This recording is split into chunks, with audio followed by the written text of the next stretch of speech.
Michael Stanley in the house. Time to light this candle. Yes, please. Almost time to mix the beef.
There we go.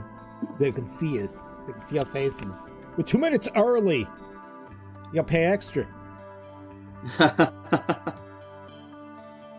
I like the Jarvis Johnson approach. It's the stream gold edition.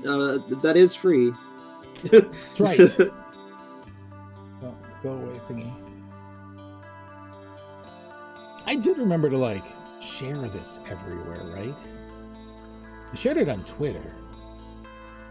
I shared it to Arena this morning. I shared it to my Facebook this morning. I'm pretty sure I retweeted your tweet. What is this black window? Something is locked in that shouldn't be there. Is it the color source? Yes, it is. Are we live? Oh, I don't want to hear myself. Yeah, we're live.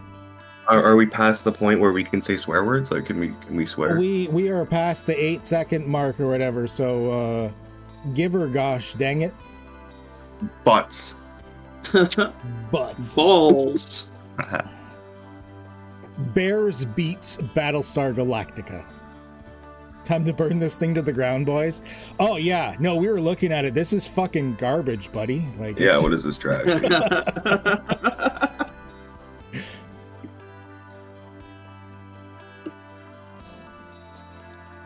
We're gonna pick it apart. We're just getting ourselves set up here.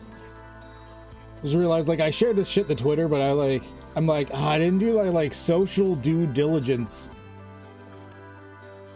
and spread it everywhere. Fuck it, whatever. They'll figure it out or they won't. I'm not that big of a streamer. I'll let everyone on you, old friendo. I was gonna share it around on the Discords and stuff, but whatever. It's been shared enough. Although, I got more people today. I was just there. I don't know why I closed it. I'm almost at the 1,400 mark. It felt like it was just a month ago. It was I'm at 700.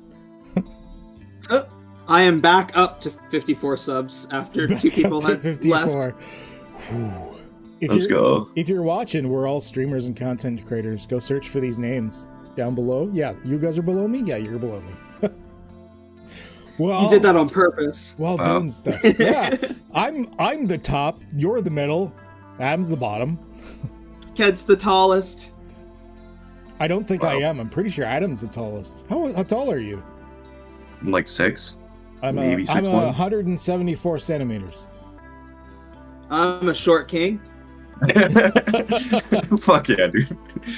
Yeah, but you're black. You're probably a tripod. That's fine. No, man, I'm half white.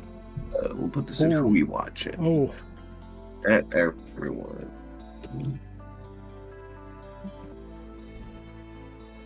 all right. I think we're almost set up.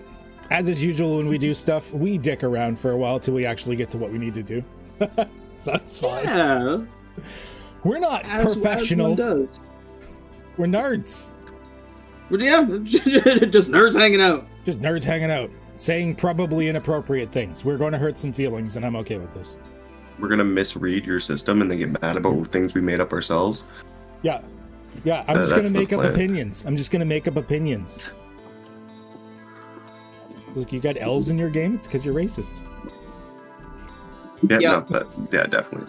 Elves are definitely problematic. Yeah. Okay. I think we're pretty good to start talking about it. So, yeah, today we will be talking about the Vagabond system by Tyrone Pones. And I think that's Vagabond by Taryn Pounds.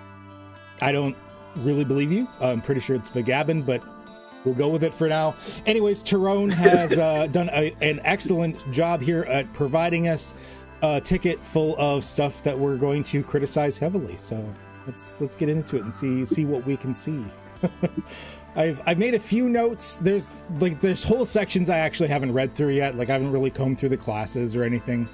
So part of me is kind of glad he only supplied a part of the classes, because when I watched his stream, the guy's got 1 billion classes in it so far that he's working on. So I will say Still a nice variety to work with, though. Oh yeah, and he added 1 or 2. He rapid fire sent me the same document 7 times.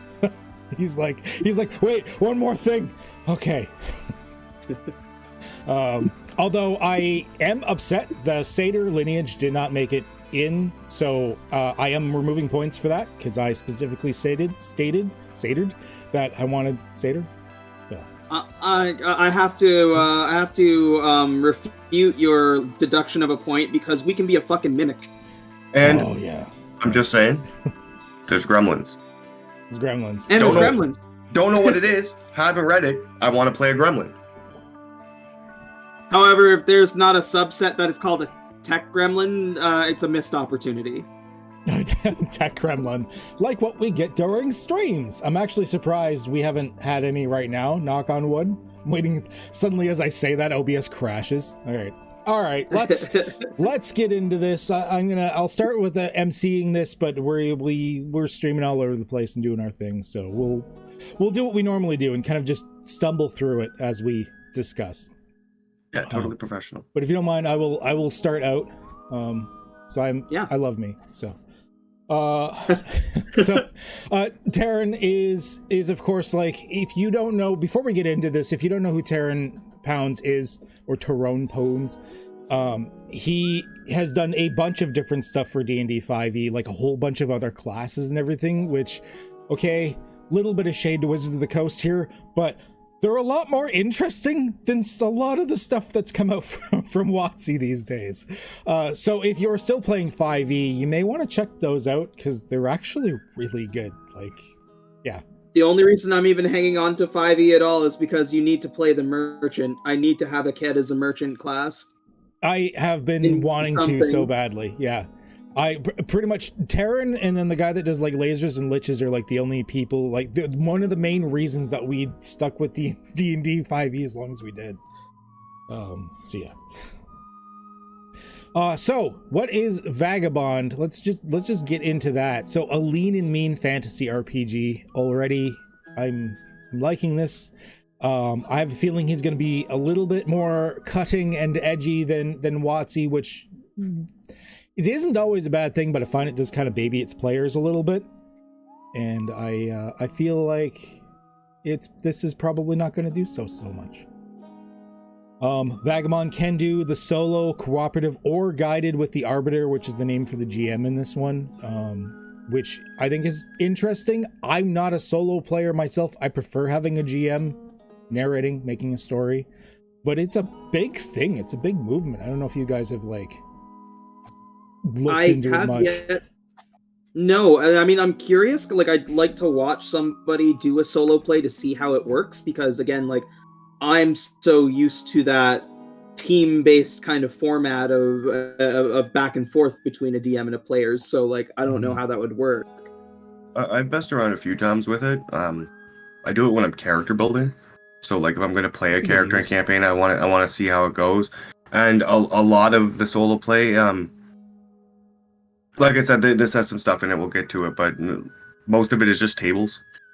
You know, you're in a dungeon, you roll a d8. Oh, this is in the room. Okay, I'll fight it. I'll do this and that and the other thing. And then you roll like a d4, and it's how the thing reacts, etc., etc. You gotta have a very specific type of system for it too. Like, it has to have where most of the agency's on the player, like Cypher, or in this case Vagabond. Like with D&D, because it is split agency, like the GM has so much to do still. You would have to overhaul the system significantly, I think, to do solo. Yeah. Or DM-less.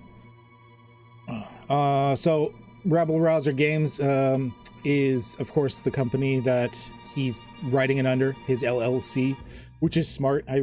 Before I start releasing more books, got to probably do that myself. I keep meaning to, and I suck. But yeah, so it's a one-person team. So when I said that this was leaked to me by a disgruntled worker in the company, I meant it. And of course, he's going to be doing 2 Kickstarters, one for like helping him in the rest of the development phase, because like there's a lot of costs he has to do. I think a lot of the art he has is just like placeholder art. Like, he needs to start getting it together, and then there will be the final like publishing Kickstarter for actually like getting actual books out there and stuff. So that's pretty cool. I don't think we need a lot of this legal shit going on. So I'm gonna move on to the reading this packet thing. I'll start doing the headers bit, and then we'll move on. I'll pass it to someone else and be nice. So the headers, basically he's following what I'm seeing a lot of RPGs, at least good companies, doing more and more these days, where they're having very specific formatting. Like Pathfinder 2nd Edition does this type of thing as well. Even I've adopted it for a lot of my books, having certain keywords in a certain font or blacked out or something like that to represent something to be like instantly recognizable, which I really like. So yeah, I think that's a good idea, as well as having like a standardized header. Plus, honestly, if you're using Affinity Publisher or InDesign, like the fact that you can set this up to do it with a keystroke means that you kind of want a standardized header like that. It's kind of handy.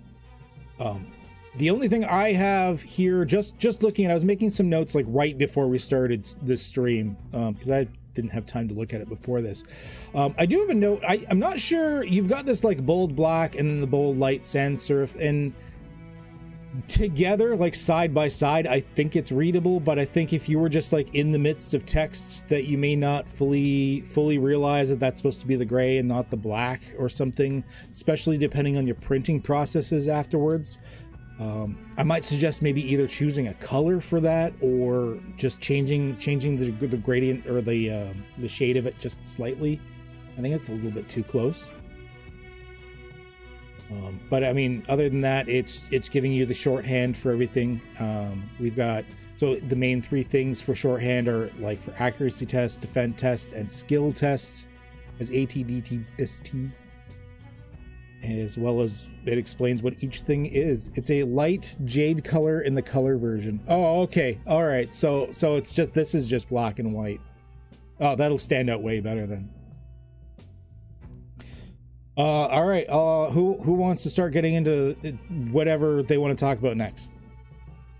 Let's go over the how to play. Okay. Yeah. So Hero Record is your character sheet. I like the inclusion of like making this is what you need. I like that. I like arbiter as a term for game master. It makes me feel badass. Yeah, and I like branching Yeah, out it's from nice. just game master. Like I've heard some like White Wolf calls them storytellers. In my Dungeon Slug game, I'm calling them the jerk. Like I like sometimes branching out. Yeah. And arbiter's nice. Line of sight, target, things. Thing, as referred to in Vagabond, is either a being or object. Any being controlled by a player, any being who is hostile for heroes, enemies. I did have a note for being. All very standard. Because it says a being is anything with sentience. And even if that sentience is artificially bestowed. But what if it moves, but it doesn't have sentience? Like, sentience is, like, the ability to, like, feel and understand. But, like, what if it's, like, a mindless zombie? Like, does that still apply? Or is a zombie considered an object? That's a good question. Because, like, a mindless zombie thing would not be sentient. So, that's a nitpick. That's pedantry at its best. But... Anything with sentience is a being, even if that sentience is artificially bestowed yeah. or minimal. But then would a tree be a being? I mean, this is it a... Oh, go ahead. I was going to say, is it a tree with a face? I mean, it Does grows. It moves. Does it move? It reproduces. That's fair. Yeah. No, we're definitely... It's being pedantic at that point. It was a little thing, because, like, how often are you going to run across it? Aside from, like, maybe a reactionary slime or a zombie or something. We're breaking another rule that's coming up later. Okay. Undead is, like, listed as something that would specifically be designated in Vagabond. I'd imagine that would help to classify it as a being. It's just a concept for bio purposes in 5e. Oh. It says artificials are sentient objects with, like, plural. The thing that I have a question on is targets and things. What's the difference?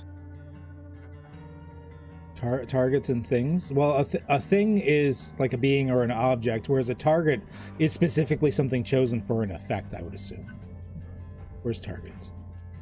Which would be either a being or an object. Yeah, anything chosen to be subjected to by some effect by the player or arbiter. Like, maybe we'll see it later. I'm just wondering what the use of thing would be, because I think that's interesting. Like, oh, this is a thing. Actually, that is one thing I would put, because player or arbiter, but if you're running arbiter free and a creature targets with an effect, you might want to put, like, being or arbiter, just in case. Yeah, that's once again another little amounts of pedantry. It's minor stuff, but you never know. You're gonna get that one rules lawyer. Either that or Chris is gonna stop by and Tree Monk, and he's gonna be like, well, pick it all to hell. I like that cryptids are included in, like, one of the creature types. I love the creature type lists, like, far better than like Pathfinder or D&D and stuff, because there's some uniqueness in here, like saying Jotun. I love leshies. Who doesn't? Target is something subjected to effect. Thing is just a general noun that WotC hadn't had for D&D. Yeah. No, I get that. I also tried to get around that same thing. I used the word entity, I think, for something at some point. You gotta choose different words, right? Worm as, like, an all-encompassing, like, not just dragons, but dragon-born lizard folk. Like, scales would fall under worm. I like that. Yeah.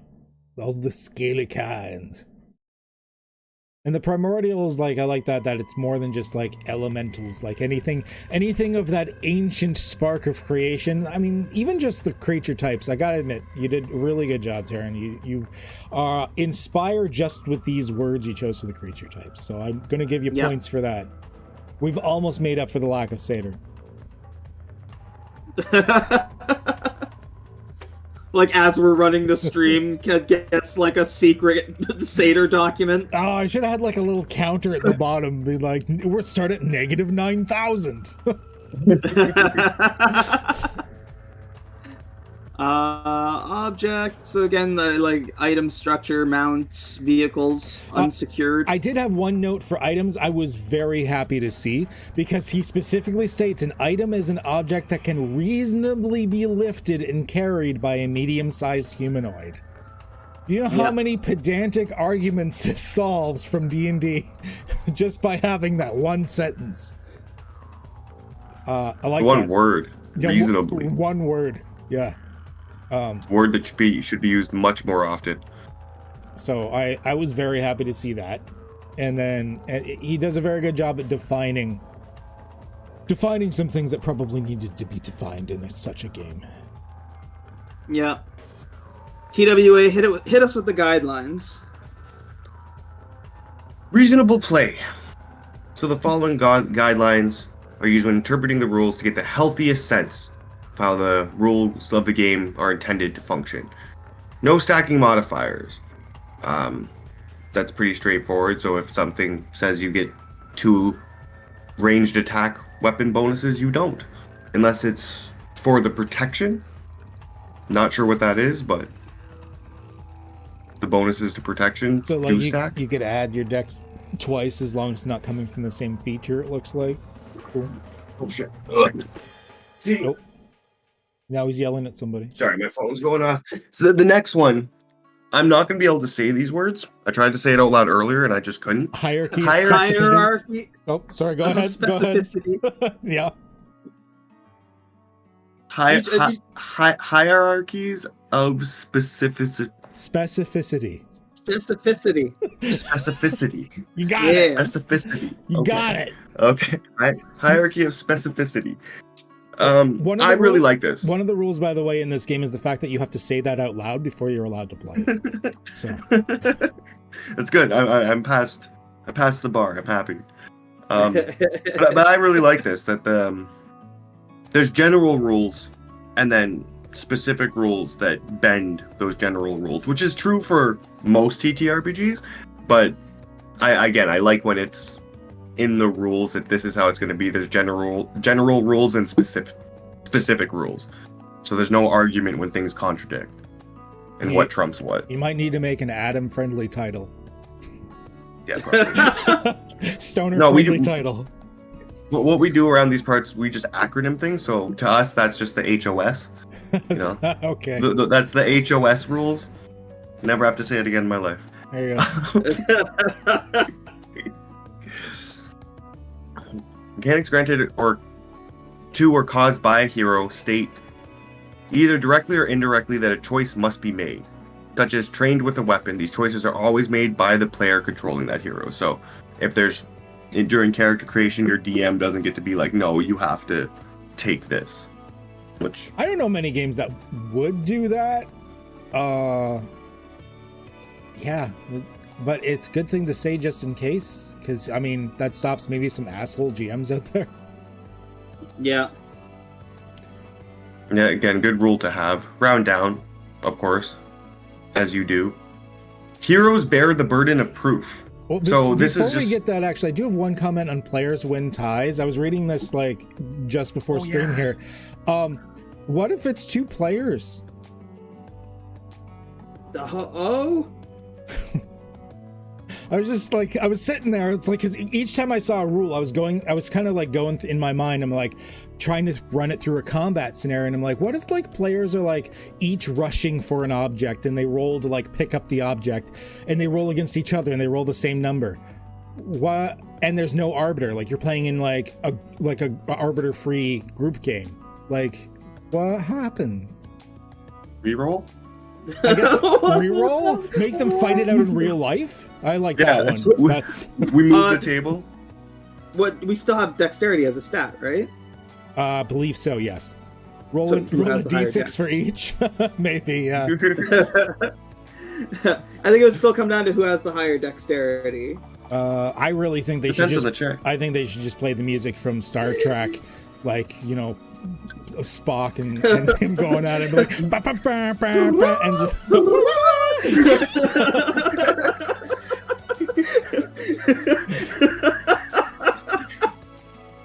Like the fucking Just fight. the original Dragon Ball Z RPG, where like there was like somewhat LARP mechanics mixed in. Let's not talk about that one. It's a silly place. But yeah, go ahead with your heroes bear the burden of proof. Yeah, heroes bear the burden of proof. It seems like the same kind of idea as Cypher, where the arbiter doesn't have to roll too often. That you're putting that all on the players, so they have to roll attack, defense, or skill. And the DM just has the stat blocks, and they have like levels of what you have to roll against. I love that so much more for so many reasons. So many reasons. Because one, like, you can do things like insanely large combats or epic combats or anything, and the players don't get so bored because they're the one doing all the rolls, even if there's an arbiter. That, and it allows things like solo play, because they're doing all the rolls. So. Yeah, it's very true. And again, it just frees up the DM to be creative and to fill other spaces rather than doing math and rolling dice. Yeah. Because it's already a hard enough seat to be in, so. Ray versus Raw. Language is hard. Mechanical text is even harder. A situation may come up where the rules as they appear in the text aren't clear in deciding how that situation should be ruled. We hope the spirit behind the rules takes precedent over ideas of how to potentially make something function as it was not intended to. But that's the argument. We hope, but people are assholes. When this game becomes super famous, you're going to get a whole bunch of people ignoring this entire section and then just saying, but Ra says, according to this interpretation of the word when translated to Greek. Yeah, but you see, that's why the book is so thick, because when you slap them with it, you only have to do it once. Yeah. Shut up!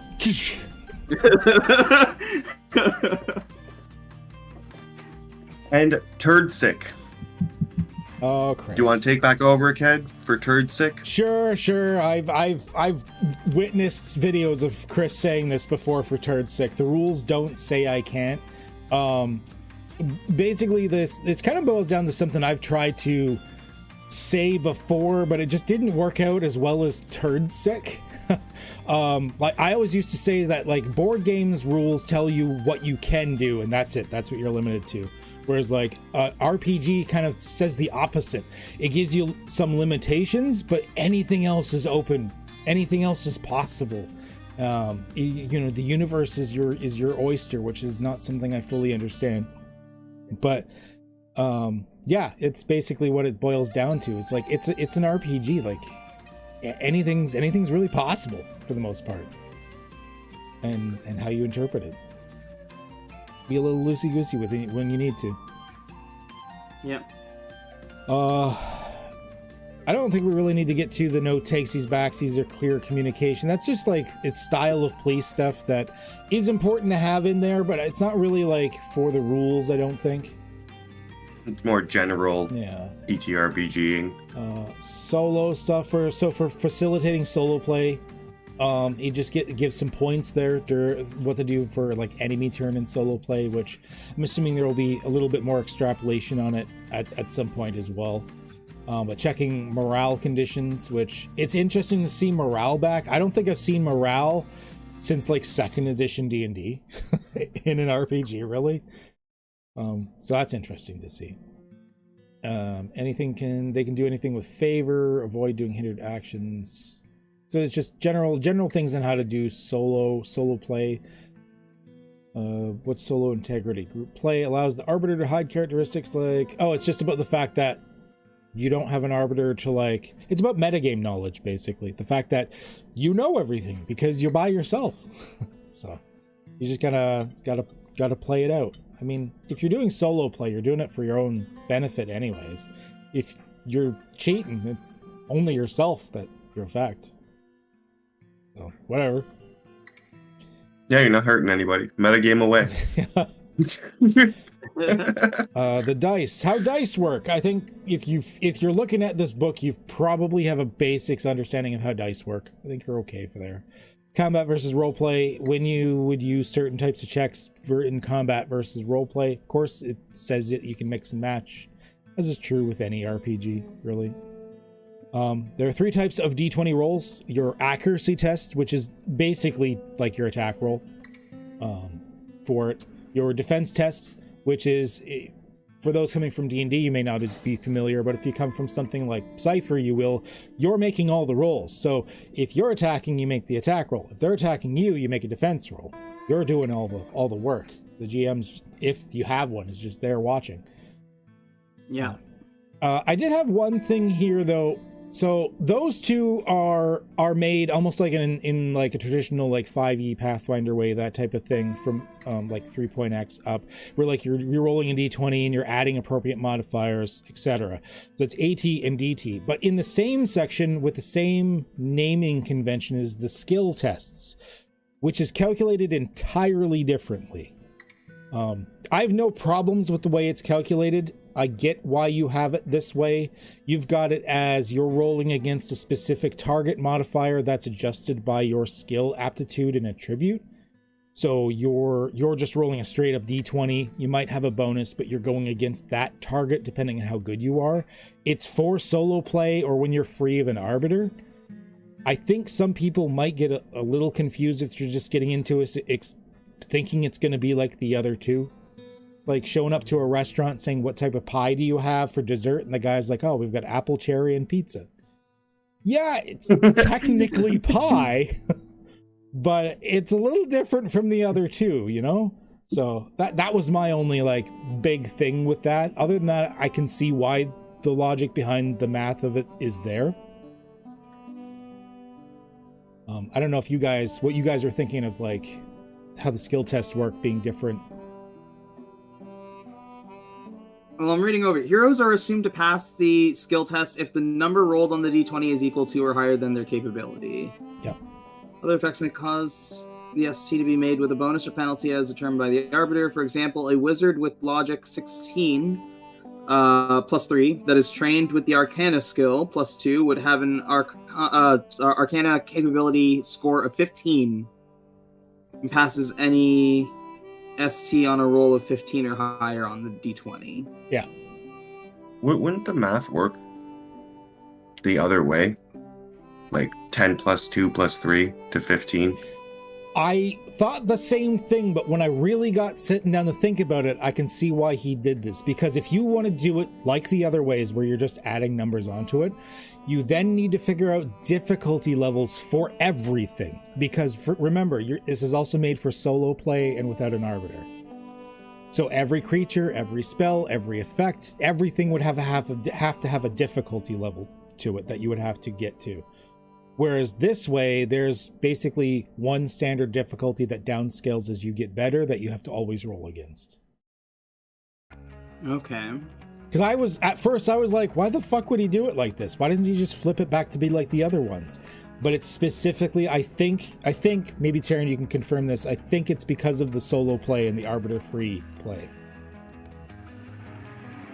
Yeah, and I think you're right about the math too. And then then you just add the bonus or penalty to dictate difficulty. Yeah. I think that's the reason he did it that way. Mathematically, it kind of works out the same, but it's in the end so that you don't have a whole bunch of difficulties you have to constantly look up or determine or something. And he says, yep. Yeah, that I figured was my take on it as well. Because I also was like, I don't know, at first I didn't like it until I really thought about it. And then I'm like, okay, it makes sense. Yeah, I'd have to play with it, I think. Because it does sound interesting. Oh, we definitely have to have a test play at some point. Yeah. It is a bit different because there's some that roll high and some, and like you're rolling differently. You're doing slightly different math for different bits, but I think one thing that would help this is if you separated this skill test thing, maybe even renamed it, I'm not sure, but make it different than the accuracy test and defense test, like put a different header or something so that people aren't trying to equate it with the other two, because it is different mechanics. That's my suggestion out of this. Even if it wasn't a T, like a skill check or a skill gambit, a skill bout, just anything like SB or SD or. Because I think that's going to trip a lot of people up because they're going to think it's going to work like the other two, but it's the pizza versus the apple and cherry pie. But the thing is, I don't play any systems that involve subtraction, fractions, or division. So negative 0 math. to 10. I'm out. That's it. You guys can keep looking, but once I seen that minus sign, you play Cypher. I don't work at NASA. Foundry does all the math for me. Cypher divides by 3. I know Foundry does the work for us, but all right, I get it. There's subtraction sometimes in 5e, I think. When? In reasons. In the edit later, insert reason here, me being like, this, of course, and then like cut back when to you take now. damage, you have to do the math. You have to subtract.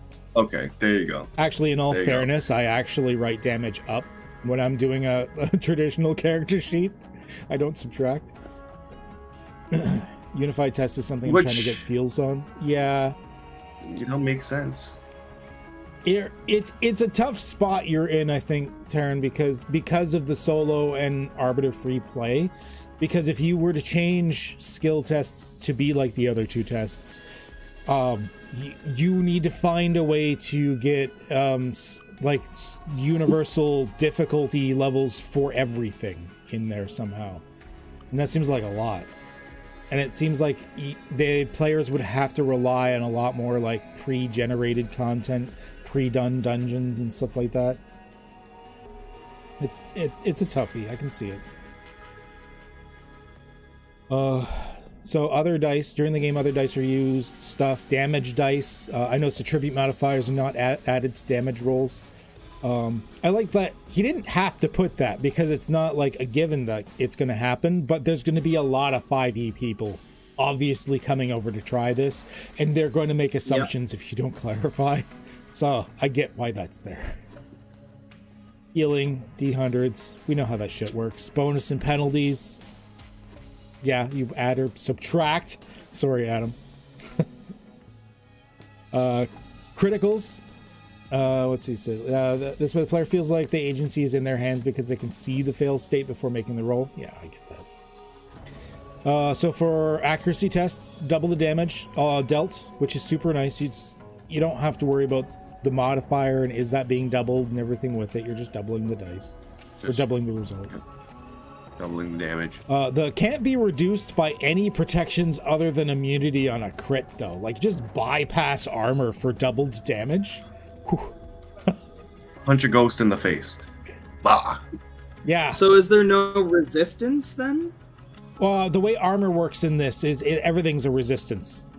Armor will. I did note that in my notes from later. There's armor doesn't make you harder to hit. I think he even says it at some point around here. Armor doesn't make you harder to hit. It just like lowers damage. Makes sense. Defense task hero can. I like this one. If you crit on a defense task, you get an attack or quicken cast for like spells without requiring an action. So love it. It's like in Cypher rolling a 20 and getting like a major effect out of it, basically. Yeah. And for skill tasks, you gain a luck point, and luck points are pretty badass. There's resistance, mitigation, immunity, and weakness. Yeah. And then fumble occurs on an AT, DT, or ST when a roll is 1. So like 1 is an auto failure. I'm okay with that. As long as 1 is an auto failure plus horrible bad thing happens, because I know in similar systems, D20 systems, that always unfairly punishes people that ends up having more attacks than not. I don't know I still have to go through the classes in this. I don't know how like the pugilist works or anything, if they get like flurry of blows style things or whatnot, but whenever someone in D&D tries to do like fumble decks or something and I'm playing a monk, I fucking hate life because the wizard never has to worry about it and I have to worry about it like 5 times in a round. Yep. It's very, very true. I'm not a fan. BHG, did you want to continue on? Yes, because we get to my favorite addition in this game, exploding dice. I love exploding dice. Probably my favorite feature in almost any newer TTRPG is finding exploding dice. Where if you roll the highest value of that dice, you just roll it again. And if you keep getting the high, so you roll a d6 and you get a 6, you roll another d6, and if you get a 6, you just roll another d6, and you start stacking damage. I love that. I think it's great. Those are some of the most epic fucking moments when that happens. You're like, I rolled it again, guys! Yeah. Favored and hindered. Certain abilities or effects may favor or hinder beings' endeavors, affecting dice rolls. Whenever the terms favor, favored, hinder, or hindered refer to a roll, the following rules apply. Favor or favored, roll one additional die of the same size and use the better of the two rolls. Hindered, roll one additional die of the same size and use the worst of two rolls. So, advantage, disadvantage, but the new flavor. Well, kind of. It doesn't say d20s. It says a die of the same size. A die, yeah. So you can favor or hinder anything very simply now. Okay. So, like, say there's something that favors your damage dice. I haven't seen it yet, but that could be a thing. You know what? Something to encourage the explosions. Yeah. Oh, favorite explosions. Yeah. That's too bad. Favorite exploding explosion. If the narration is focused on events of the story unfolding, a scene is occurring. You will subconsciously feel these shifts of narration in play anytime the story progresses. For the purposes of play, any scene that occurs encompasses at least 10 minutes of in-game time. Progress clocks. Vagabond makes use of progress clocks for dynamic elements in exploration and combat. As a general philosophy to a progress clock, bad things happen as a clock advances, typically completing when a clock is completed. So like Doom clocks in other RPGs, or I think Blades in the Dark does some sort of clock thing. Okay. I love progress clocks, Doom clocks, adventure clocks, whatever you want to call them. I do want to say one thing about scenes. Thank you for using the word scenes. I have been using that word for years, and like no RPG wants to use that word. I try to run my games like it's a movie or a TV show, and so I've always said scenes, and they're like, no, it's encounters. I'm like, no, scenes. Yeah. The problem here is exploding D2 damage dice. Not worried about D4s or D6s, but D2s can turn 2 rolls into like 8. Yes. Yeah. Yes. Make it happen. I want to see it. I want D1. Yeah. I want exploding D1s. Solo play. The progress clock tracks the passage of time and will be your guide to when you need to rest. Tracking the progress clock and managing your resources is key to the intended solo play experience. Interacting with elements of a dungeon, advancing to an unexplored area, resting, combat, and general travel are all examples of things that may advance the progress clock. In solo play, the clocks represent the moving aspects of the story.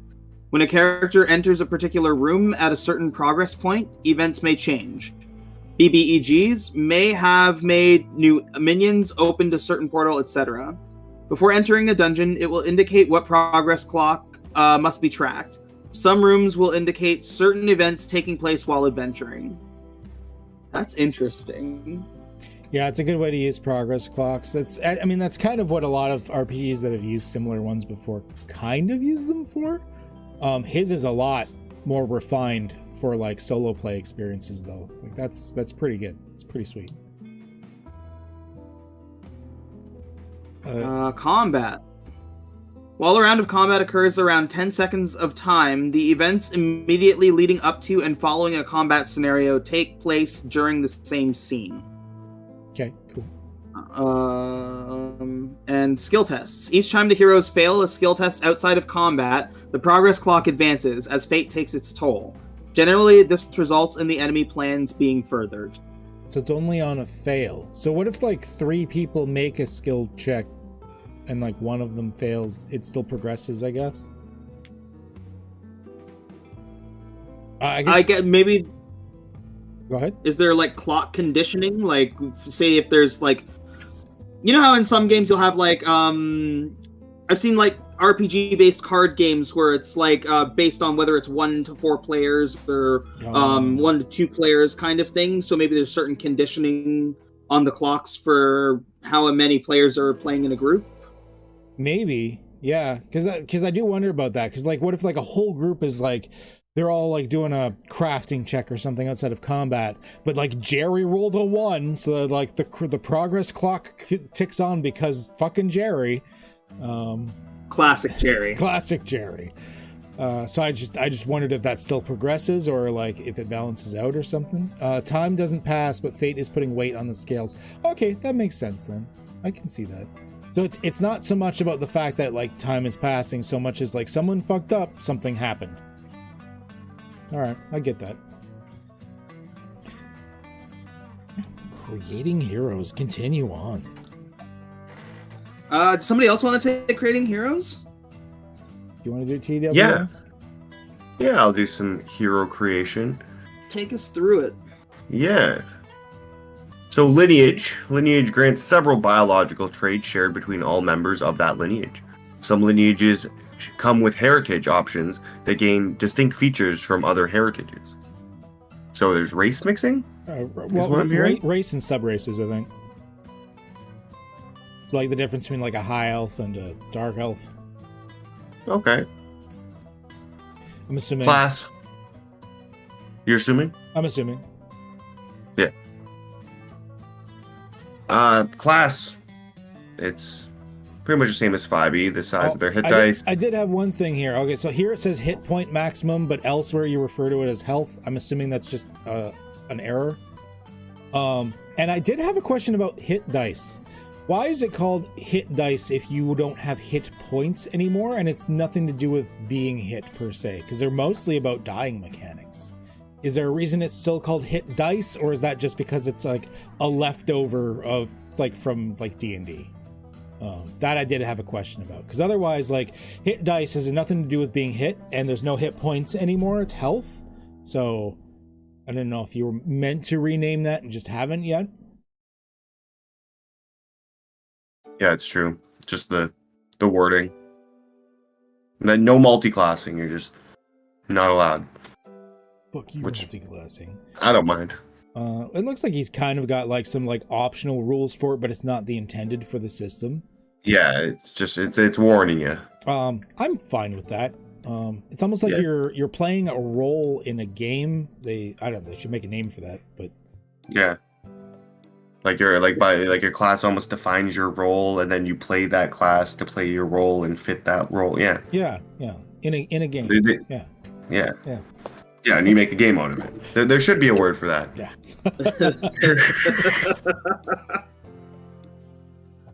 Oh fuck. Pass. So I'm assuming this is like your background. This is a summary of what your hero was doing before adventuring. Typically summarizing a profession or way of life. Your past grants you some additional equipment, wealth, and a beginning feature. Future. Oh shit. Summary of what your hero aspires to do. Okay, so like a character arc. It will grant you aspirations and a destiny to fulfill, which allows you to level up. Okay, so it's like character arcs in Cypher, but it's even more dependent on them. Like you have to follow your destiny and your aspirations, which is great because, like I said, as a newer 5e primary player, this is hard.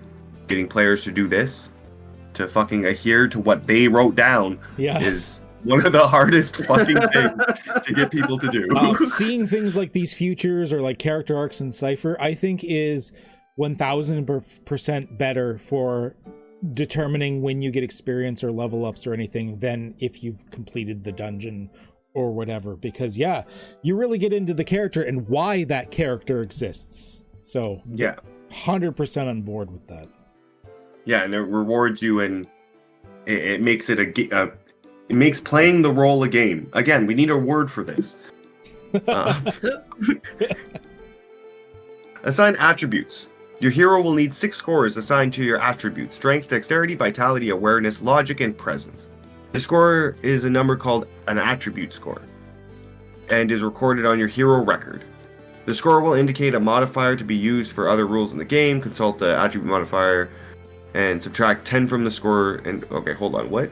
Okay. More subtraction and division? You're going to hit me with subtraction and division in the same goddamn sentence? Okay, Taryn, I am still not sold on this. I know you've tried to explain it. I do not see a reason to still need attribute scores and the modifier. I know you tried to say it's for like carrying capacity and stuff like that, but I think you could base it off the modifier. I'm still not sold. I'm not saying it's terrible, and like every D20 system still does it. But I still think they should all ditch the attribute score. I think it's a holdover that's not needed, not since 3rd edition introduced like the static attribute modifier. I'm still not sold. I'm sorry. Not changing my mind on that. But the game refers to your attribute modifier, not the score. Yeah. It's such a strength, etc. And then they explain everything you just said that you're mad about. I kind of understand it, especially since I think he's allowing as you level, like you piecemeal, like you always get like a stat increase by +1 like every level or something. It just, I don't know, it still feels like an in-between step. Still feels weird to me. I always felt it was to like make it feel like more when it's not. Well, it's like a holdover from 2nd edition, because in 2nd edition, every level of it did have a difference. A 16 and a 17 were different in 2nd edition and below D&D.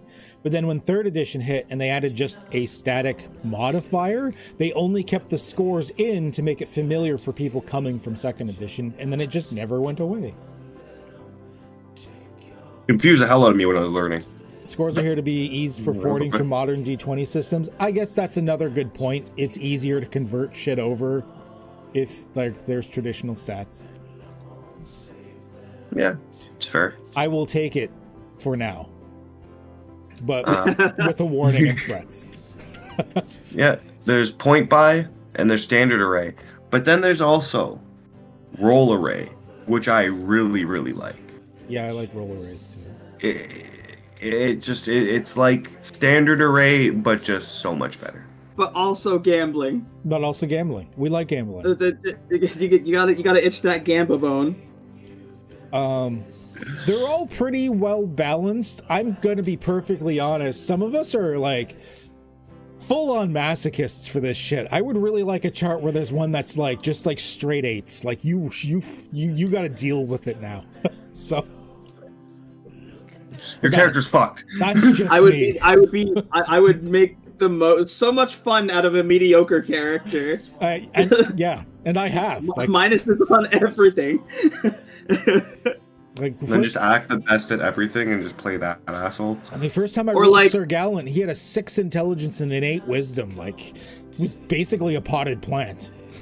Like, let everybody else take heroic, and like you just take the 1 for the roll array. Yeah. Should be like a masochism mode. You need to add a masochism mode. The Vagabond mode.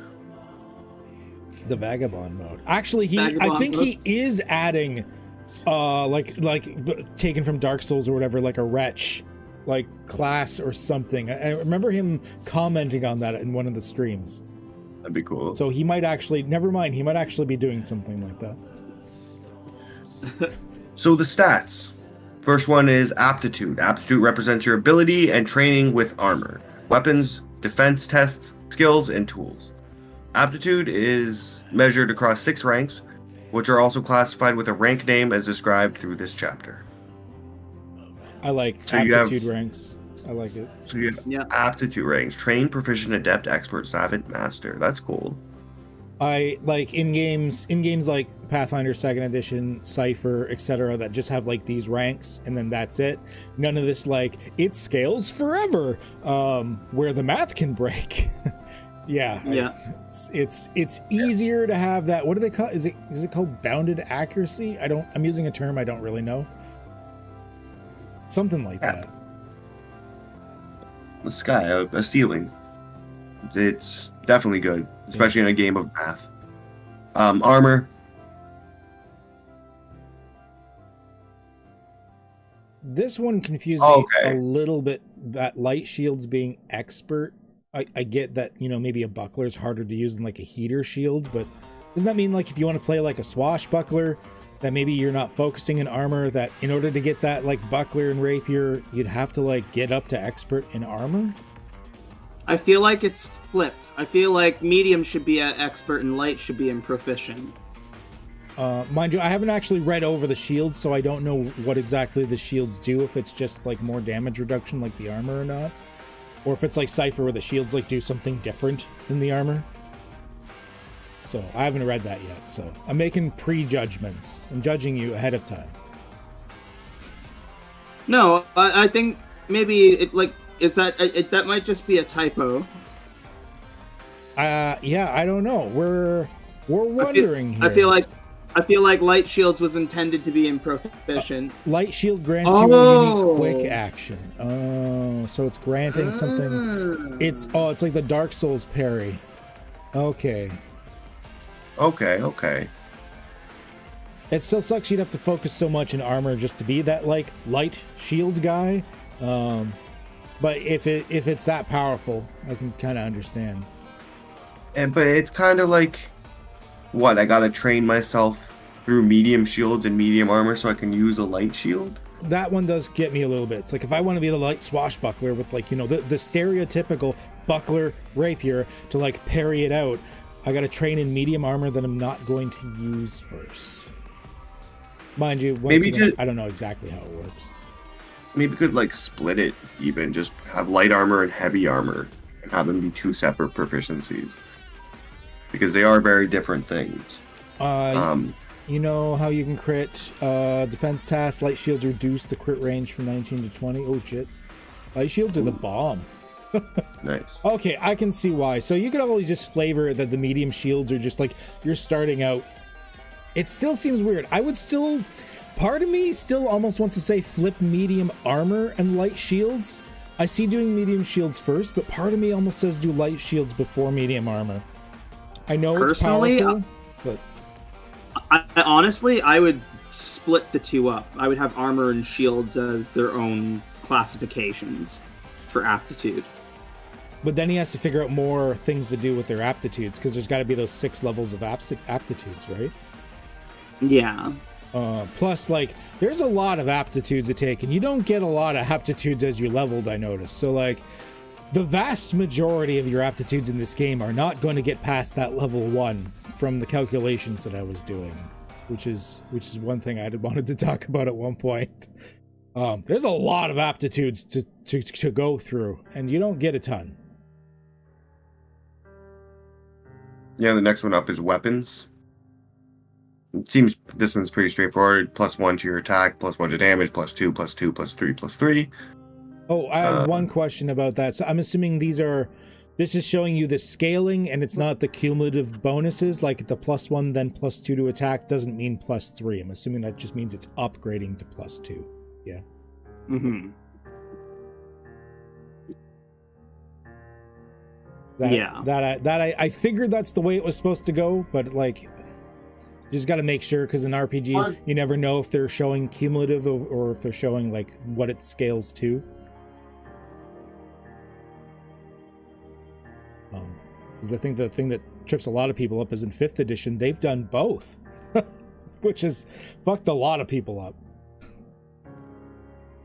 You gain aptitude ranks with a weapon type, which is a category of weapons that are similar in their use, such as blades, bludgeons, or firearms. Axes, blades, bludgeons, bow, brawling, crossbow, finesse, firearms, makeshift, and polearms. I like that makeshift is a category. Mm-hmm. Yeah, you could focus in it.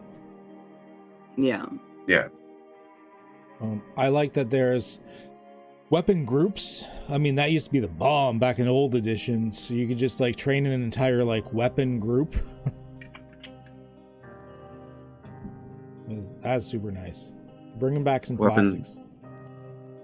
Weapons with multiple types. There's also finesse and a thrown weapon. You use your highest aptitude rank with that weapon. Oh, good. I was wondering about that. Okay, so like if it encompasses 2 things, you just take the higher one, which is nice. Okay. Defense. You had your aptitude rank with a defense to your DTs You make of the indicated DT from either the dodge, endure, or resolve. Dodge, evade harmful effects determined by dexterity. Endure, withstand harmful effects determined by vitality. Resolve, general willpower determined by awareness. Okay, so you can like defend yourself based on your stats, like Cypher. The first sentence I find is a little awkward, especially since the D and DT already is defense, so it's defense to your defense. You make to indicate defense. You're technically saying defense 3 times in that same sentence. I heard you like defense. You like defense with your defense. So I brought you some defense to defend your defense. But I mean, that's just something that would clean up in the final editing. But yeah, you're basically saying defense in like 3 times in that same sentence. You could probably trim that down. He said, this sentence sucks and I corrected it today. Oh, okay, there you go. Good to know. Ked, do you want to continue? Yeah, sure. I don't care at all. You don't care.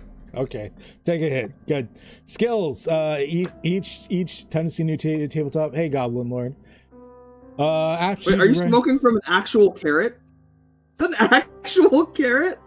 Oh, son of a bitch. That's what you meant by I don't care at all. That's bad. Get out of my fucking stream. Did you set that up just for the stream?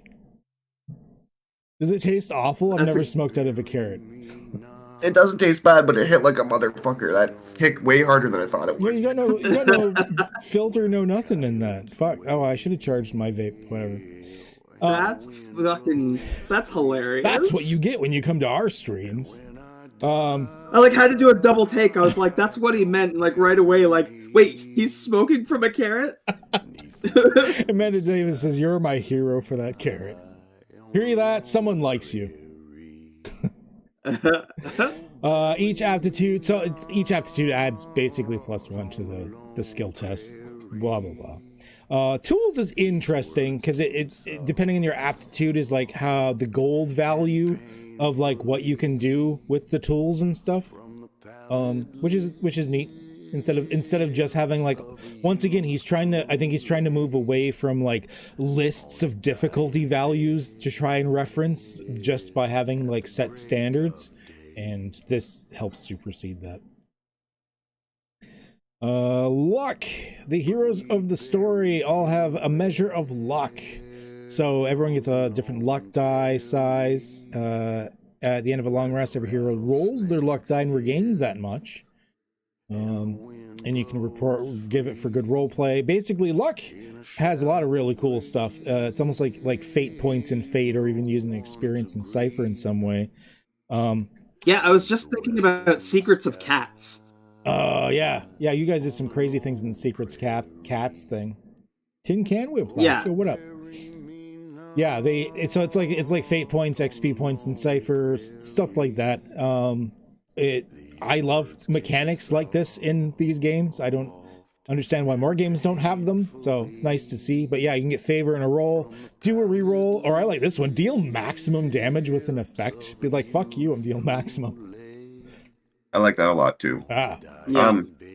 Advantage and close call are kind of the same thing though, except one happens before the roll and the other one happens after. Yeah, pre and post. Yeah. So, like, you would never use the advantage one because you'd always just roll the dice to see if you succeed and then roll the second if you need it, right? Oh my gosh, all the puns in the chat. You're all kicked. You're all gone. Oh, the carrot pun's still going? He's Goblin Lord's going off on other shit now. Just all the puns. You started something with the carrot. I don't know. Anyways, attributes and skills. I had a note here.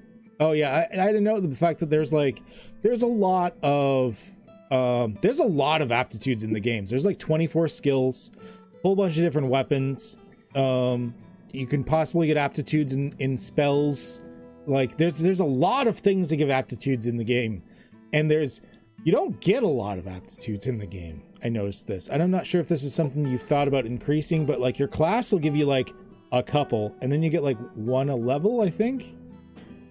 I'm not sure if there's other ways to get them. I know for spells you can get them through like scrolls and stuff. But there just seems to be a lot more aptitudes than there are chances to get levels in those aptitudes. I like that one of the attributes is just vibes. I just want to roll for vibes. Vibe. Lot of Vibe interesting check. skills. Vibe check. Literally a vibe check. I do like that. I do like that. I'm gonna walk into a room, roll for vibes. Nah, this isn't good. Let's go. When we do the playtest, all of the decisions have to be made through vibes. Yeah. Yeah. What am I vibing off this goblin? No, goblin's not vibing good. We're out, leaving the dungeon. Fuck it. This beholder doesn't have good vibes. No, I don't like it. No, vibes are off. We got to go. All right. So skill tests. I think he's just recovering how skill tests work from before. Roll rhythm, like, only make skill tests if it's like significant, like it took like 10 minutes of time. Like, don't do skill tests for like I open a door and it's like not locked door or something. Yeah, like do skill tests if you need to do skill tests. That's just good GMing advice in general. Don't make them roll for stupid shit. For like an hour trying to figure out an unlocked door. Okay, I didn't make you guys roll shit for that, and that's your. I wasn't a part of that one. You weren't in that one. You weren't in that one. Yeah. That's just one of my favorite stories of yours. Yeah, it's quick story time. So I put my players up in front of this door. It was this big arched stone door, and there was all these like little like hockey puck sized indentations on the door, and some of them had stone circlets in them with like elements etched on them, and some of the pucks were like on the ground, and the players are rearranging them, trying to find clues in the area, trying to figure out how to open this fucking door. And then after like an hour and a half, finally my one player Drew looks at me, he's like, can I just open the door? And I'm like, yeah, it's not locked. You did the same kind of thing to us in, I want to say XLA, but no, it was Stars Are Made of Magic. And it was only like 10-15 minutes, but I pressed all of the sigils, like every single one, but it was the one in the middle that was just like the one that opens the door. Yeah, it was just a button. It wasn't even a puzzle. I like presenting things as puzzles, and then somewhat yes, even though you can count on about 9 from leveling classes, don't ever bring any non-armor aptitude above expert. So it does seem like there's a lot of things to train your aptitudes on. I don't know. It's something we're gonna have to go through some character like creation and progression to look at. I still feel like it might be a little, especially since there's 6 levels in each. So like skills alone, like you're gonna have like a couple of skills that are good and everything else will be at 1. Never mind like weapons and armor and tools and yeah, it seems like there's a lot to put aptitude ranks into right now. It does seem like a lot. Let's go through the skills here. Physical, well, we're going through attributes, I guess, first. Strength, we know what that's for. Dex, so like that's the athletic. So we've got all the skills under each. Dexterity is your finesse. Sleight. Sleight is, I'm assuming, like sleight of hand, like a ledger domain. Yeah, pickpocketing, planting an item, etc. And then stealth. Vitally. Oh yeah, so it's like Constitution. I always found that one was kind of a difficult pitfall in games because you want something to base how healthy your character is, but at the same time, like, there's no skills that you can really put under it, so it always feels different than the other stats. But you want something to like base your health off of, so it's difficult. Mm-hmm. I like that awareness is its own stat. I mean, you look at any other D20 system and the fact that like an awareness perception combo type thing is the most rolled checks. So the fact that there's a whole bunch of different awareness things like vibe, our soon to be most rolled check. Every time. I'm gonna roll in every room. Every time. It's an empty room with a potted plant in the middle. I want to vibe that. Vibe check. Vibe check. Every time. Okay. Carefully read awareness. Oh, am I missing something? Adaptability through experience, insight, and sensory perceptions. It is used when making ranged accuracy tests with weapons. Oh, awareness is for your ranged What? I missed that bit. Okay. So, like, your speed is, of course, based off your dexterity, which I know that is a thing. We just haven't got to it yet. I did not realize awareness was your... Interesting. Okay. Ranged accuracy tests are with weapons and determines a being's grasp of mystical ideals. Man, awareness is a beefy stat. Awareness is a beefy stat. And now dexterity is not used for... Well, I imagine it's ranged still, attack? It's still used... Or like, can we use... dexterity for being speed? No, it's skills. agility, finesse, and reflex. Yeah. Interesting. All right. So now ranged attackers are more like empathetic mystics. Dexterity Oh no, they're is still for good. dodge. They're still good at lockpicking and general burglary though. Yeah, so. and it's like I figured it's for dodging as well, like getting out of the way of shit. So that makes sense. Okay, I like it. It's a vision type thing. Yeah. I get it. It's the same reason that in like Pathfinder, like the initiative is like based off perception and stuff like that. If you can react to something, a very big part of that is if you see it coming first. So I can see that. Interesting. I like that. There's a talent called Adroit that allows you to use dexterity for range, but it's a talent cost. So you've got talents that let you mix and match. Okay, there you go. Hey, Platt, how's it going? What's up? Showing our age. Actually, you're younger than us. Logic is your general intelligence knowledge stuff with a whole bunch of like alchemy. I can words. Appraisal, arcana, investigation, lore, tinkering, all that stuff. Presence. I like presence far better than charisma. Because charisma doesn't make sense for things like intimidation or your general, like, everything about you. Presence is a much better word. Yep. I like it. He's a bargaining, deceit, parlay, taming. Oh, so he's got, presence under taming. I like that. Threat. It's good. Good. I like it. Yeah, senses. Did someone else want to pick up for a bit? Or should I continue? Unless otherwise indicated by a status, a being is assumed to have the basic 5 senses of hearing, sight, smell, taste, and touch. Did you just They assume may have my additional senses? or enhanced senses. The senses have been assumed. They have additional or enhanced senses indicated in their lineage or stat block. They may have additional or enhanced senses indicated in their stat block. Beings will also have a detect score explained below. Additional enhanced senses: blind sense, dark vision, echolocation.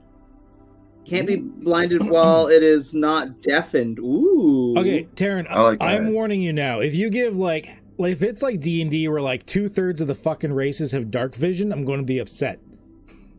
Stop giving wizards. Stop giving everything dark vision. I want darkness to be scary.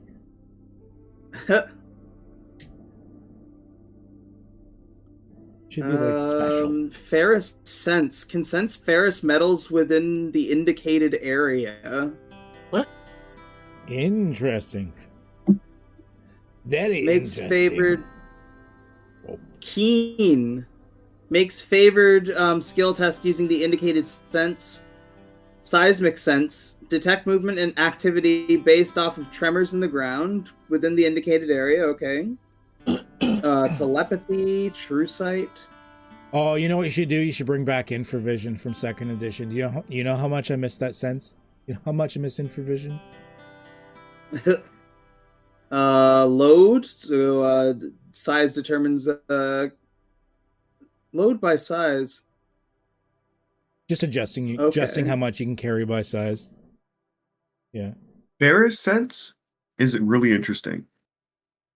Yeah, it's intriguing. We're going to see it applied It's got to be applied somewhere later, guaranteed. I want a guy who can't see, can't hear. He just goes by Ferris sense and vibe.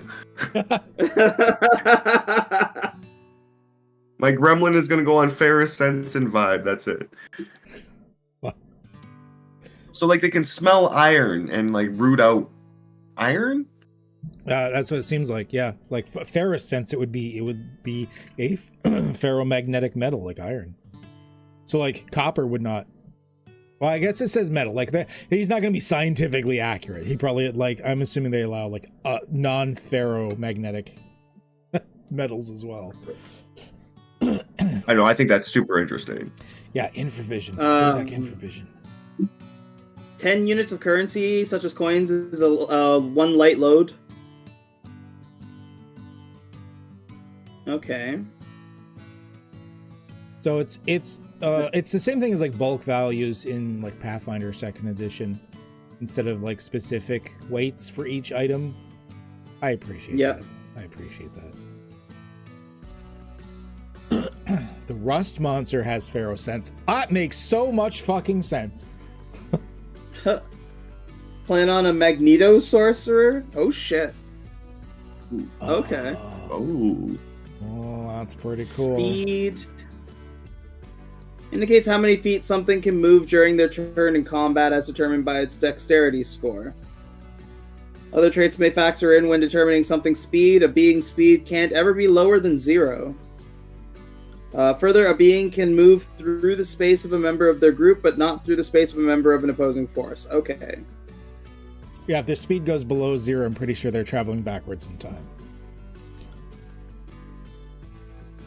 Beings without a climb speed scale climbable vertical as difficult terrain. A being with a climb speed can scale climbable vertical surfaces at the indicated climb speed, but not upside down. Like they can go up, but they can't go down. I imagine they need like a super special effect, probably from like a spell or something, to get actual like spider climb on the ceiling, upside down shit. Which I do like. Yeah. Additionally, attacks made while climbing by beings without a climb speed are hindered. A being with grip can climb upside down at their climb speed. It's right there. Darn. Dig. A being with a dig speed can traverse through loose earth at a fast pace. Tunnel. A being with a tunnel can dig through materials harder than dirt, indicated in parentheses, and leaves a tunnel in its path the same size as the being. Oh, snap. Yeah, it's a D20 system, but it like Cypher, all the agency is on... Excuse me, I'm gross. All the agency is on the players, like the GM doesn't have to do the rolls, so that's pretty sweet. Fly speed. A being with a fly speed can soar through the air using the indicated speed and remain aloft in the air, and then we have hover as a separate. Creatures that have a hover speed and no fly speed can only stay aloft roughly a foot off solid ground if their fly speed is not impeded. People forget that's a thing in D&D as well. If you don't have like the hover property, like you can't stay still. Like you have to keep flying. You can't just stay in one spot. Yeah. Phase. I think only fairies get the hover ability, like innately. Yeah, like an But you get it if you're Air or Kokra don't like get like they have fly, but they don't have hover, which means like they can't just stay still. They got to keep going. Yeah.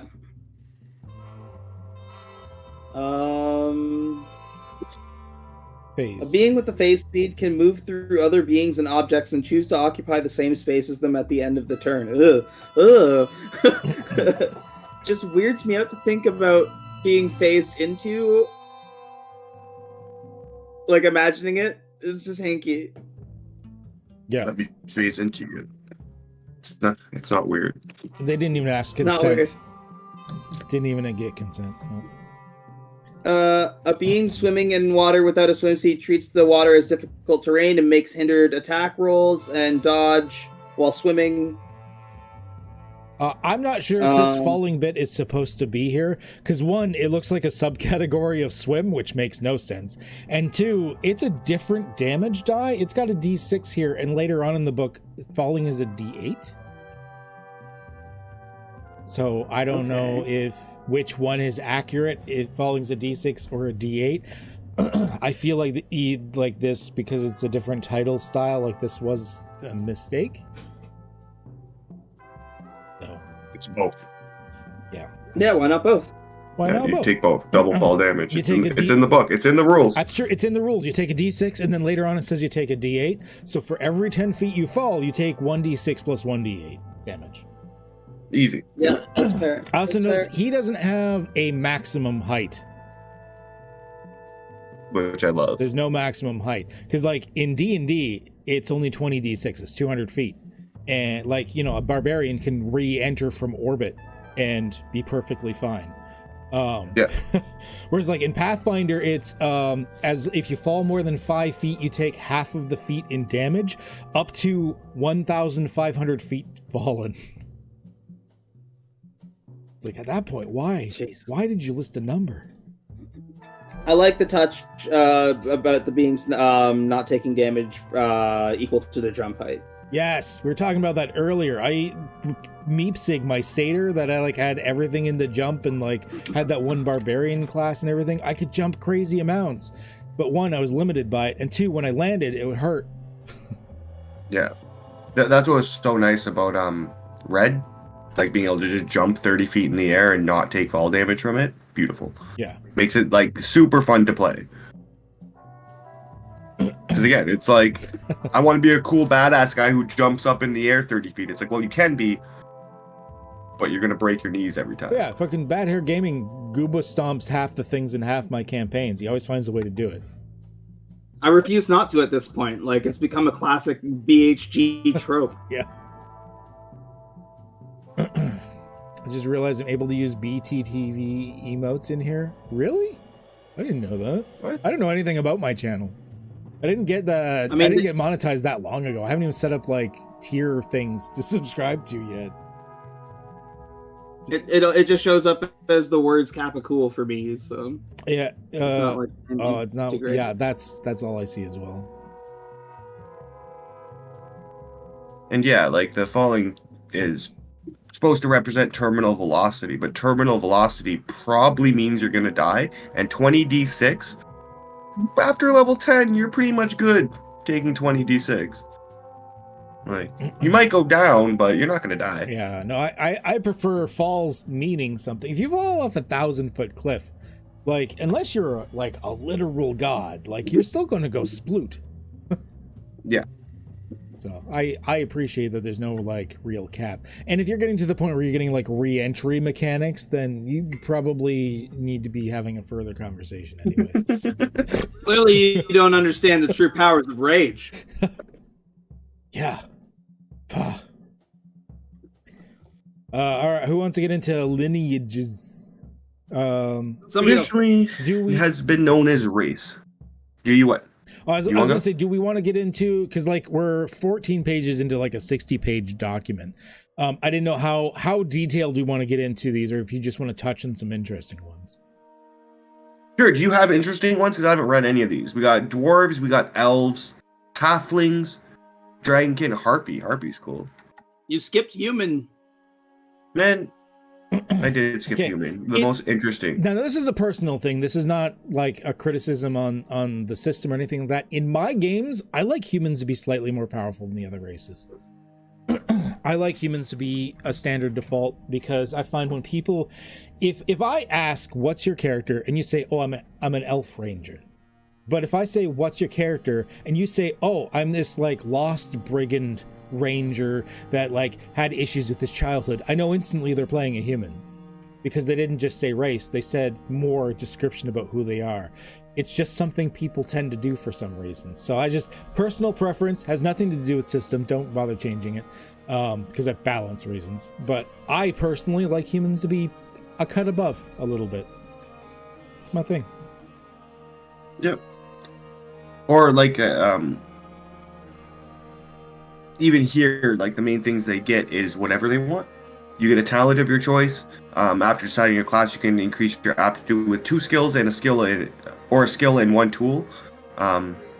So you get like whatever, which is a big thing about humans too, right? Like Yeah. they should be a little overpowered and they should be able to kind of do anything.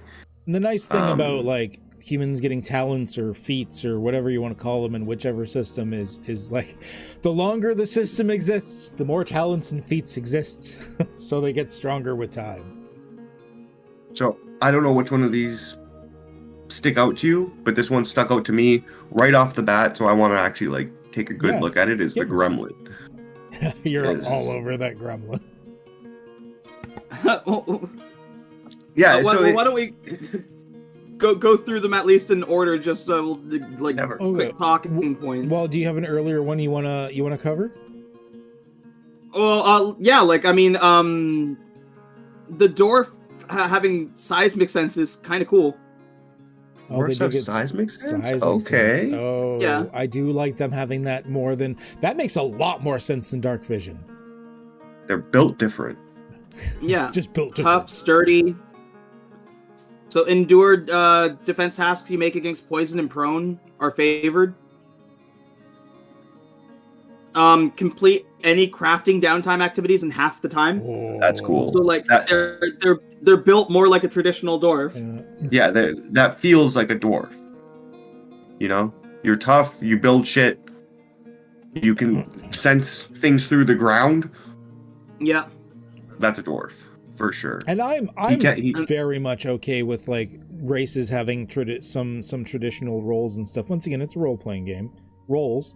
Mm-hmm. And I don't know, like not every race has to be like uberly customizable so that your elf was actually, I don't know. I just don't see a problem with races having certain things to them. Yeah. As long as it's not a no like Wizards has done. We have elves. They've still got the dark vision. They've got their elven like awareness, so a bonus to detections tasks that you make using sight. But what I think is really interesting here is the first heritage that we see, which is stellar. So like space traveling elves. Space elves. Astronavigation, astral attunement. You are trained with the light essence. You can use either logic, awareness, or presence to cast it. When you cast it, you can cause the light it sheds to be either sunlight or moonlight. Oh, fuck you, vampires and werewolves. That's cool. Wild elves, increased speed, trained with a right of your choice.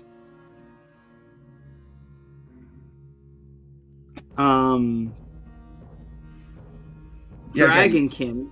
Like classic, just saying, like again, it's just like the dwarf where it's like that classic feel. Like this is a strange, beautiful, elite being. Yeah, I like that flavor in those heritages. Yeah. And then Dragonkin shows the first thing that we see that can explode. Oh, do we? What do we got? Yeah. Is it the breath? Yeah, they're dragon's breath. These damage dice explode! That's awesome. Which they should. Yeah. Which they fucking should, which makes your dragon breath so much fucking cooler. Mm-hmm. I like that. Dragon's damage type is acid, fire, frost, lightning, or poison. Nice and simple. Yep. Dragon scales. Yeah, and then that explode. Like, why wouldn't you want to be a dragonborn when you can just have a breath weapon that could just keep exploding? Oh man, count. And you can use it once per minute. Once per minute. That's awesome. It actually makes it like an actual attack you use. That's cool. Not just a thing that you need like an hour rest to recover. Yeah. I like that. Yeah, count one goes crazy for that. Get it on blue. At 5th level, you can use it twice per minute. So you pretty much twice per combat at that point, or per like scene. Yep. Yeah. You're the girlfriend. By the way, my girlfriend is upset you don't get more screen time. Every time you're like in the background, she's like, switch the camera. You know how Lily can be.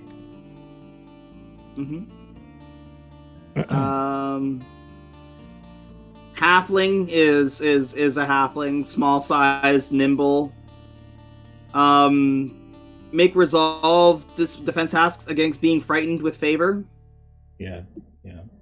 Gain 1 additional luck when you finish a long rest. Trixie.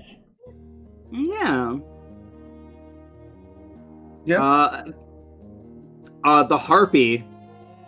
It's an interesting ad. And I should mention, like, the stuff we're seeing in this playtest, for those people that aren't familiar, it's just like a slim selection to what he has. Like, when you look at the entire thing, like, he's gonna have a lot of races and classes and shit.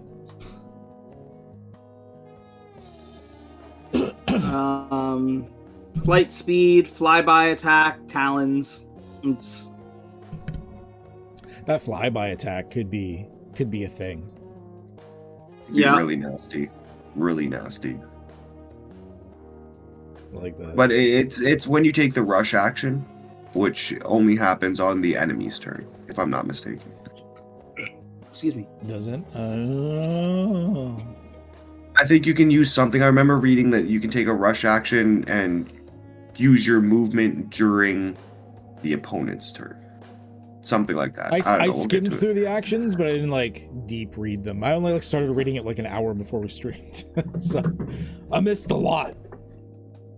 Harpy's flight is a little complicated, which I'm trying to figure out how to best convey. It's not too bad right now. We'd have to think. I want to play with it and try it. Like, maybe if we do a play test, one of us will play a harpy and try it out or something. Fly speed equal to your walk speed, no hover. You can't use this fly speed while you are holding anything with both of your hands. Which makes sense, because a harpy's wings are attached to their hands. Yeah, so, their like, arms are their wings. Yeah. Rush as a quick action requires the hold action first. Oh, so you gotta, like, set yourself up for it? Yeah. Okay, that one you might have to do some thinking on, because that does seem a little... Yeah, okay. Yeah, no, in that case, Harpy's shit. I hate it. No. Yeah, no, it's trash. Yeah, it's total trash. Adam, you Get it out you of take here. these last few, because it contains your gremlin. Which one remember on Gollum? Gollum. So he's after the One Ring. He killed his brother. And Precious! Ah. no, it's artificial being a construct. They're often created for some sort of purpose. Golems could and often do outlive their creators. Golems began wandering the world and set out to define it for themselves. So there's just sentient golems rolling around that outlive their creators. That's a cool way to live. Artificial life, you don't need to eat or do any of that fancy business.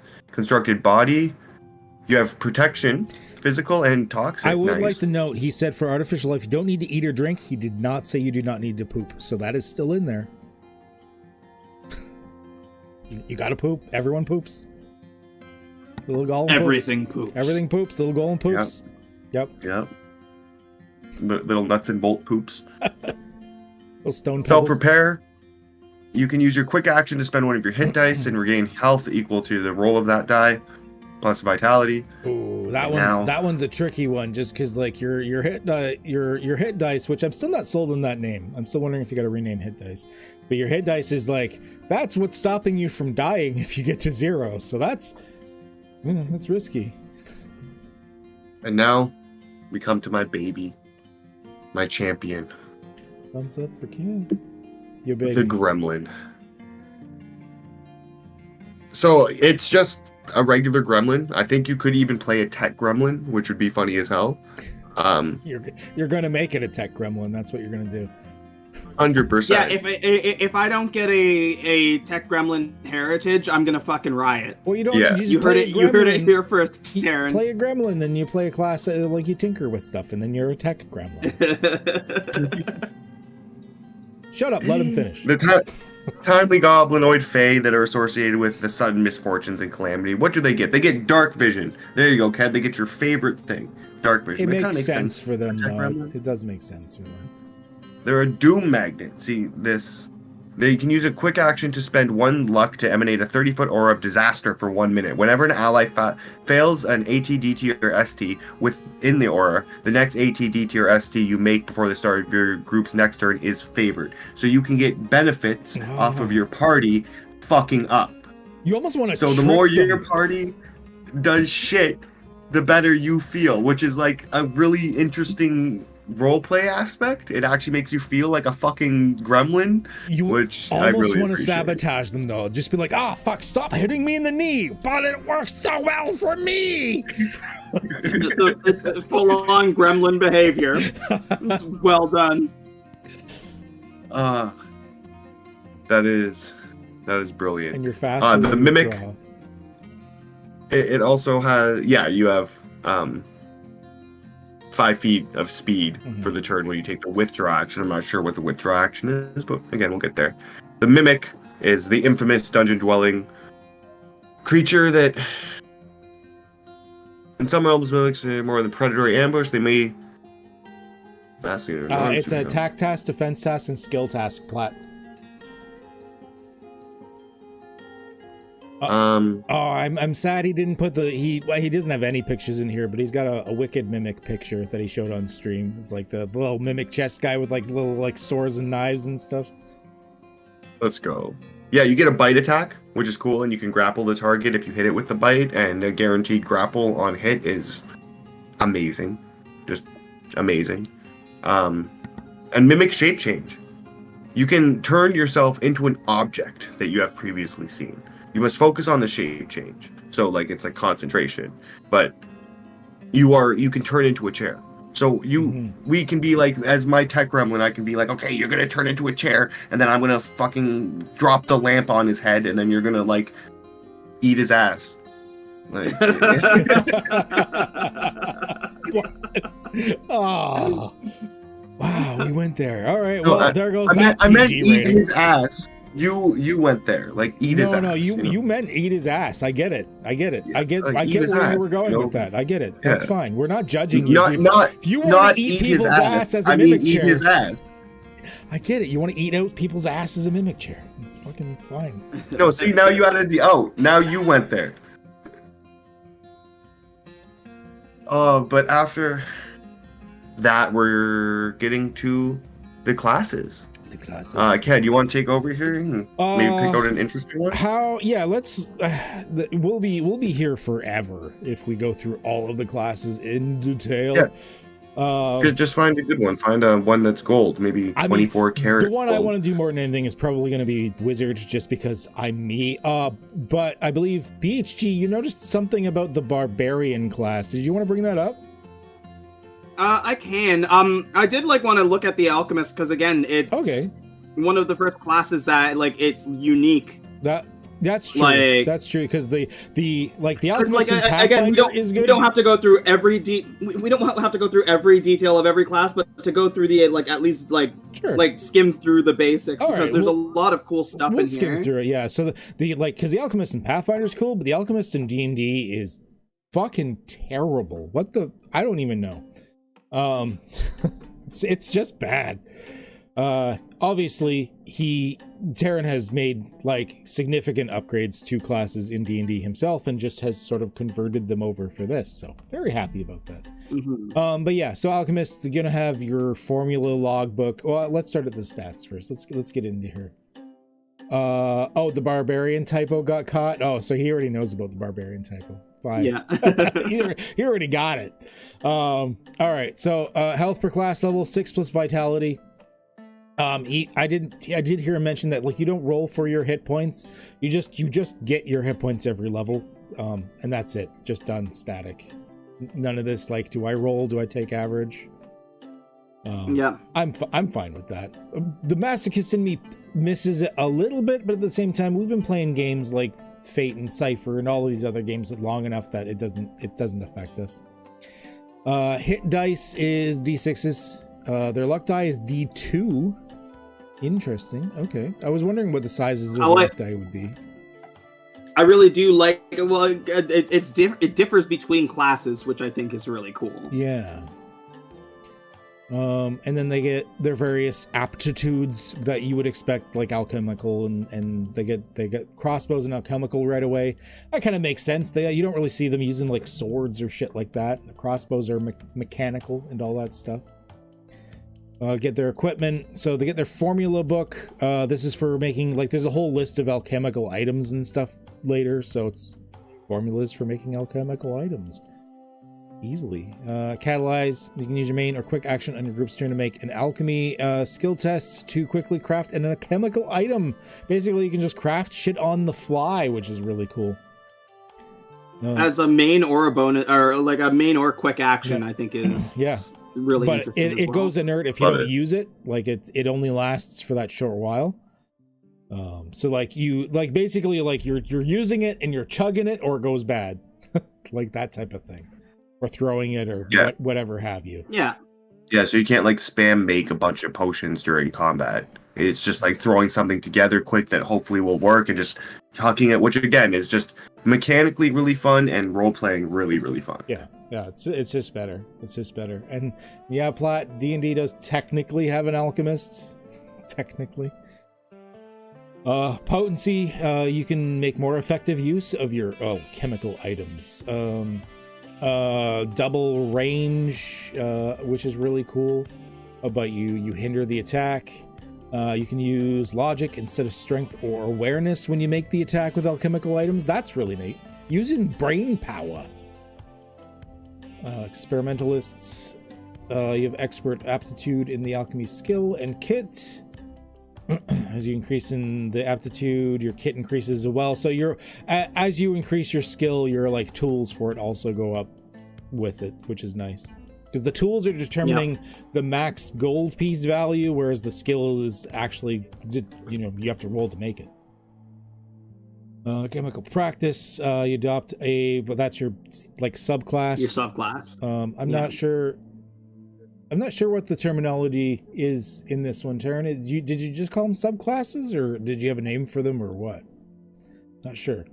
I think it looks like they have different names. Oh, they have different names. So it's like 5e where they have different names instead of just saying like subclass. So okay, all right, that's interesting. So it's like 5e. So alchemical practices. So we've got the apothecary and fulminaire. At first, so I'm assuming that's gonna be like bombs, and apothecary is gonna be like health potions and stuff. Yeah. Learn the formula for Thunderstone. It's intriguing. I like that the alchemist was fleshed out like this. To be a full class. I like it. Yeah. And then there's so many different ways you could be doing this. Like I'm waiting for him to like embrace the Jekyll and Hyde thing and get like the mutagens and stuff like they have in Pathfinder and stuff like that, and let the alchemist kind of go a little crazy with it. I'm looking forward to it. Yeah, it's separate for each. Okay. Barbarian is he already caught what we wanted to criticize him on, which sucks. Bastard. So we can blame Rentry for that. So you got your rage. Actually, I'm interested how the rage mechanics work. Let's look at this. Use a quick to go berserk for 1 minute, which is a specific status. You regain your composure to stop going berserk as a quick action. Can't use if you have fatigue or if you used it last time. Willingly fail any defense test you make against being berserked. What? You have a defense task against being going berserk? I guess there's spells maybe that do it. While you're berserked by any means, the following rules apply. Your actions are not limited by the berserked status. You have protection physical R. I don't think we've gotten to that part yet. I don't know what that means. And your damage dice with attacks using strength explode on a roll of 1. Whoa. All your damage dice explode. That's interesting. And on a roll of 1 instead of the max roll. Because barbarians when they roll 1, it fucking hurts. Well, you get angry that you just did shitty. So, right? Yeah. Do the attacks only explode on a 1, or do they also still explode on a 6? Well, I don't think attack damage or normally, whatever the die. I don't think it normally explodes. No. Protection R is resistance. Oh, okay. So they get physical resistance. You have protection, physical resistance. Okay. All right. We're getting there. We're figuring it out. Still a lot of stuff we haven't read yet.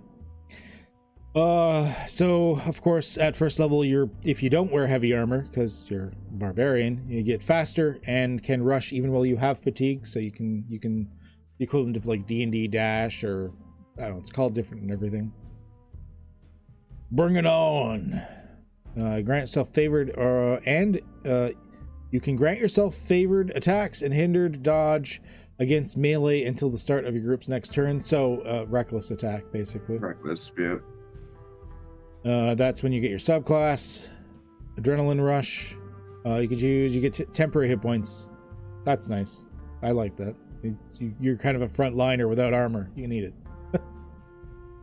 I like it. Only explodes into 1. This is basically baked in Great Weapon Master. Oh yeah, you basically baked in a Great Weapon Master because everyone would fucking take it anyways.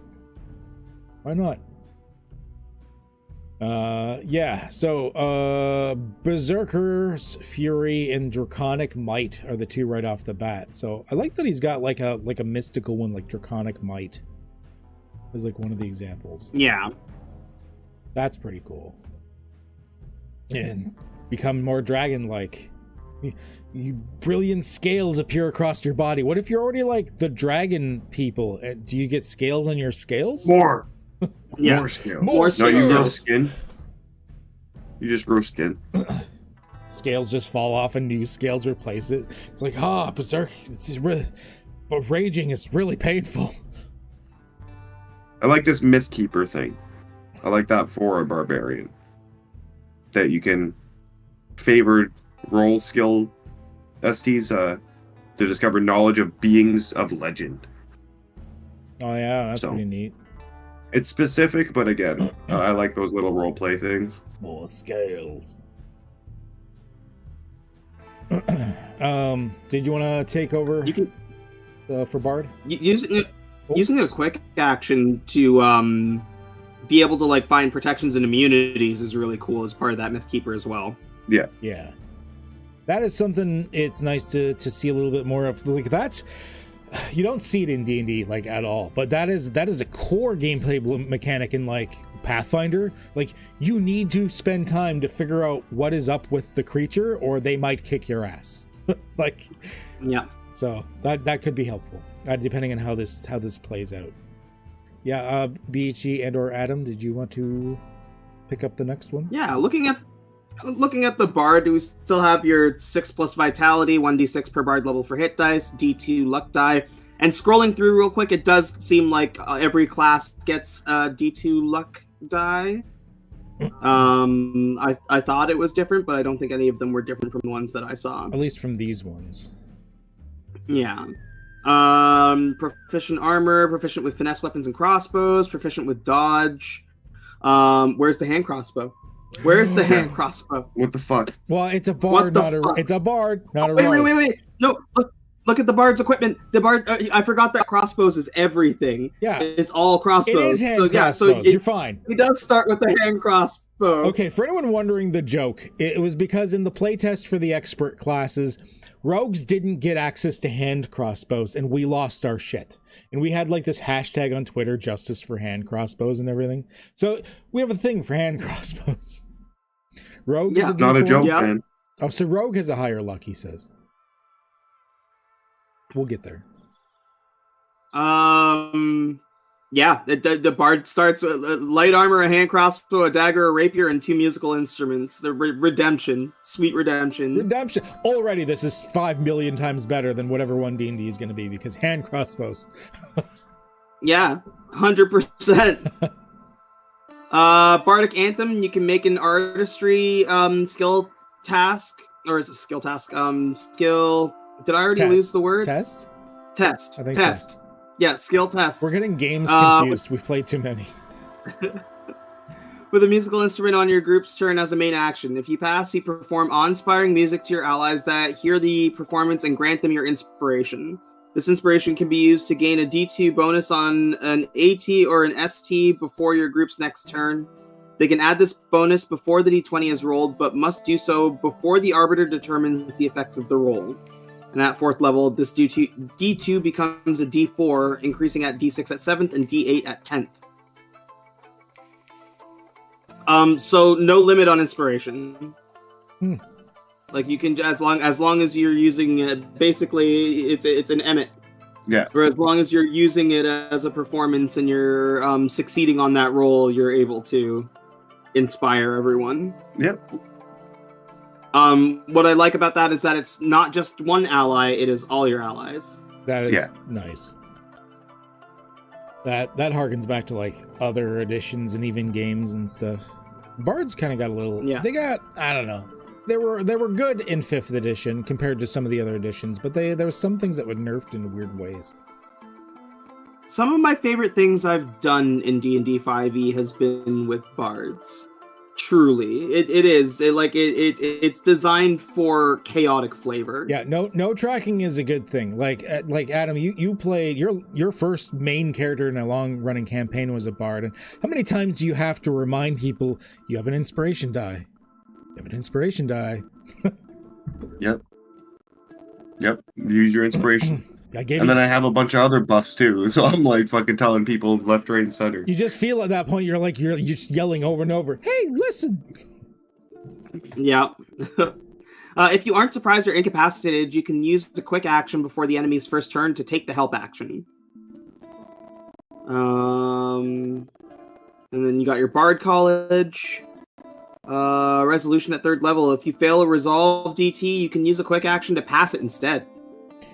Further, if any ally has your inspiration when it fails to resolve DT, can use the inspiration as a quick action to pass it instead. And then Bard Colleges, we have Lore, with Anthemic Arcane and Lore Keeper as its abilities. Increase your aptitude with 2 spells to train. You increase your aptitude with these spells by 1 rank at 5th, 8th, and 10th. Okay. Now he put spells. I think you renamed them to essences or something later, didn't you? Like you didn't have them as actual spells? I'm not sure. Because like magic, he made into like a thing where you cobble your spell together. Oh, and you use mana to cast spells? Yeah, wait till we get to the spell casting. That was the part I like beelined to, because I'm like, magic. Cubes of squirrels! Okay, so for the bards, have the Lore Keeper for the college. Okay. Or Lore. Law. The fighter. Can take fighter. I'll take the Fightar. So D8s. I don't know how things balance for hit dice, but like for eights for vitality, stuff like that. Weapons you gain. I'm surprised that it wasn't just like a proficient with everything, but there's like a list. Well, I guess you probably get a thing for more. Yeah, you get martial techniques and stuff. So yeah, you're not proficient with all weapons per se right off the bat, but a good chunk of the main groups, I think. Dodge, trained with endurance, athletics or finesse, one of your choice, blah, blah, blah. You don't start with any tools, basic equipment. 5e spells or essences in this system. Magic's a whole new ballgame. Yeah, so you just might want to make sure you rename the spells in that to essences then. Because your essences are more like Lego building blocks rather than like spells. So fighter features. Once per action, where you have favor on a weapon AT, you can forego making any attacks this action with favor to make 2 attacks with that same action. Wait, what? Let me read that again. Once per action, where you have favor on a weapon or accuracy test. You can forego making any attacks this action with favor to make 2 attacks with that same action. You can divide your advantage. It's like doubling down in blackjack. Yeah. Okay. Yeah. My brain just skipped a gear or something. It took me a second to actually read that. Okay, I get it. Second wind. Oh, I've heard second wind before. If you don't have any fatigue, you can use a quick action, spend a hit dice, get hit points back. Okay, second wind. We all know second wind from 5e. I think it's interesting that a difference from 5e is that if you're fatigued, you can't use it. Yeah, because fatigue plays a big part in this with like rests and stuff like that. Also, once again, spending your hit dice is a risk. You need them when you drop to 0. Yeah, so it's staying up longer at the risk that if you go down, it might suck. So yeah, especially at first level, we only got like the 1. So yeah. Martial techniques. You learn 2 combat maneuvers through study. You gain 2 martial techniques detailed at the end of this class, which is, we'll get there. And then adrenaline surge, which is the surge thing. You can, once per combat, you can hasten yourself. So that it's nice that he was able to like not have to like write extra words by just being like, look at the status effect, hasten, and he's good. Gladiator. Braggadocious lords of the arena. You know what? Extra points for using that word in a sentence in an RPG. Oh, and even more. Are you not entertained? Yeah, I don't know if you guys noticed. Like, there's a quote before each class, and like, before. I was gonna say like the iconic class characters in each description. I think is a really fun addition as well. Yeah, it's really good. So gladiator, you got the crowd pleaser for like a threat taunt thing, or no threat, create your aptitude with threat. Let's show yourself off a bit. Taunt is after the crowd pleaser, where you can like be like, come at me, bro. And then we get our martial techniques, which is pretty much what you expect. Like that's straight out of the 5e handbook, basically. Priests. So priests, we got our clerics here. Priests, I imagine, will be pretty straightforward. They're going to be doing some healing, casting some spells, and giving trauma to little boys. Let's see here. Jesus. So 6. Oh my god. You know how I am. All right. So miracle work. You are proficient in 2 miracles of your choice. Can increase your aptitude rank with any miracle by 1 each. Oh, I see. So you've got like the specific. Oh, right. You've got the categories for them, whether the spells, miracles, whatever. But they're still all fueled off the essences. I get it now. I get it. Spells there was intentional. See, now I'm reading it. You get your mana. Get your awareness casting, where you can use like awareness, basically same thing as like them using like logic or whatever, other classes using logic. Get your domain. So you get your domain right away. That's nice. That's ward against evil. Cleric gets it. Was that? It normally like in 5e it was what? It would get 1. it later, right? Second. No, they got Does it right get away. It level 1, same thing. In the new edition, they're not gonna get it till 3rd, because that makes sense. Yeah, that's dumb. You're just like, oh, I'm a cleric. Oh, what are you a cleric of? I don't know. I'm not high enough level. Okay. I just randomly am throwing my faith somewhere, and I'm hoping somebody answers, maybe. Yeah. But it also helps, in my opinion, for the new 5e players, just to go on a tangent here, because, like I was saying earlier, it is fucking hard to get new players to commit to anything. So, like, letting them play the character and then pick a god that suits their character might be a better option for newer people. So Ward Against Evil is just turning mechanics for either health spawn or undead. Cool. Blessings, get more miracle stuff. And then we got 2 domains right off the bat, life and light. These are pretty, that would be pretty go-tos, yeah. So life, extra aptitude with life right off the bat by 2, which is That's pretty good. And healing rolls for miracles you cast explode once on a roll of a 1. So this is another time where it explodes. I think that's interesting. It explodes on the minimum die. Most RPGs always have all of their shit explode on the highest die. And he's having all of his stuff explode on the minimum of the die, which is making the player feel a little bit better for having just rolled shitty. Yeah. And so when you're healing, you don't get stuck with like 3 fucking 1s. Which, again, is fucking painful. Yeah. Yeah. Like, barbarian damage, when you roll a 1, painful. When you roll a 1 as a cleric healing, fucking painful.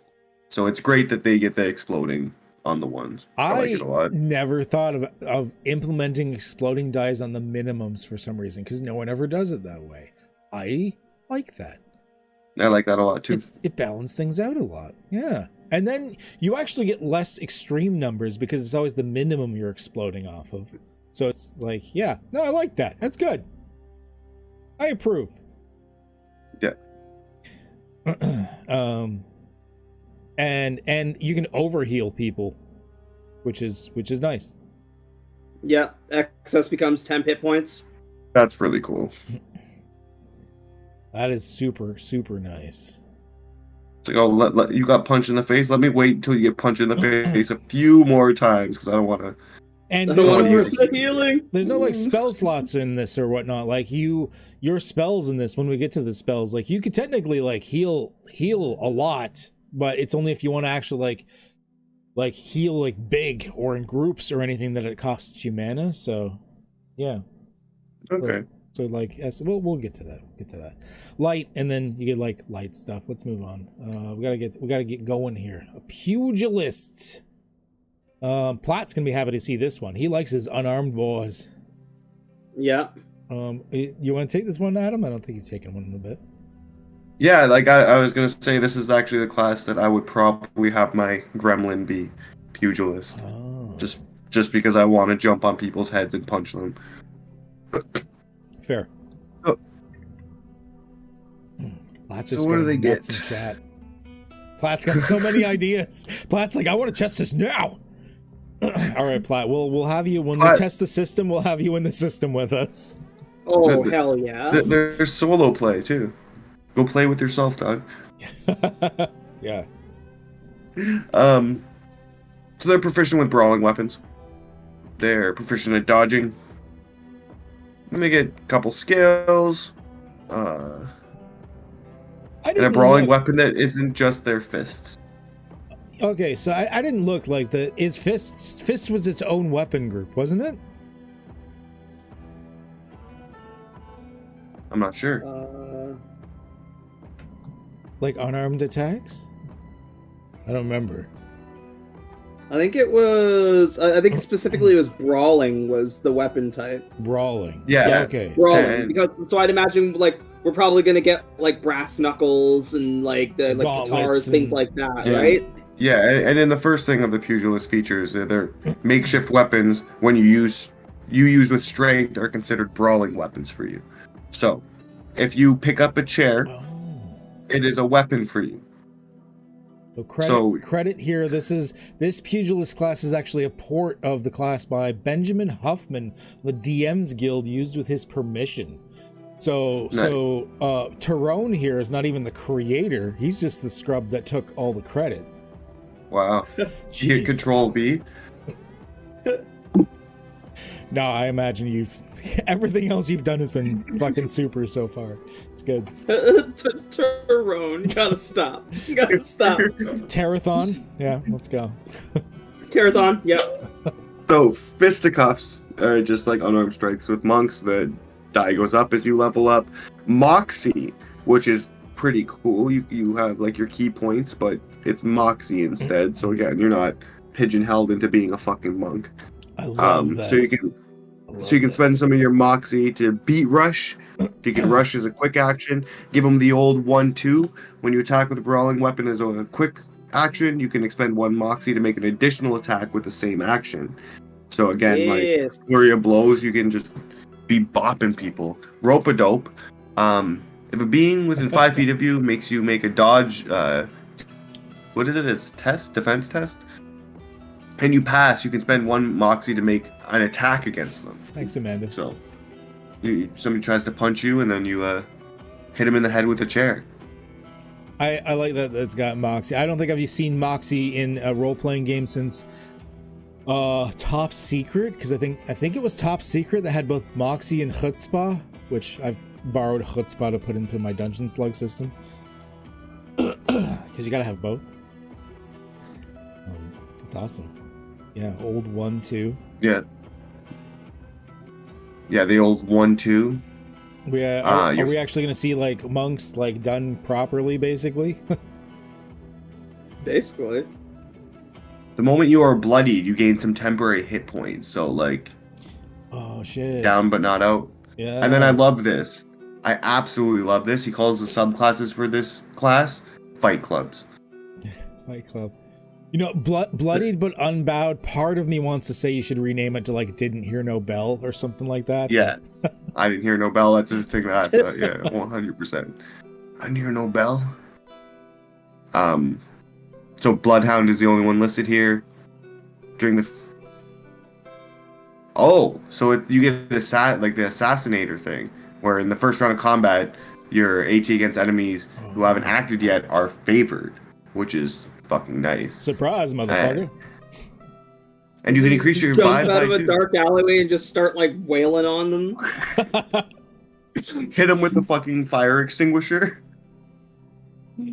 This class would be amazing to play as the gremlin and just like drop shit on people's heads and like, you know, because you could break their stuff while hitting them with it. Anyway. Screw your TV. Moving on to the Rouge. The Rouge. The Rouge with the Tolkien quote.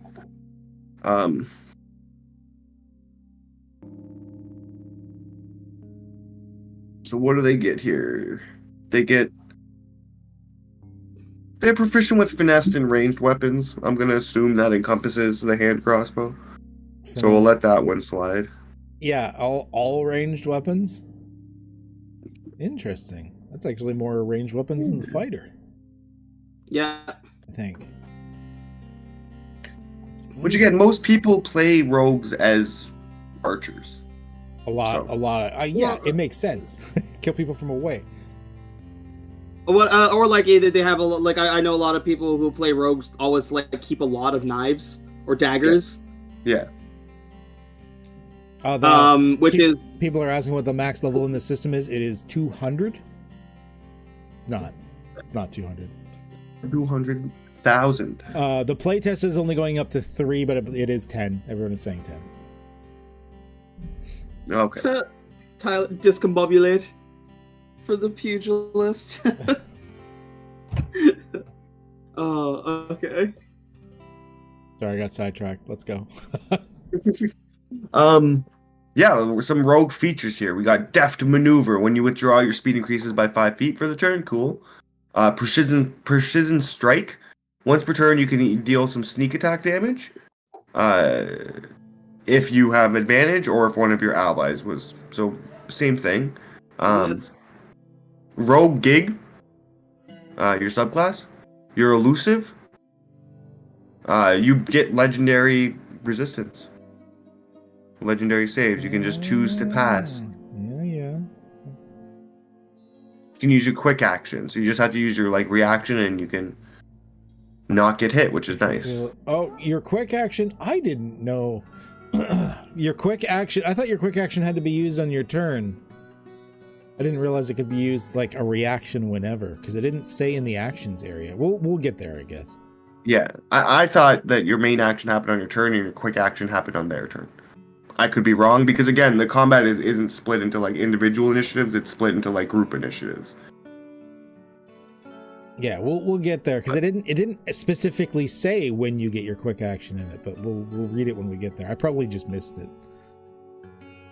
Yeah, and then the subclasses here. First one's assassin. Assassin. Assassin. Which is what my chair mimic is going to be after. Why do you fantasize about eating ass as a chair mimic so badly? No, I was gonna eat his ass. I wasn't gonna eat his ass. There's a difference.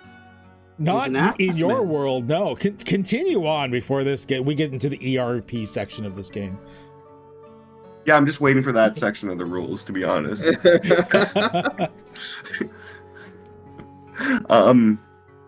So wet work, you get aptitude with your poisoner kit and stealth by 1, no higher than expert. So you get to poison people and be better at stealthing, which is cool. Blade in the dark. You double the number of sneak attack dice you roll against beings that haven't acted in the combat yet. That again, I like rewards like that because it rewards players for thinking more. If they set up ahead of time and plan, yes. Yeah. And then you can be a spy. You get espionage, disguise tools, and deceit, rather than the poisoner kit and stealth. Furthermore, you can unerringly imitate voices. Ooh. Okay, so you're like a mimic. Imposter among us. Oh shit, that's sus. Favor. Oh yeah, that believe you're it's an ally. That's nice. That is nice. It gives you that, like, because then you can lie, and then you can hit him with the sneak attack. It's real nice. Vanguard. Move, bitch. Get out the way. Ludicrous. Move, bitch.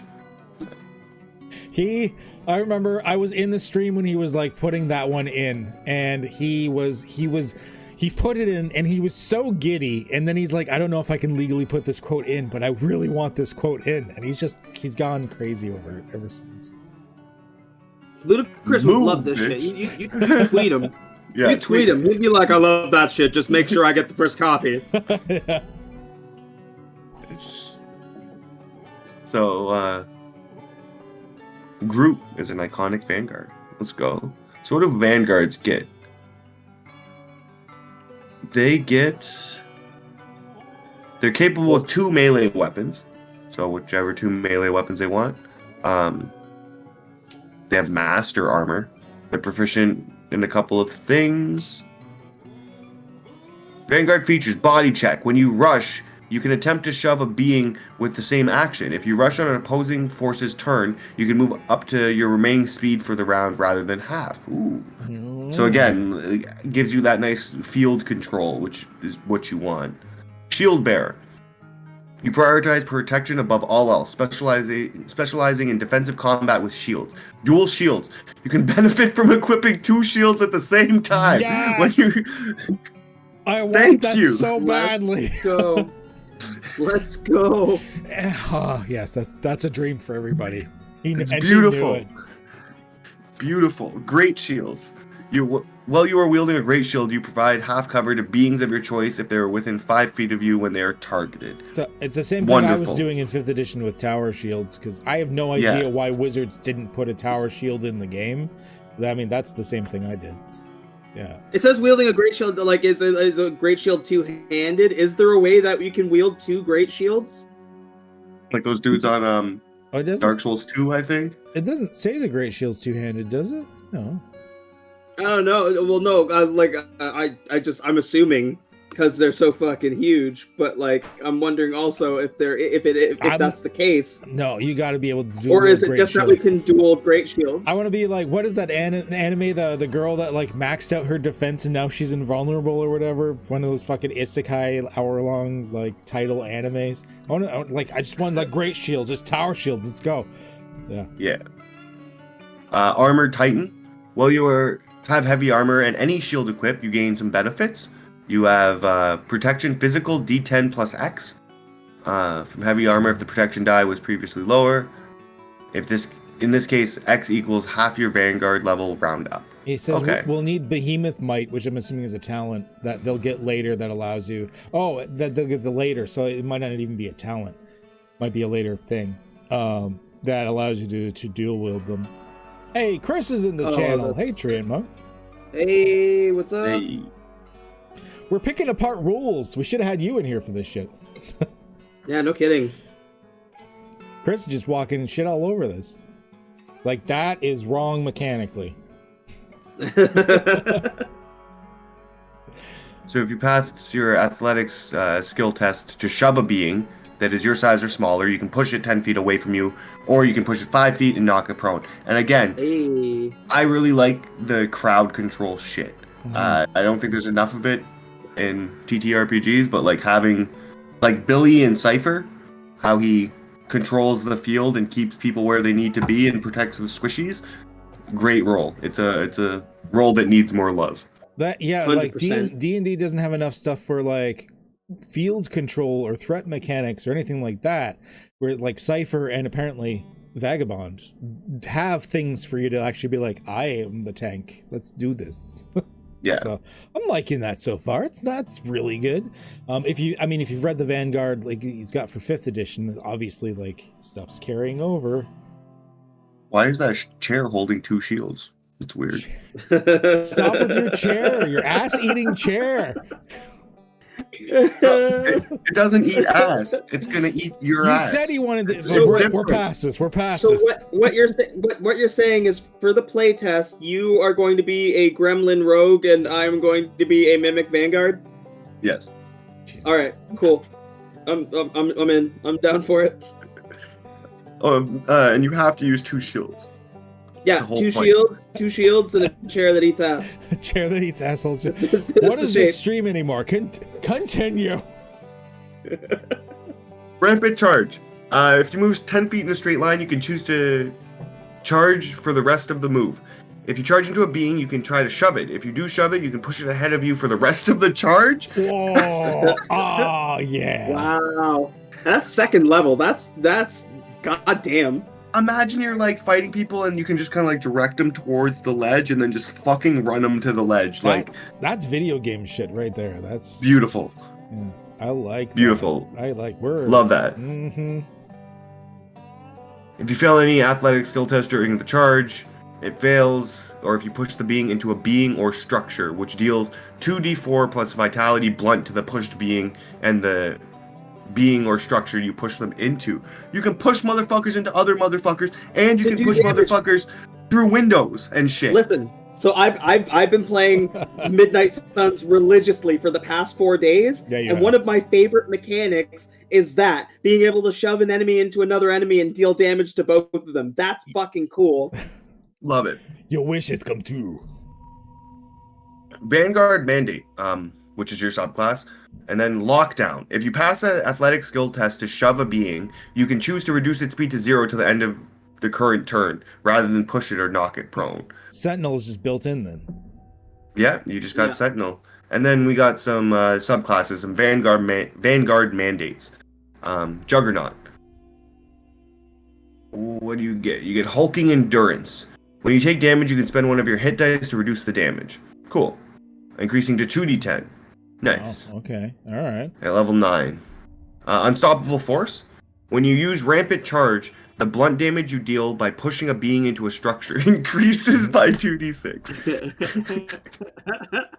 Additionally, the first time on your turn that you charge into an object or a structure that is no thicker than 1 foot denser than stone, or denser than stone, you can break through it instead of ending the charge. So you can just Kool-Aid man through walls. There's mechanics for Kool-Aid manning through walls. And he also has a thing like structures is a assortment of objects, so I'm happy to see some structure mechanics here because Yeah. Wait, again, as a mimic, could I become a medium-sized fucking like jug? Like a medium-sized water jug? You just want to be a juggernaut? I'm just gonna be the Kool-Aid man. Oh. Dual shielding fucking Kool-Aid man. Oh my god. Okay. all right. You want to take over or should I keep going? This is Ked's. This is the wizard. That's what I'm Wizard? asking. I'm taking the wizard. Yeah. Yeah. Wizards are my bomb. What I did to wizards in Pathfinder was absolutely unkind. So I love my wizards. Let's see how they do in here. I mean, I imagine it's going to be fairly simple since it's going to be mostly around the spell casting stuff. Wizards don't tend to get too many fiddly bits. So we're going to start with, of course, they're going to get like low hit points. They're wizards trained with just staves. I mean, Gandalf had swords. What the fuck? Gandalf was a fighter. He was like an angel god. No. He was a fighter with expertise in deception to lie to everybody and make them think that he has magic. Yeah, it checks out. Yeah. I've got magic! No, you have a glowing stick. It's probably the stick. Shut up. So they get aptitudes with things you think they would get aptitudes for. They get spell casting. They get magic. They get spell mana. You equal to logic plus twice your wizard level because you gotta cast your spells. Logic casting, so you can use your you must cast your ST using logic. This skill test is equal to 20 minus and then math. It's positive math though, Adam. It's positive math. It's not negative math, so you'll be okay. I heard minus. Are you sure? I heard you say the word minus. I'm ready to leave. No, you're fine. It's good. I don't do fractions. All right. And Scriven spell, if you find a spell scroll, you can increase your aptitude rank with a spell to trained as a downtime activity. That I really like because, like I said earlier, there's already a lot of things that need aptitude trainings. If you had to also pump your points into it for spells, wizards would never have any skills. So yeah, it's nice that you can just find scrolls. I'm assuming scrolls and like maybe other like spell books that would apply as like scrolls as well. I'm assuming that's going to be a thing. They'll count as scrolls probably. Like I'm assuming the spell book's a thing. But yeah, you can increase your spell casting just by finding other written shit. Go to freaking fantasyinstructables.com. Wizardly Pursuit, that is your specialty. So you get that right off the bat, which is nice. I actually wasn't sure if you're going to get that right off the bat for wizards, because sometimes they do dabble a bit before they figure it out. But I guess they fucked around and they figured it out. Signature spell at level dose. Determine your highest aptitude rank with the spell and choose one of those spells as your signature spell. You cast ST with favor. Oh, shit. You can change your signature spell to another spell of the same or higher aptitude rank over the course of 12 hours. So you can swap it out every day. That's dope. As long as like it's the same or higher aptitude rank. That's pretty cool. Yeah, and that I like that idea of not being pigeonholed, because oftentimes you'll find that, especially like wizards or other like anything that has to make a choice, like you make those choices, those spells, and you feel like you're stuck afterwards. Oh yeah, and Chris, wait till we get to the magic section. His magic is very different if you haven't read it yet. The way this would get abused is by the players being like, let's find out what spells would be the most useful for you, and you'll train that spell, so let's go figure out a bunch of shit about the quest, and then you can, you know what I mean? It rewards the right type of behavior. Yeah, it does. Well, yeah, that's preparation. Exactly. Yeah.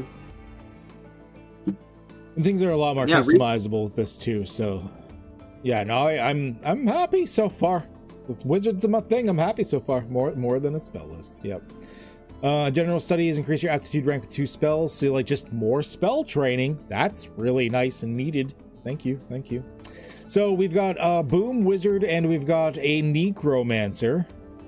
So someone blow things up and someone to raise a family. Let's see here. So evoker, pursuit of power. Come on, that's an oldie. Any essence from the evocation school of magic is a spell for you. Increase your aptitude rank with an evocation spell to proficient. So any essence from the evocation school is a spell for you. So you automatically just know all of the evocation essences? Is that what I'm reading? And then you increase your aptitude rank with an evocation spell to proficient. So you just get all of them if you didn't have them already. Any essence from the evocation school of magic is a spell for you. See, that sounds like any spell from the essence. I don't know how long these spell lists are, but then in Necromancer, you only get proficient with raise essence. Oh, with the raise essence. He says nope. I think I'm misreading it. A spell equals arcane. Okay. So even if it's evocation from a category you normally can't, they're all considered. I see. Okay, so like if it's an evocation that from another category, like the primal category or whatever, you can switch it over to be a spell for you, aka like an arcane shit. So you have the ability to put aptitude into it, even if you normally couldn't, because it's evocation. Okay. I think that's what he's saying. I understand. Either that or completely misunderstanding again, but I think that's what he's saying. You can train in a spell that you can't normally train in. So the essences are broken down. Spell equals arcane, right equals primal, miracle equals divine, and dread equals occult. Yeah. Okay, so that's. It means that if there's an essence in as a right, a miracle, or dread, that's an evocation school, then you can make it a spell. Okay, I'm getting it now. I think it's because the classes were put before the explanation of how some of this stuff works that we weren't picking up on it because we haven't gotten there yet. That might be why. We might want to... It's always tough because you want to put your character options earlier on in case people have to flip through for it, but at the same time, if you're just reading through the book for the first time, you don't know what's what until you've gone through. You gotta like hop around. That's fine. We're figuring it out. Maybe, I don't know, maybe a little more explanation of, like, just saying, like, it's an essence you normally couldn't cast. I don't know. That's not bad once you realize the terminology. Yeah.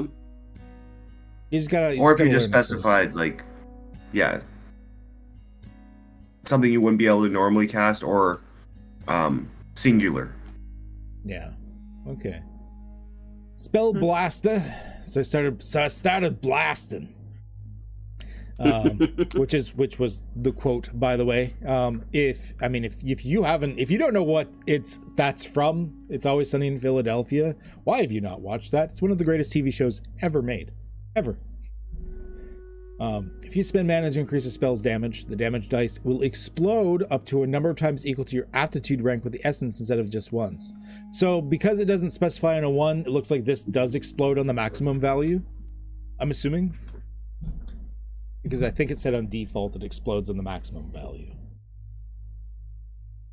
So that's interesting. I think this is the first time we've seen a maximum value explode so far. Yeah.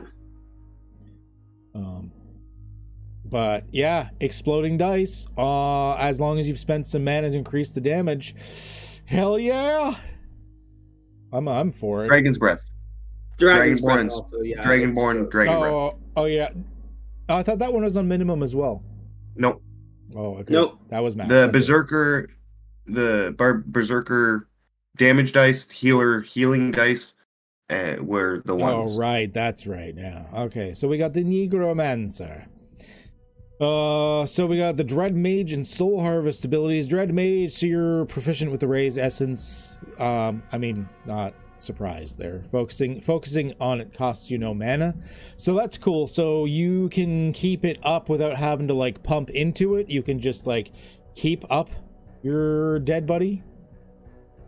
Further, you can increase your aptitude rank with dread magics as if they were spells. So that's neat. So you're dabbling into the darker shit.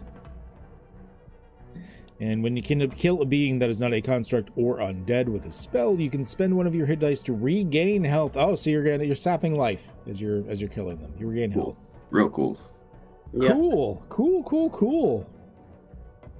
It's not there, but I love the Evoker 9th level feature. Yeah, I've got some secret behind the scenes peeks at stuff that someone may have leaked from Rebel Rouser Games, but I'm not going to show it here because we're reviewing this playtest right now.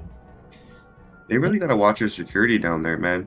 Lots of leaks. I know. Lots of leaks. What kind of crazy people are working there, I'm telling you, it's that disgruntled worker that in the company. Just so bad. So we're getting into our past. Do you want me to continue? Someone want to take over? Your past is a summary of who you've been before becoming an adventurer. So this is the background basically. I like that it starts off, this is what you can do for a custom past, and then goes into like examples of past options. Mm-hmm. Blacksmith, cook. You got, I love the cook. Beginning Hell's Kitchen. When you spend time cooking, you can prepare double the meals you ordinarily would as per your aptitude rank. I like that. Oh yeah, cooking's important in this too. I was gonna say, like, if you there's other things, but like cooking is important in this. It's dope. Yeah, I'm super happy with that. Blacksmiths, crafting. Yeah. Oh, and you don't suffer the effects of extreme heat. For the blacksmith. Oh, let's go for a wander feature. In the desert. You call this hot? This isn't hot. Farmer. I like the equipment that you get as well for all these. You get some chickens. You begin the story with your choice of either a fiercely loyal hound that follows your commands, a mule, and a wagon, or 1d4 chickens. It says to keep you nourished, but I'd be trying to take those chickens to end game. Yeah, no, we're getting eggs. Dude. I would not kill those chickens, especially if you roll one and you just have one chicken and you gotta like name it like Nugget or Mr. Cluckers or something. Like he's sticking with you the entire game. You just gave them pets. Pretty much everything BHG plays here is going to be a cook. Yeah. And the chair with 2 shields, it also cooks. Benefit from a long rest during a frugal lifestyle as if you were maintaining a modest lifestyle if you are at least fed, hydrated, and getting sleep if you require them. Nice. That's cool for the farmer. You're used to being a dirt poor farmer. Yeah, makes sense. Gambler. You gonna die for some chickens? Someone is.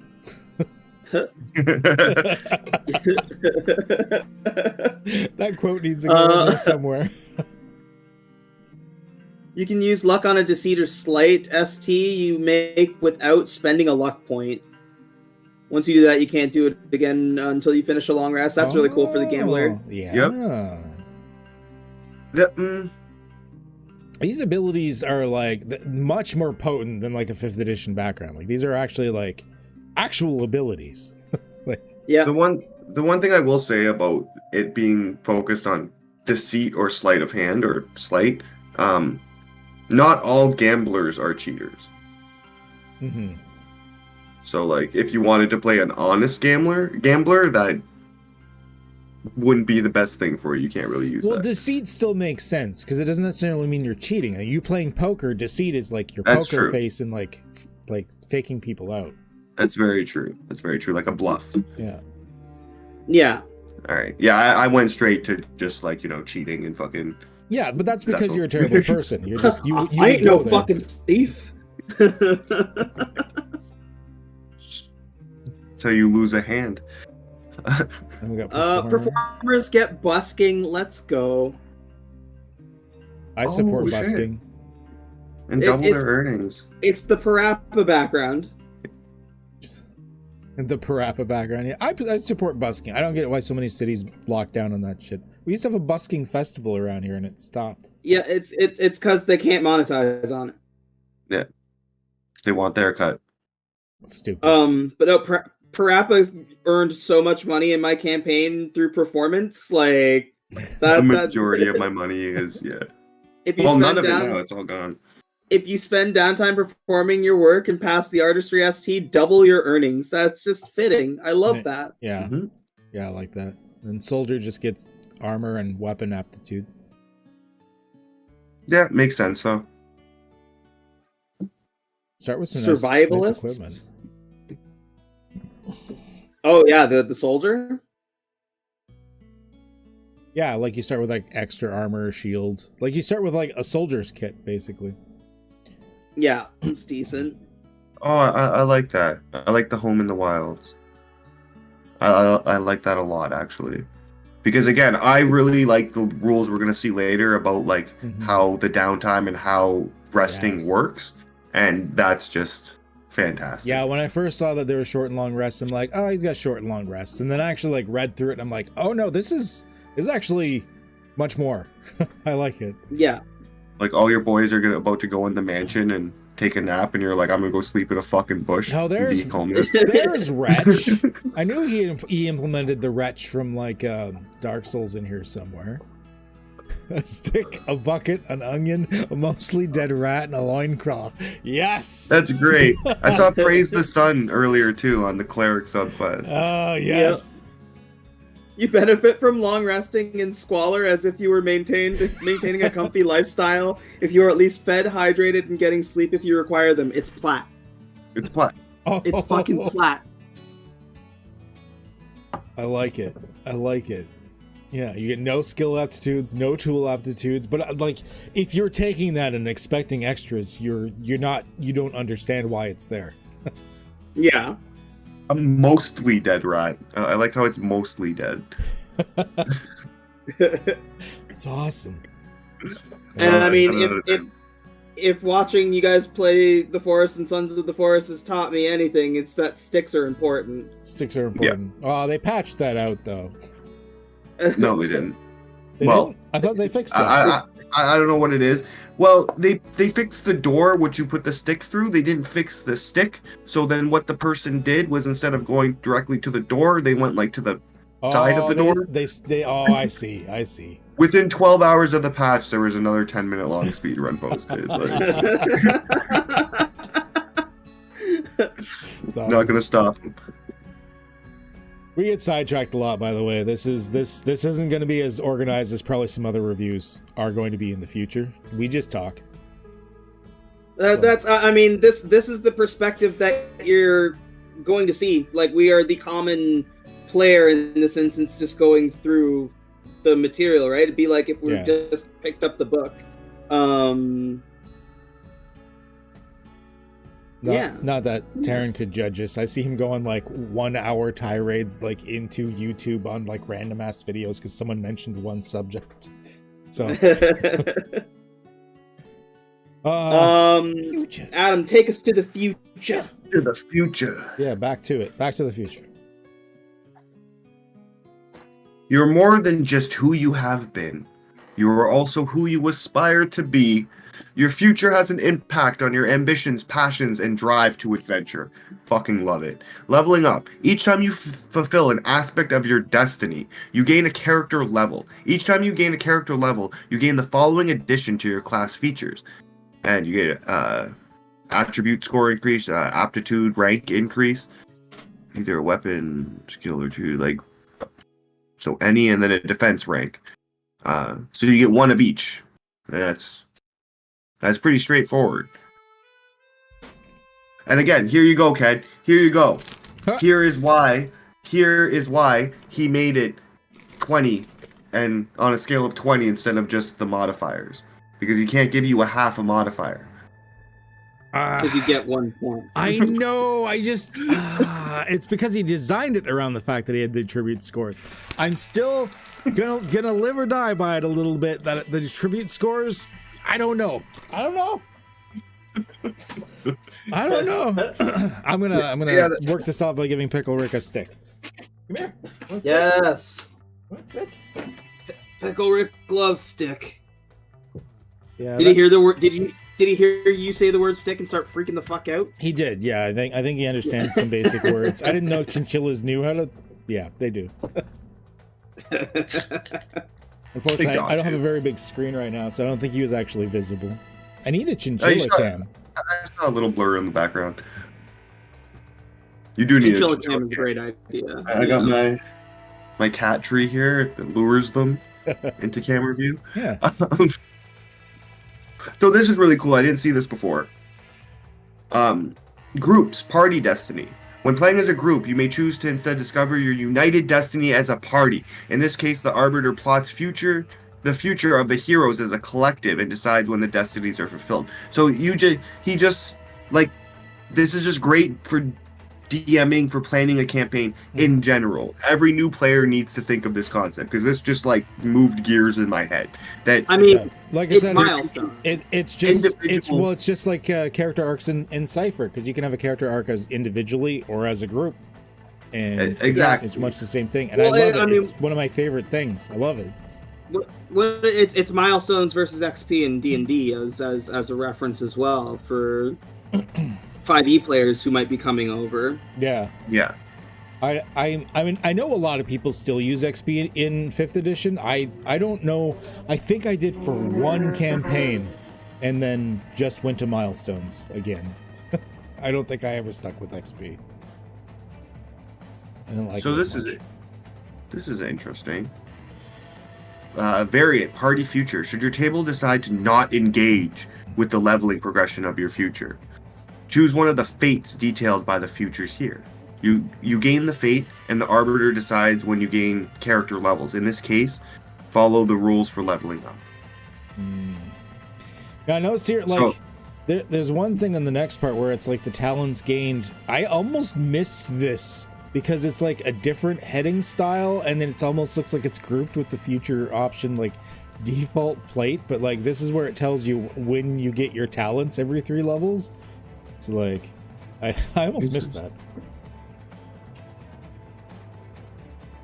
Just a warning if anyone's reading this. That's where it tells you that where you get your talents, because I actually had to look that one up. I had to like search it.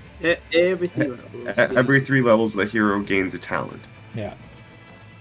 So a fate. Fates are signs of your destiny, which may play with the luck or grant you something that motivates you to adventure. Again, love it. Destiny. The path to fulfilling your destiny is detailed in the order of difficulty and estimated story length to complete. So let's look at some of the future options here.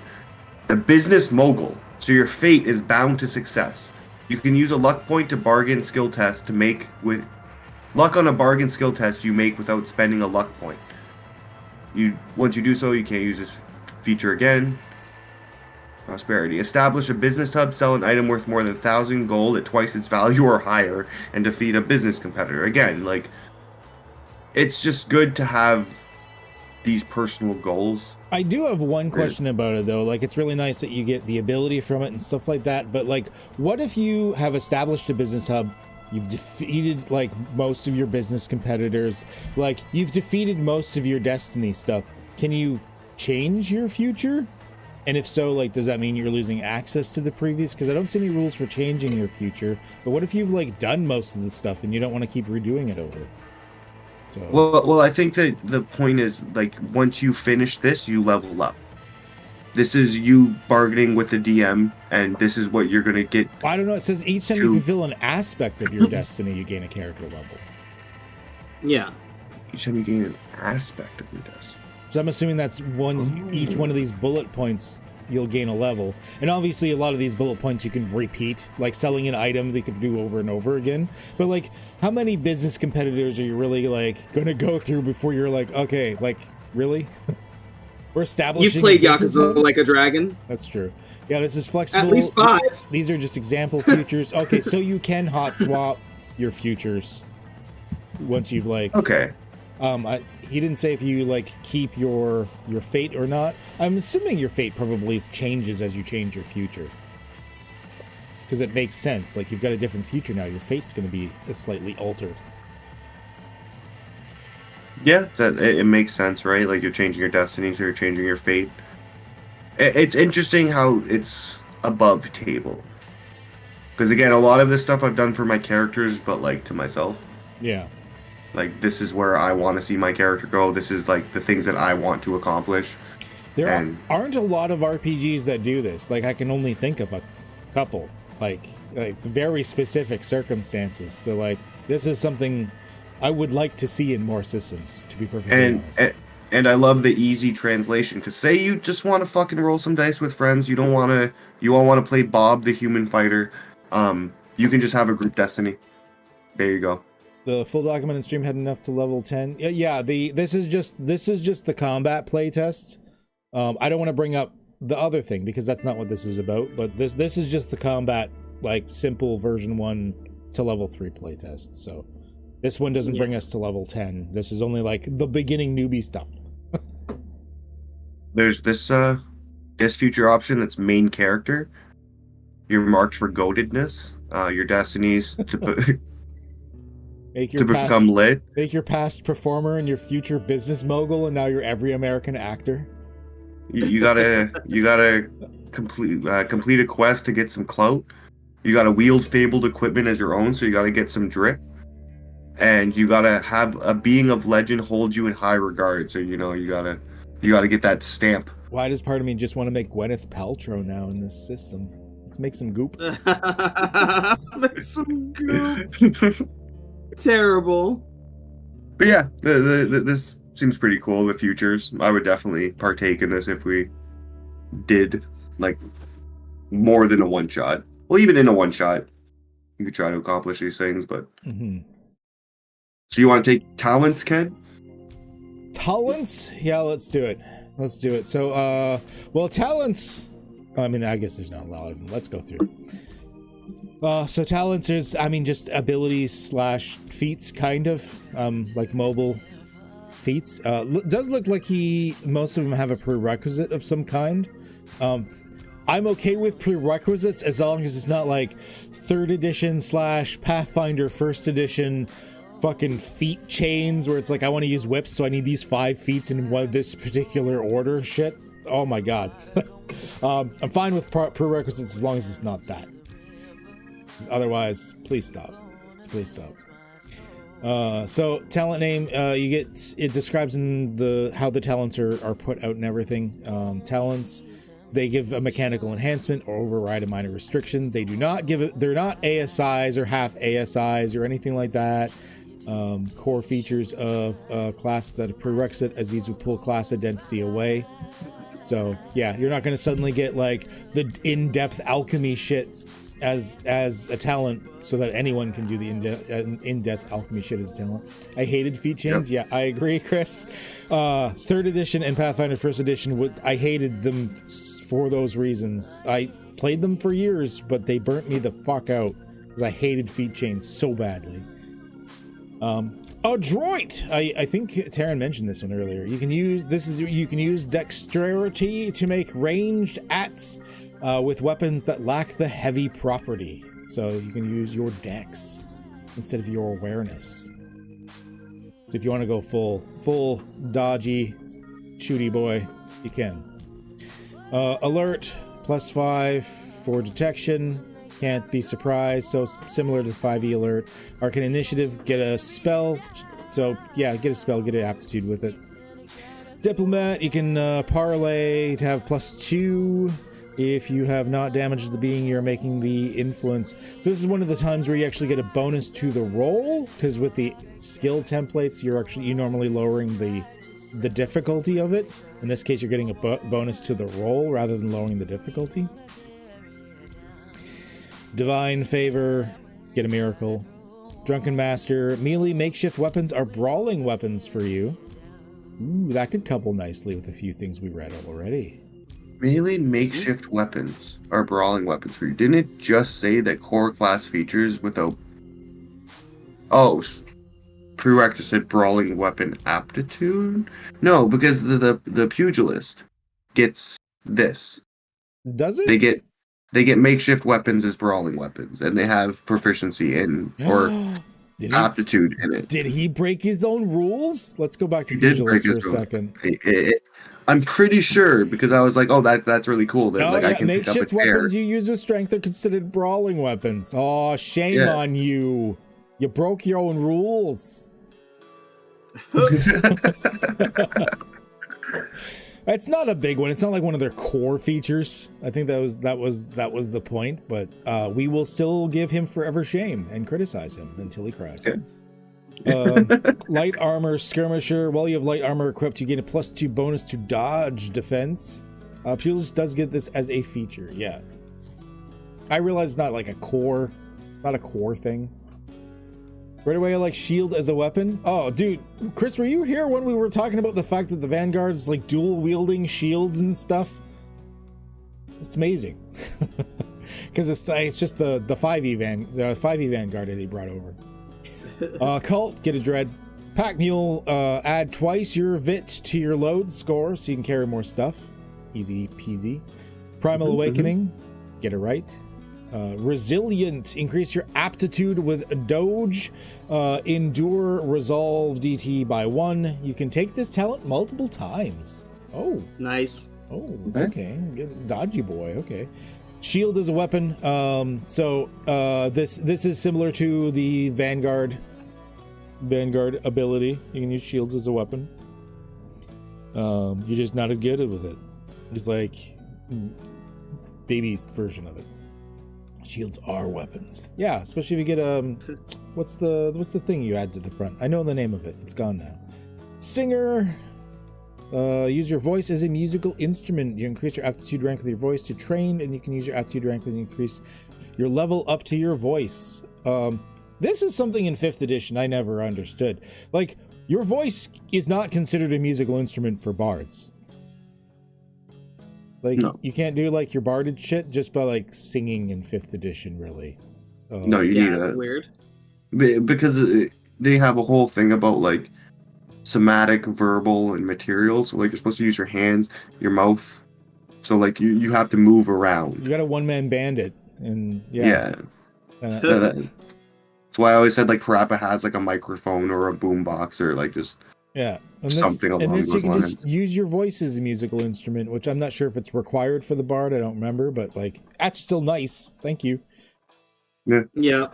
Sterner stuff. Increase your hit die by size, no higher than d12, and then you increase your max health by 1 per character level. Yep, makes sense because you increase the average of it. Part of me wishes it increased the health by 2 per character level to max to go with the hit die size, but yeah, I'm for it. Whatever. This is a mistaken bar for 5e. I can't ever get over. Yeah, right. I know. Tank. Well, you have heavy armor equipped. Get a +2 to the protection it grants. I mean, that's a no-brainer for the Vanguard. That's an auto pickup right there. And then weapon training. Get some weapon training. Basics of adventure. BHG, since this says like resting and cooking and stuff in it, do you want to? Yes, yeah. I love resting. I gotta use the I gotta use the washroom anyway, so I'll be like back in a moment. Okay. A long rest is a period of time, at least 12 hours or longer, that can occur no more than once per day. You hear that, Adam? Once per day. No. Can I have a long rest? No, fuck you. A long rest at least twice a day? I don't know what you're talking about. Normally at least 8 hours of this time is spent sleeping. So you can do like other things within that long rest period. You don't just have to be sleeping the whole time. Which is nice. I wonder if that ties into the downtime. In order to benefit from a long rest, a hero must be well fed and hydrated before the rest, and be resting in suitable lodging. The quality of food, drink, and lodging a hero is benefiting from during a long rest is called their lifestyle. Before taking a long rest, determine the quality of any food the hero has consumed in the last day and the lodging in which they are spending the rest. While a hero can subsist on basic needs, choosing to live luxuriously does have its benefits. A hero must rest in an area able to provide the lifestyle to benefit from it or be able to provide it themselves. And I love the examples, like Squalor. No benefits from resting. Increase fatigue by 1. Unless you're a wretch. Unless you're a wretch. Otherwise, you struggle hard. Yeah. And then poor, no benefits. Frugal, which is 5 silver, which is just neutral. Modest, half hit dice regained by the long rest. 1 fatigue removed by the long rest. 2 fatigue removed with comfy. All hit dice regained and 2 fatigue removed in luxurious. And all fatigue removed by resting for opulent. Rations provide the food needed to sustain a frugal lifestyle. Then camping provides the lodging needed to sustain a frugal lifestyle. So just camping out as a normal adventurer would with your bedroll and everything like that. And I guess depending on like quality of food has an effect, but I mean... Yeah, because you could arguably cook some really nice food during your camp and maybe push it up to modest. It seems like a little DM negotiation here. Yeah. But again, like if you have the cook background, that also provides you with all that as well, right? Or hunting or scavenging or any of the many things that people like to add to their character for flavor, you know? Listen, as a fat man, I understand the importance of food, and I understand this chart. benefiting from a long rest restores all your health. Benefiting from a long rest resets your luck. And then a short rest, a period that is at least 10 minutes or longer dedicated to resting. The being resting does not benefit from the rest if they travel, engage in combat, or have already taken a short rest in the last hour. Every 10 minutes during a short rest, a being with no levels of fatigue can spend one of its hit dice and roll the die to regain health equal to a roll of that die plus vitality. And then we have the environment. Falling. Anything that falls from a height of 10 feet or higher takes falling damage if it has no means of landing safely. This damage is 1d. We know now it's 1d6 physical per 10 feet of distance falling. No, it's 1d6 plus 1d8. Yeah, it's both. It's both. Which can't be reduced by armor without the assistance of magic. A being that takes this damage is knocked prone. So the thing against this is that if you have a jump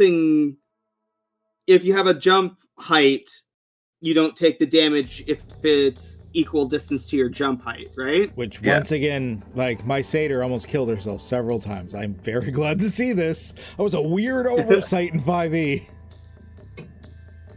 Yeah, being that jumps doesn't take falling damage if the height they fall is shorter than the height they jumped. I should have just kept reading. Lighting conditions affect the vision of any beings in the area that lacks special types of vision. Light, sunlight, moonlight, and dark.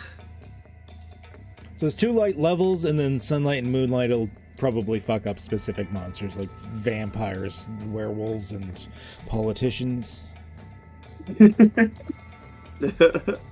Line of sight.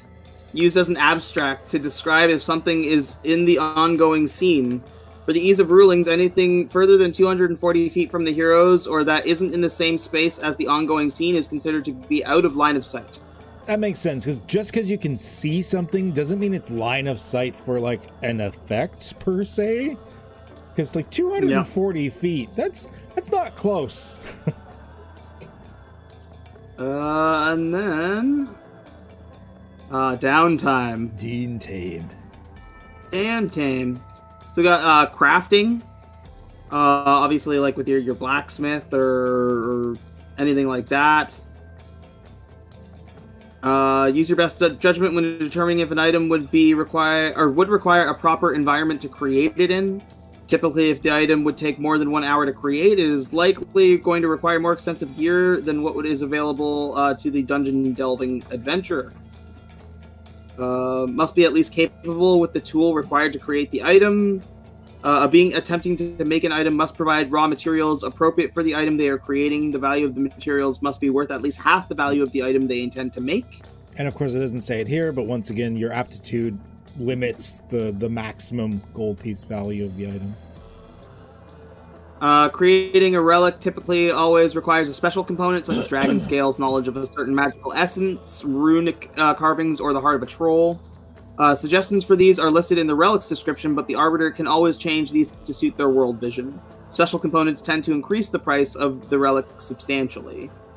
And then items without special properties can typically be created with a day or so's dedicated work. A being can create one item with a cost of 10 gold or less, or multiple items with an accumulated total cost as high as 10 gold with a day of downtime if it is the only item being crafted and they have the required tools and raw materials available. All right. That's fair. Okay. And then we have cooking, because why the hell wouldn't you have cooking for your downtime? A hero with an aptitude in cooking kit can prepare meals with ingredients. These can be played as simply as raw materials or as intricately as needing to provide specific ingredients, whatever suits your table. Either way, these ingredients should at least have a cost of 5 silver. Yeah. If at least 1 hour is spent preparing a meal, the cook creates a number of meals equal to the cook's aptitude rank with cooking kit. Any being that consumes one of these meals benefits from their next long rest at the next highest lifestyle expense. For example, if the being is otherwise gaining the benefits of a frugal lifestyle, they would gain the benefits of a modest lifestyle. So that, Adam, is how the cooking affects it. Yeah, it ups it by 1. It's awesome. Meals prepared by cook with the master aptitude of cooking kit always grants the benefits of at least a luxurious lifestyle. Whoa! You know what I'm going to be doing? God Yeah, I'm gonna be damn. cooking up a storm in Vagabond. You don't care how I'll tell shitty you. of a dungeon you're in, as long as you got basic camping equipment and a good cook, you're good. Fuck yeah, though. Like, Selling. Generally, heroes can sell anything they own at half its full market value without haggling. However, shopkeepers and customers are likely to be impatient if continually pressed to purchase something at a higher cost. If a situation requires, use a progress clock to track any failed ST the Arbiter calls for. If the clock is filled, it's unlikely a sale will be made. That makes sense. Especially if it's just like, it's not the owner of the store, it's just like the kid being like, I don't know, man, I'm just at the register. Please stop. Please stop. Alright, who wants to take the meat? This is the running combat. The meat. I haven't spoken in a while. I guess I'll hop in for a bit. All right, running combat. Scenarios that call for combat are handled in what is known as a skirmish.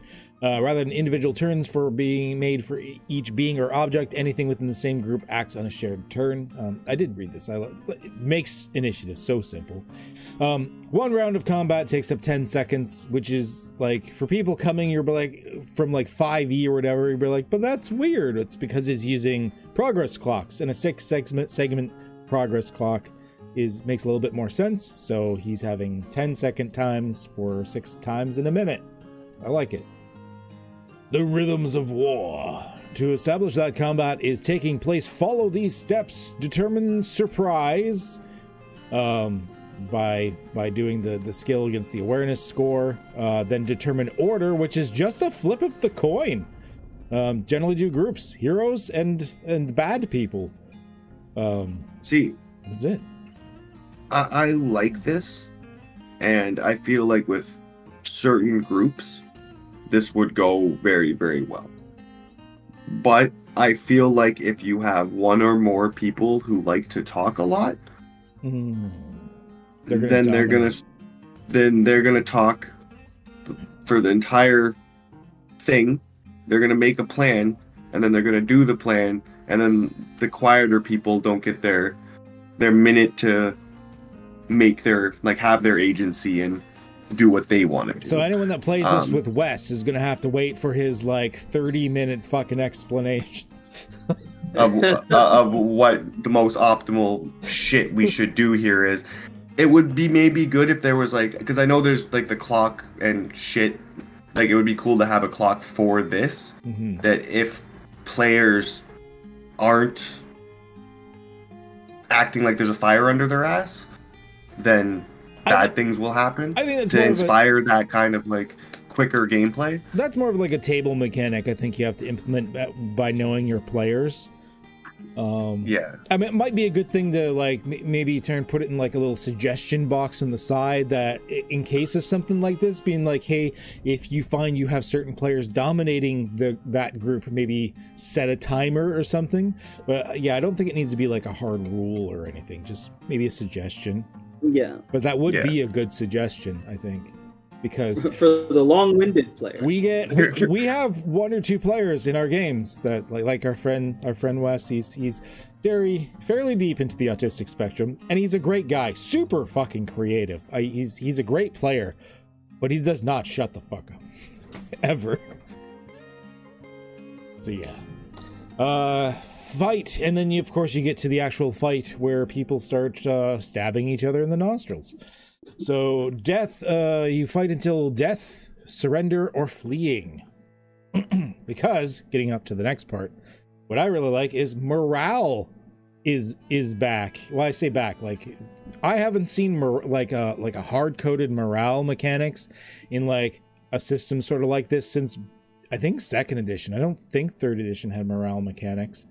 I don't think we saw hard-coded morale into bad guys since a long time ago, decades. I'm sure there's probably been some in other systems I've played, but it's nice to see back, actually. So an actual score for it. Enemies will not always fight to the death, because once again, you need a score like this if you're going to play solo or in a group without an arbiter, because the arbiter, you don't have someone to say, okay, yeah, the goblin's cowardly, he runs away. You need a score for that. Yeah. If they get leaderless, get decimated, where like half of the enemies are defeated, or preservation, the enemy is alone and bloodied. Yeah. Tapped. Main offensive resource like mana are nearly spent. The hero's still alive. When testing morale, roll 2d6. If the total is over the enemy's morale, roll another d6. On a 1 to 3, it retreats. On a 4 to 6, it surrenders. And enemies that don't have a morale value or that are berserked will just fight to the death. Yeah. This is really cool, and again, it gives the players more shit too, because like, yeah, these things are listed, but if, say, the barbarian like role plays ripping some dude's head off in a really great way, and then like rolls a good check on it, then you can just add a point here to their morale that, like, now they'll run away or they'll be scared of you earlier. Yeah. I like the scale. Yeah, I like it. I like it. And yeah, Terrence says, I don't mind war room chat, but I feel like if something's a personal issue, that's the kind of problem individual initiative systems have as well. Yeah, I mean, that's really a table issue. It's nice to have some suggestions about it. I know in Dungeon Slug, when I finally released that book, like I've got a very different system going on for that, where it's like initiative free entirely. We all got to experiment and see if we can find the right way to do these in RPGs. But I like the simple initiative order as well. And like I said, it's got a bunch of benefits to it. Yeah. Like breaking the individual system, like now you're working as a team, you're taking a team turn. Yeah. And that's what it's all about. So now we're going to get into position, and this one I actually had some questions about, because it says combat takes place on an encounter map, but you don't actually define what an encounter map means, because I do notice that we're going to get to it in a second, but you talk about things like zones and how creatures will want to stick to a zone, but at the same time you also very specific. Oh, OBS disconnected, reconnecting. Am I still reconnection successful? Oh, I think I'm still streaming. Am I still streaming? Yeah, stream's still up. Okay. It's behind. Okay, we're gonna wait a second before I ask that question, because yeah, no, you're good. It just skipped. So it skipped, maybe repeat your question. Okay. So you've got like zones, front line, midline, backline, but at the same time you also have very specific measurements that don't mesh with the zones. So how, and like specific ranges and stuff like that, how in solo play, I left that out of this playtest, encounter map is a standard 1 inch equals 5 feet map. Okay. I think you're going to have to walk us through how the zones work in relation to the specific like measurements for it in like solo play, like how big is a zone, because it doesn't say. Because like if you're running solo play, like where do the monsters move? Like how do you decide where the monsters move? If it says front line, where in a 5 foot square gridded battle map is the front line? Like that I'm not sure on. So let's read this, but yeah, we might need a little bit more explanation, because I'm not entirely sure. So it's nice to know that he read the zone description. Okay, we'll get there. I might have just missed part of it. So ranges, of course, ranges referring to distance in feet. It's for everything. Reach refers to an area within an area of the melee attacks. Normally you'd have like your 5 foot adjacent reach, I assume. Moving. Beings can move at any point during their group's turn or during an opposing force's turn if they take the rush action. They can do so after any of their own or their allies' actions, but no further during the round than their speed. Other speeds. Being can use any types of speed they have, such as all of them. Once the speed of any type is... So this is like D&D. Just you have that maximum. You can't... They don't like add together or anything like that. Makes sense. Once during a turn your speed is not impeded, you can spend 10 speed to jump. You can jump either different things for jumping. Okay. Clinging, being without climb or fly speed that clings to a ledge after a jump is prone, must stand up to pull itself up. That's cool. Difficult terrain, speed, is it going to be just, what is it, doubled? Doubled. Unless it has something that overcomes difficult terrain. And can't benefit from the rush action. Cool, easy peasy. Cover looks pretty much what you would expect. Half cover, like slim cover being like +2. At against enemies. That was another thing I got a little confused at. Your accuracy test is against their accuracy test. It's kind of a weird phrasing on that one. I would almost want to like change it to like the bad guys like defense or something like that. It's weird that their AT is not for accuracy, but their AT is their defense stat. Full cover, but what you expect, +5. It's very similar to 5e. Flanking, +2, -2 in all DTs it makes. Okay, makes sense. Zones, so let's read this. A general description of how beings, traits, and features dictate where it is intended to fight during combat. Frontline, most effective offensively within melee reach of an opposing force. Try to end their turn within the same distance. Midline, within melee reach, so it tries to withdraw. Backline being far away. So it says where they should be, but it doesn't specifically say in a solo game where you move them. Like the it's you end up having to do sort of like arbiter stuff to decide where the bad guys are going to move, I think. How are you guys interpreting this? Hold on, because I want to look at. There are like creature stat blocks. Yeah. Well, it just says like frontline, midline, backline. So, but you have to interpret that yourself, which, I mean, that's kind of like an arbiter thing. Like you get to choose if you're using a gridded battle map and it's got like height values and stuff like that. There's no way for it to choose for you where these zones are.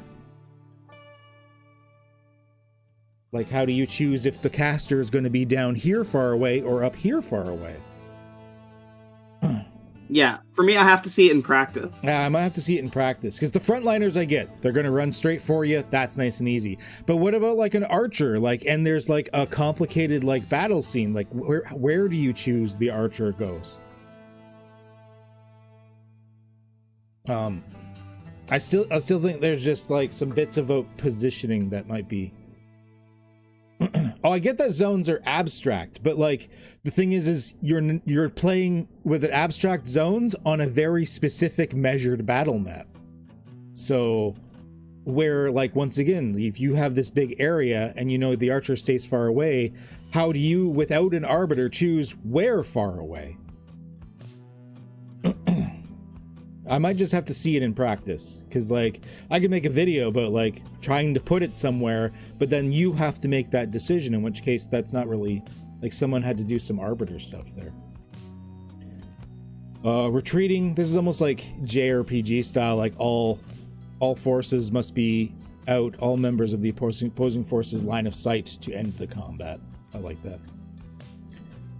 Would go wherever is further. The problem, my question is where is wherever?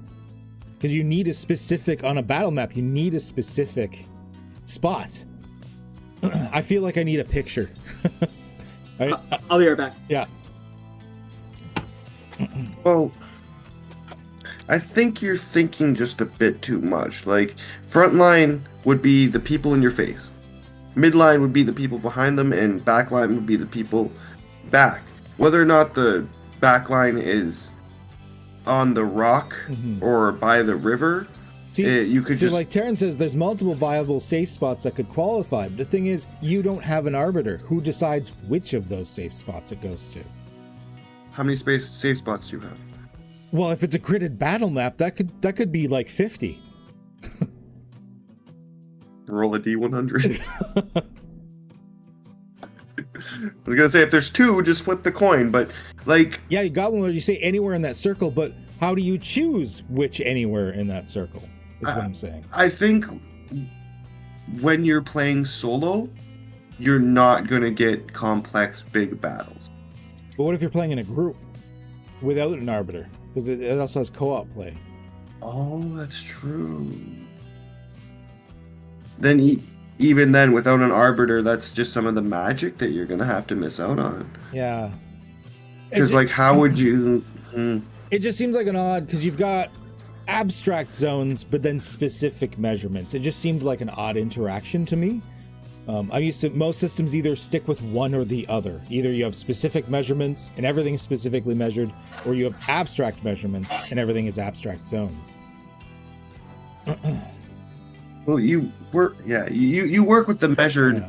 I think it's partly because of the way I've played D&D. Like when I ran D&D games, I had very complex environments. I'm a big proponent of more pots on the stove. Like there will be like moving platforms and raised areas, and like I always created a dynamic environment for them. So the types of encounter maps I build are very difficult to choose if you don't have an arbiter of where everything goes. I think it's just a difference in playstyle, maybe. Yeah, no, like some of your combats are insane. I don't think you'd get that without an arbiter, without somebody working it, right? I think just without the arbiter, you have to stick simplify. But like for this, it would be there's rogue goblins, there's knight goblins, and there's archer goblins. There's a couple archer goblins on the rock midline. One's trying to stab your legs. You kill half of them, and then the other half is trying to run away into the woods. Mm-hmm. And that's just how. Yeah, you just gotta. It goes. I guess with group and solo, you just gotta simplify it down. I'm just not used to that. I'm so used to not. I'm used to there being a GM that makes it complicated and crazy and stuff. Where, yeah, you're just gonna have to keep it simple, bitch. But again, I'm thinking more solo. Like if I was playing solo, I wouldn't expect it to be like very mind blowing. You're gonna beat up the goblins, get some loot. There you go.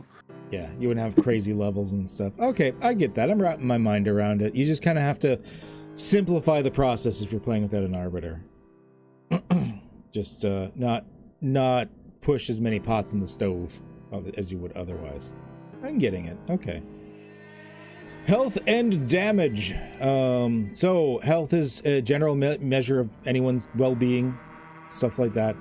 I like the way this works because D&D 5e is a little easy on the like people can pop down, go back up, down, up, and there's no issues. This changes that. So if you're reduced to 0. So if a being's health is reduced to 0, it dies. But if that being is a hero or leader of an enemy group, it instead becomes staggered. Temporary hit points can basically they don't stack. They're just saying that it's like 5e temporary hit points. You take whatever the higher amount is if you get it multiple times. Yep. Damage.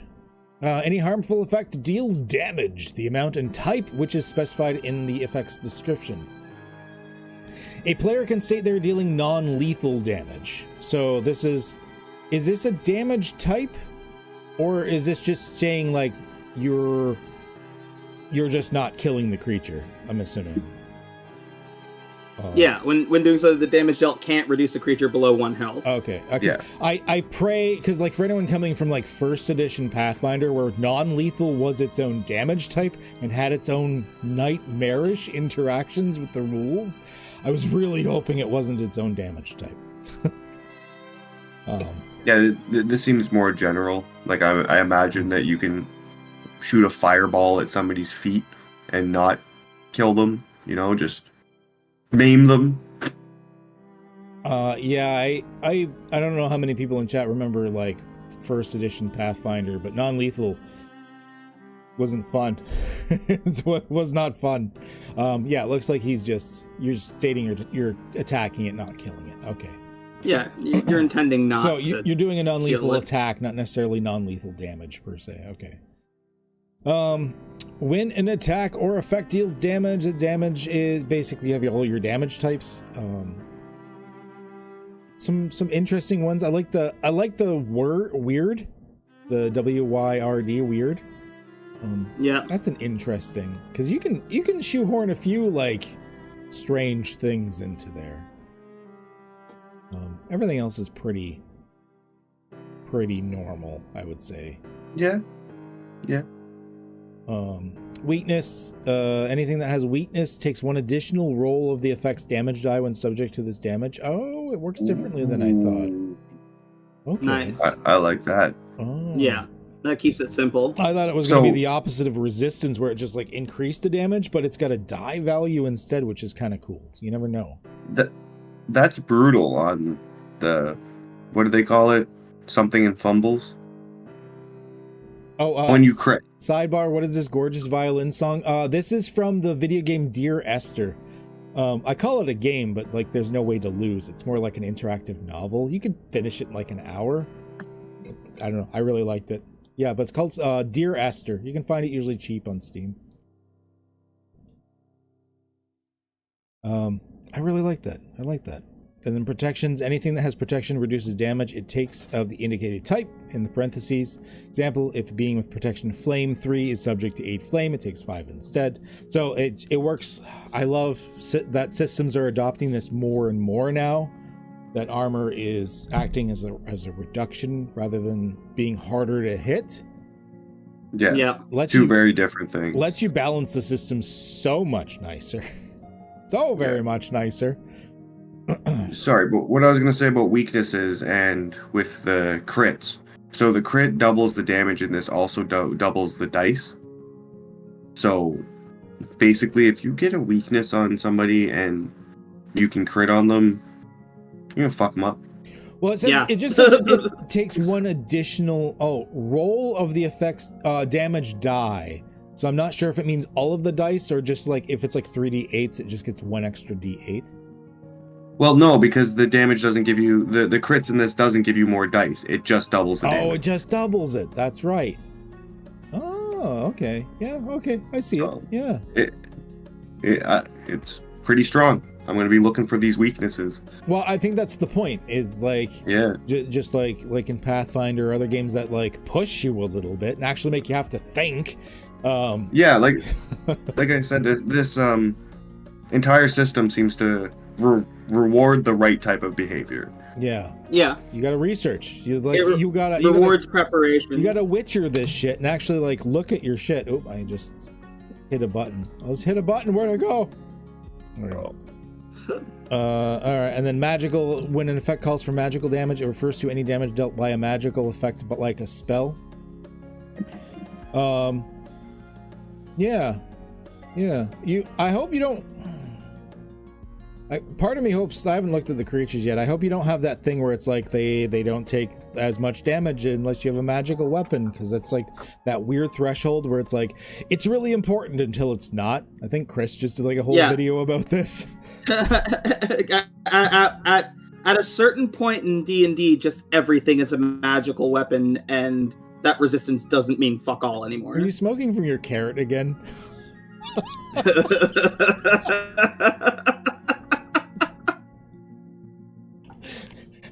Does that taste like ass by now? I gotta know.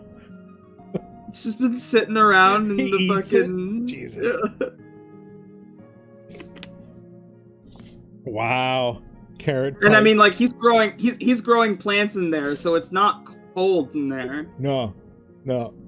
Jesus. All right. No, that carrot has been sitting here for 3 hours. When an effect calls for physical damage, it refers to blunt, piercing, or slashing damage that isn't magical. Okay. Oh, so armor doesn't protect against magical damage, because armor just provides physical. Does it not?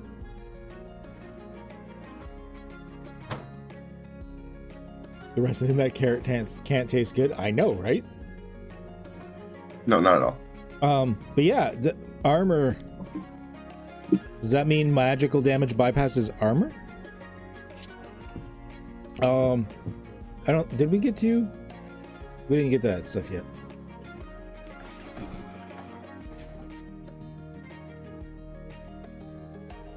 This equipment provides protection physical. Yeah, so magical weapons bypass armor. I lost where it was.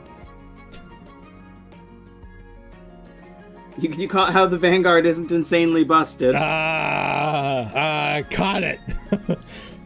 So magical attacks was just like ignore that shit. Okay. All right. All right. He was hiding it. He was being sneaky.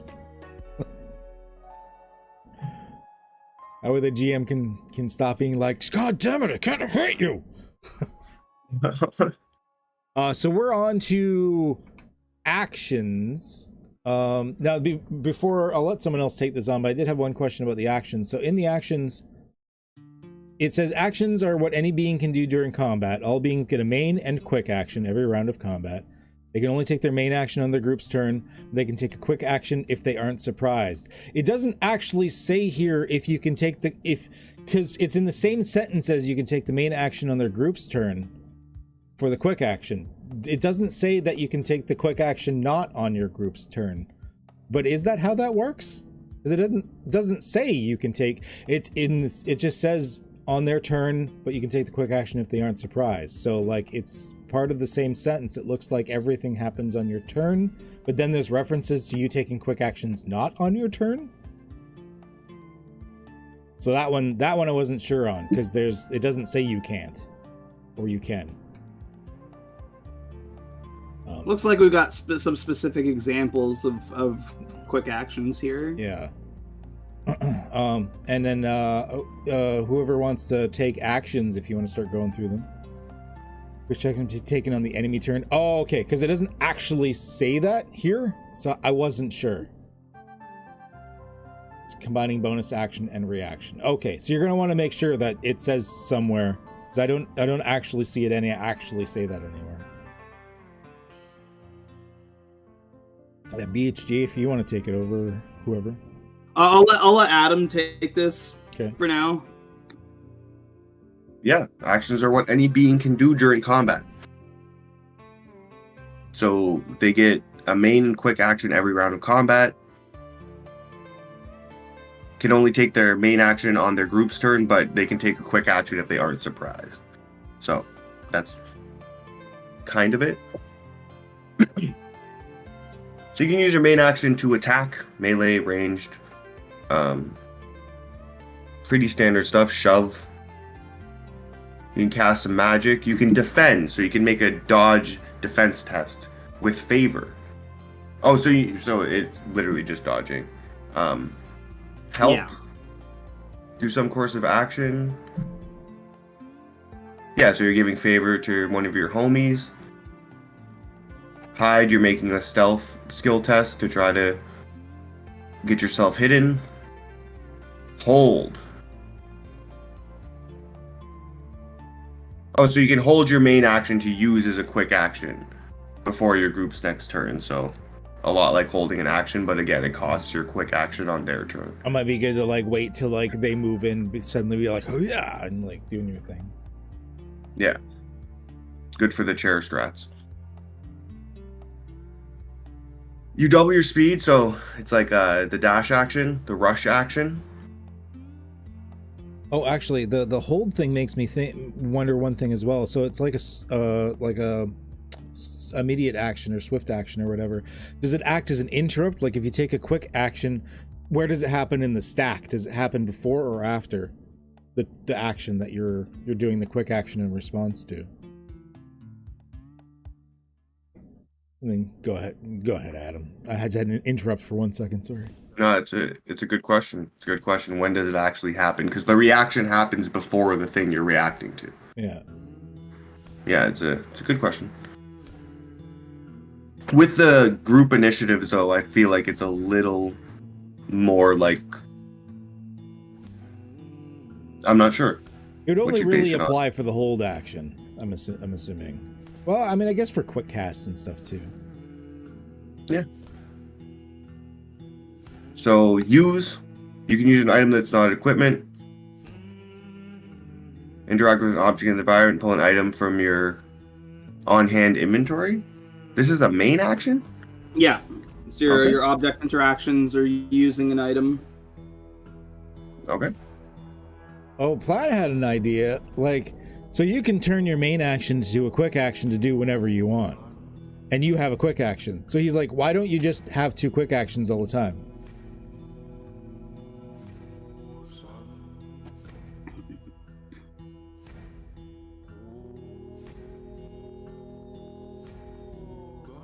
Takes place before the effects of the action occur.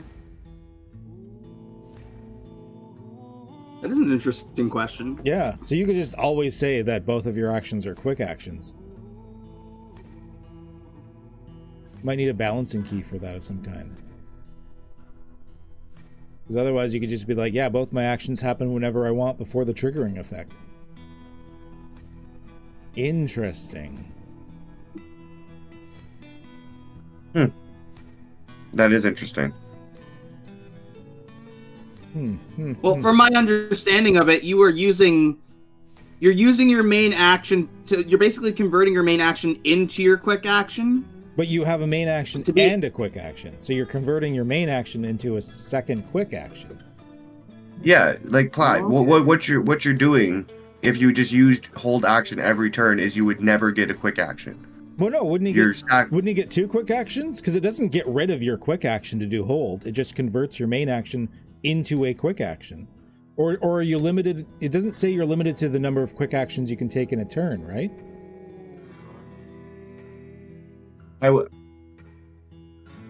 Because it doesn't get rid of your quick action. It just turns your main action into a quick action. Using main action as a quick action. That's true, but I feel like as a quick action kind of means like it's taking your quick action. But I might just be also relating it to D&D because that's how it works. You hold your action and it costs your reaction. She says, so Amanda, who is acting currently as Taryn's secretary, says it's like the ready action from 5e. Okay, so yeah, it uses up. Okay, so it uses up the quick action. He might want to reword that one a little bit then, because it says you use your main action as a quick action. It doesn't say anything about like taking place of the quick action. It sounds like it's converting the main action into a quick action, thus giving you two quick actions. That's good. That's a good thing to clarify, just in case. Interesting. But I get it now. It is not supposed to convert it. It takes place of it. It supersedes it. So yeah, you are losing out on your quick action. That was still a good point to bring up, Platt. Walking this shit through. I like it. Yep. And then there's counter, which is attack of opportunity. Focus, which I think is concentration.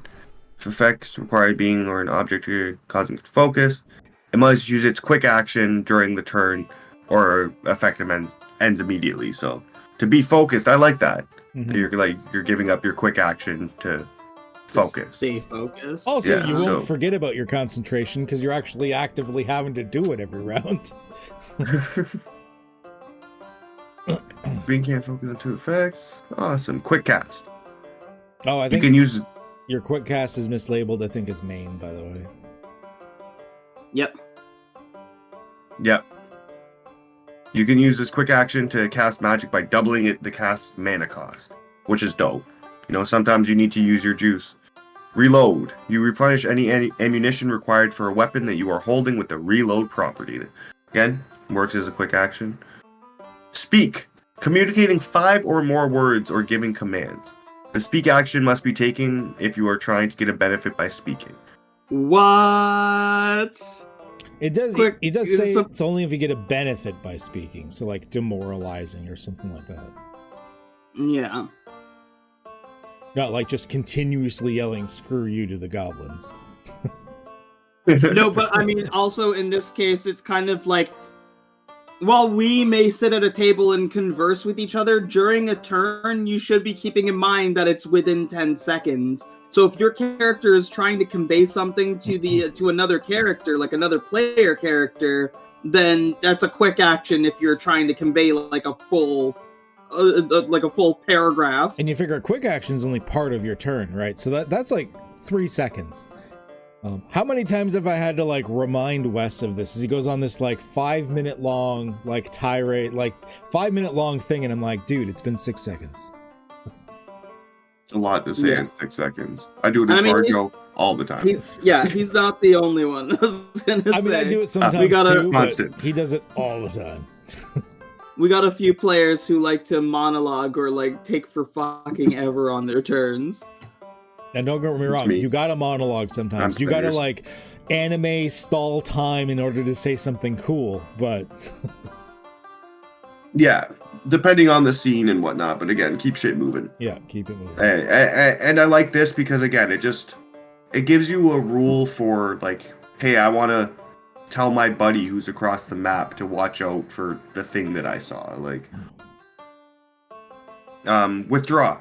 You can only take this quick action while within enemy's reach. For the rest of the round, you don't trigger quick counters. Oh, like quick action counters. Okay. So that's cool. Everybody gets bonus action disengage, which is again nice. I feel like, see, the thing that I keep relating this back to D&D because it's the main thing I know, but you don't use your bonus actions for shit. You get like 2 things if you're lucky from your class, and that's all you do with your bonus action. Yeah, unless you're specific builds or like a rogue or something. Yeah, you're not using your bonus actions as often. No. And this, like, every turn you'd be like, okay, this is my main action, this is my quick action. It's something you would manage with your action economy, and I like it. Should I keep going for conditions, or you want it, BHD? I'll take conditions. So we've got bloodied. When a being's current health is at or below half its maximum, it becomes bloodied. This status has no special effects on its own, but other mechanics of the game will refer to it. So straight from 4th edition, I think we all kind of carried on that flag. Actually, even before, I think it came from before that. I use it. Encumbered beings are carrying items above their load score. If they're encumbered, their speed is halved and they can't rush or sprint.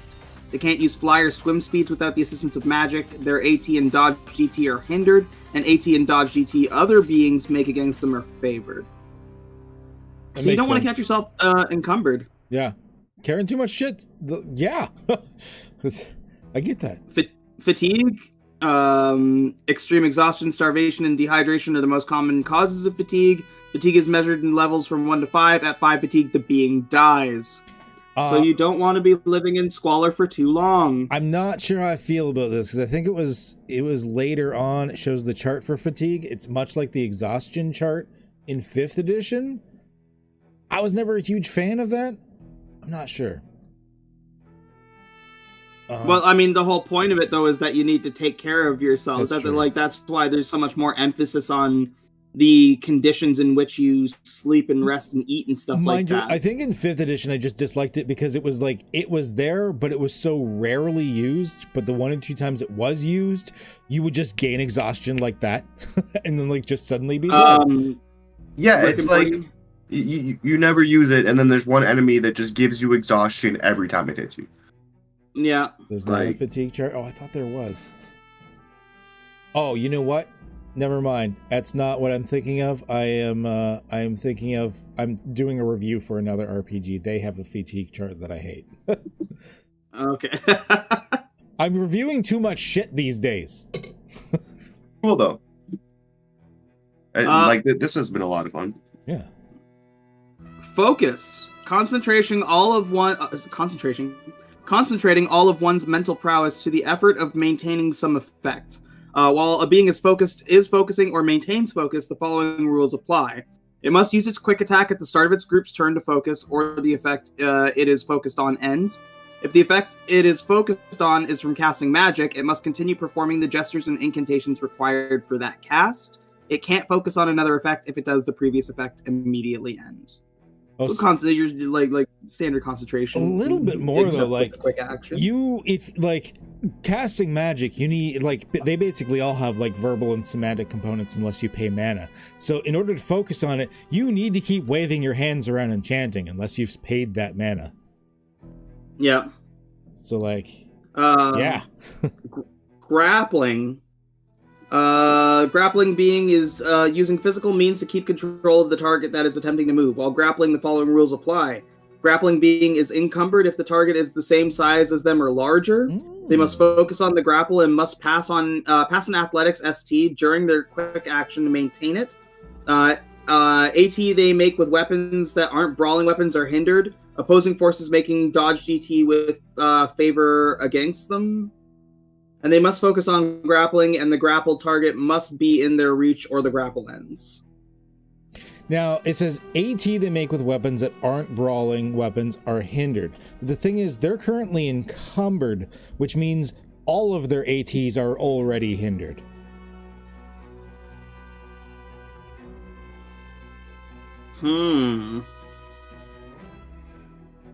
Unless I missed something. So, like, they're already hindered because they're encumbered. I'm assuming they are of that level. Like, if you're grappling a little guy, then this rule comes into place. That's probably why that's there. Like, I'm not saying it's wrong. Yeah. I'm bringing it up because it looks like it's got a thing that if it's medium or bigger, then yeah, you're gonna be hindered on everything. Hindrance stack? No, think of it like advantage, disadvantage. Staggered. While a being that is a hero or leader of the enemy group is at 0 health, they are staggered and the following rules apply. They are incapacitated and fall prone and must spend and roll one of its hit die at the start of its group turn. On a roll of 1, or if it does not have hit dice, it dies. Yeah. So even on the first, there's no like countdown. Like, you could roll a hit die and roll a 1 and just fucking eat it. And just eat it, yeah. And at level 1, you only have 1 hit die. Each time it takes damage, it loses 2 of its hit dice. Wow. Yeah. Yeah, death's no joke in this game. Death's no they're joke. not fucking around. And I'm for it. Yeah. Surprise. While surprised, the following rules apply. It can't take any actions or move during the first turn of combat. And unconscious beings are unconscious while they sleep, and if they become knocked out into stupor. While unconscious, the following rules apply. It is incapacitated, prone, and can't use any of its sight-based senses. AT against it are favored. If it fails any dodge or endure DT it fails any dodge or endure DT it makes, and makes hindered resolve DT. Yeah, Platt, it does make it scarier for casters, because yeah, like the Vanguard had like a D10, so it's, a 10% chance that they'll just bite it, whereas a caster had a D4, 25% chance they'll just bite it. That's what you get for being squishy. All right, Ked, take statuses. Statuses. I'm gonna say statuses. I'm just used to it. Statuses may occur as a result of magic, features, attacks, or other effects.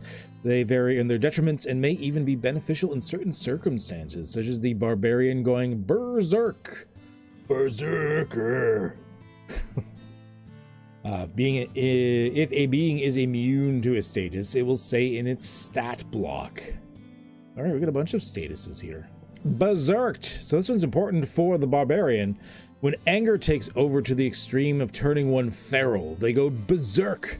Reason is cast aside and being gives into ferocious instinct. Any effect that berserks a being or state that it goes berserk reverts to this status. The following happens. They can only move and attack, and they must use any attack options they have to do so. Basically, you got to keep beating on stuff. If they are focused, the focus is broken and they can't focus on another effect. So that's not too bad. You just, you've got to keep attacking until you're not berserk anymore, and you can't focus on shit. Doesn't actually say you can't cast spells here unless there was something in the barbarian that said that. Spellcasting berserker? Let's go. Well, how would the barb get access to spells, though? There was a talent that gave them essences. Oh, that's true. Yeah, they could learn. They wouldn't be good at it, but... and what was the requirement for that? For that talent? Yeah, you're right. I don't know. Prerequisite, no spell aptitude. Oh, so yeah. Yeah. So you could, as far as I can see, you can be like a berserker barbarian that happens to have like the light spell or like flame or something. Yeah. You're not gonna be great at it, but you could do it. Essence, but no mana. Oh, what? No, doesn't it give you mana? Because what would be the purpose of the talent then if it gives you an essence but no mana to cast it? Like, why would there be a talent that you can only take if you can't cast spells, but then not give you the ability to cast spells? Oh, that's another good point, maybe. Rob Fett might have brought something up. Let's go back to the talents just for 1 second. So, choose a spell, increase your aptitude with it to capable. But yeah, you don't have a mana pool. Because it's like... Maybe not all essences cost mana? Oh, yeah. Because they don't all require mana. Taryn just said it. You can do like a firebolt spell, and unless you're boosting damage or making it into a cube or sphere or something, you can just do that 1d6 firebolt, and it doesn't cost you shit. So, like, yeah, not everything requires mana. You can still do a berserking barbarian with like, summon a little firebolt or something. Once again, you won't be great at it. You'll never get more than that, like 1d6 firebolt, but hey, whatever. If that's your theme, that's your theme. All right, blinded. Let's get into this. Any effects that blinds a being, I mean, you can't see, blah, blah, blah. Automatically fails requiring sight. Dodging is hindered. Attacks are favored against you, and any DT forces are favored. It's what you expect for blinded, basically. Yeah. Burned is what happens when my ex talks to me again. Any effect that states a being it is burned refers to this status. Well, burn, the following rules apply. The being takes damage equal to what is shown in the parenthesis next to the burn status at the start of its group's turn. Oh, so it happens. That's nice. It happens at the start of the group's turn. The damage type is also indicated next to it. For example, a being that is burned 1d4 fire would take 1d4 fire at the start of its group's turn. So it's a persistent damage type of thing.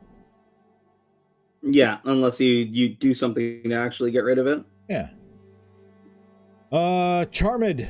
Well-being is charmed. The following rules apply. They believe the charmer is an ally. That was easy. That was a lot. Didn't really need S on that rules. Unless there was more to it and it's hiding. I don't know. Confused. Well, being is confused. The following rules apply. It must roll a d10 at the start of the round to determine its behavior for the round. And then there's a chart for doing random shit. I like it. Cursed. Cursed beings are afflicted with a soul-marked malady. This status is used to categorize these maladies. See curses. Dazed. Well-being is dazed. They can't take quick actions and can't move unless it uses its main action to do so. Interesting. Did it, I mean, I'm guessing how movement works is going to be similar to 5e. Did it actually say that in, like, the actions or anything? I think it did. Moving beings can move at any point in their turn. Okay, just making sure. Deafened. Is it what you expected? Diseased. Oh, interesting. They are hindered in their hit dice rolls. Oh, shit. That sucks. Especially if you're like a wizard with a D4 and you're like a level 1 wizard and you've been knocked unconscious and you're like, well... Yep. That's why you gotta wear protection when you go near those zombies. Yeah. 50% chance of just dying outright. And like I said, I like that because, again, don't get diseased. Yeah. Well, when I say that sucks, I don't mean like that's a bad rule. I love that rule. It sucks for you as a person, not in the game. Yeah. We all just immediately switched from player to DM with that one. Hindered hit dice, you say? Yeah. Die, my pretties. Yeah. Oh, it's too good. Yeah, no, if we want a narrative game, we'll play a narrative game, but like this is the type of game where it's like people going to die, and I'm okay with that. Give them malaria and tetanus. Yeah, malaria, tetanus, and punch them in the face. Fatigued. Being fatigued has at least one fatigue. The following rules apply. Also, this is what fatigued is. They suffer a penalty to their d20 rolls equal to their fatigue and can't take the rush action. Oh, that's nice and easy. I like that. I was definitely getting confused between this and like the one that was sent to me yesterday that I started reading, which He's going to be a bit of a dumpster fire, I'm not going to lie. We'll get to that video later. Frightened. Well, a being is frightened, the following rules apply. This is actually more than one rule. It takes hindered, AT, ST, and morale. Well, it can see what it is frightened to. If the being is an enemy, heroes make dodge DT against it with favor. And it must end its move further from what has frightened it when it started its move. So unlike D&D where you just can't get closer, you actually have to run away. You have to flee. That's interesting. Which I like better. I mean, that's how frightened should be. Hold up. I don't know. Does burn damage go before or after you make your hit dice roll when you're downed? It would happen before, because it says at the beginning of the group turn. So you would roll, you wouldn't roll an extra hit dice because it says whenever you take damage, you just lose 2 hit dice. So if you're on fire and you fall unconscious at the beginning of the group's turn, you just lose 2 hit dice. Basically, you're just fucked. If you're level 2, you're just, or lower, you're just done. Don't be on fire. That's status. Okay. Statuses. Okay, yeah, you just have to add that in somewhere. Easy peasy. Don't forget to note that. Meanwhile, like, Terran's probably been watching, like, you know, half in the bag or something, didn't take any notes. He's like, whatever, these guys are scrub. Yeah, fuck these guys. Fuck these guys. My system's perfect, god damn it. We're now on a very particular list. Frozen ice solidifies. They either get slowed and restrained. The ice covers their head. They're also deafened and silenced. Hey, at least he was nice. He didn't have anything about, like, suffocating or anything. So that's nice. That's fair, yeah. Grappled. Speed is 0. Can't and cannot increase from bonuses, which makes sense. You can attempt to break the grapple as a main action. Breaking the grapple on a past athletics or finesse. I like that you have the choice. If it's an enemy, it instead forces the hero to pass an athletics or finesse when it uses this action. Okay. Yeah, okay. It's easy enough. Although, part of me, like, it mechanically makes sense for speed to be 0 in both, like, this and D&D and stuff, but I've always wanted to, like, someone to, like, grapple me and me saying, like, fuck it, we're going for a trip, and I want to just, like, start dragging them somewhere. Just to run with them? It's like, we're going off a cliff, let's go. At what point have you reversed the grapple on them? Yeah. Hastens, speed is doubled, and you get 2 main actions. Hell yeah. And in capped, you can't take actions and your speed is 0. Invisible, you can't be seen by non-magical visual perceptions.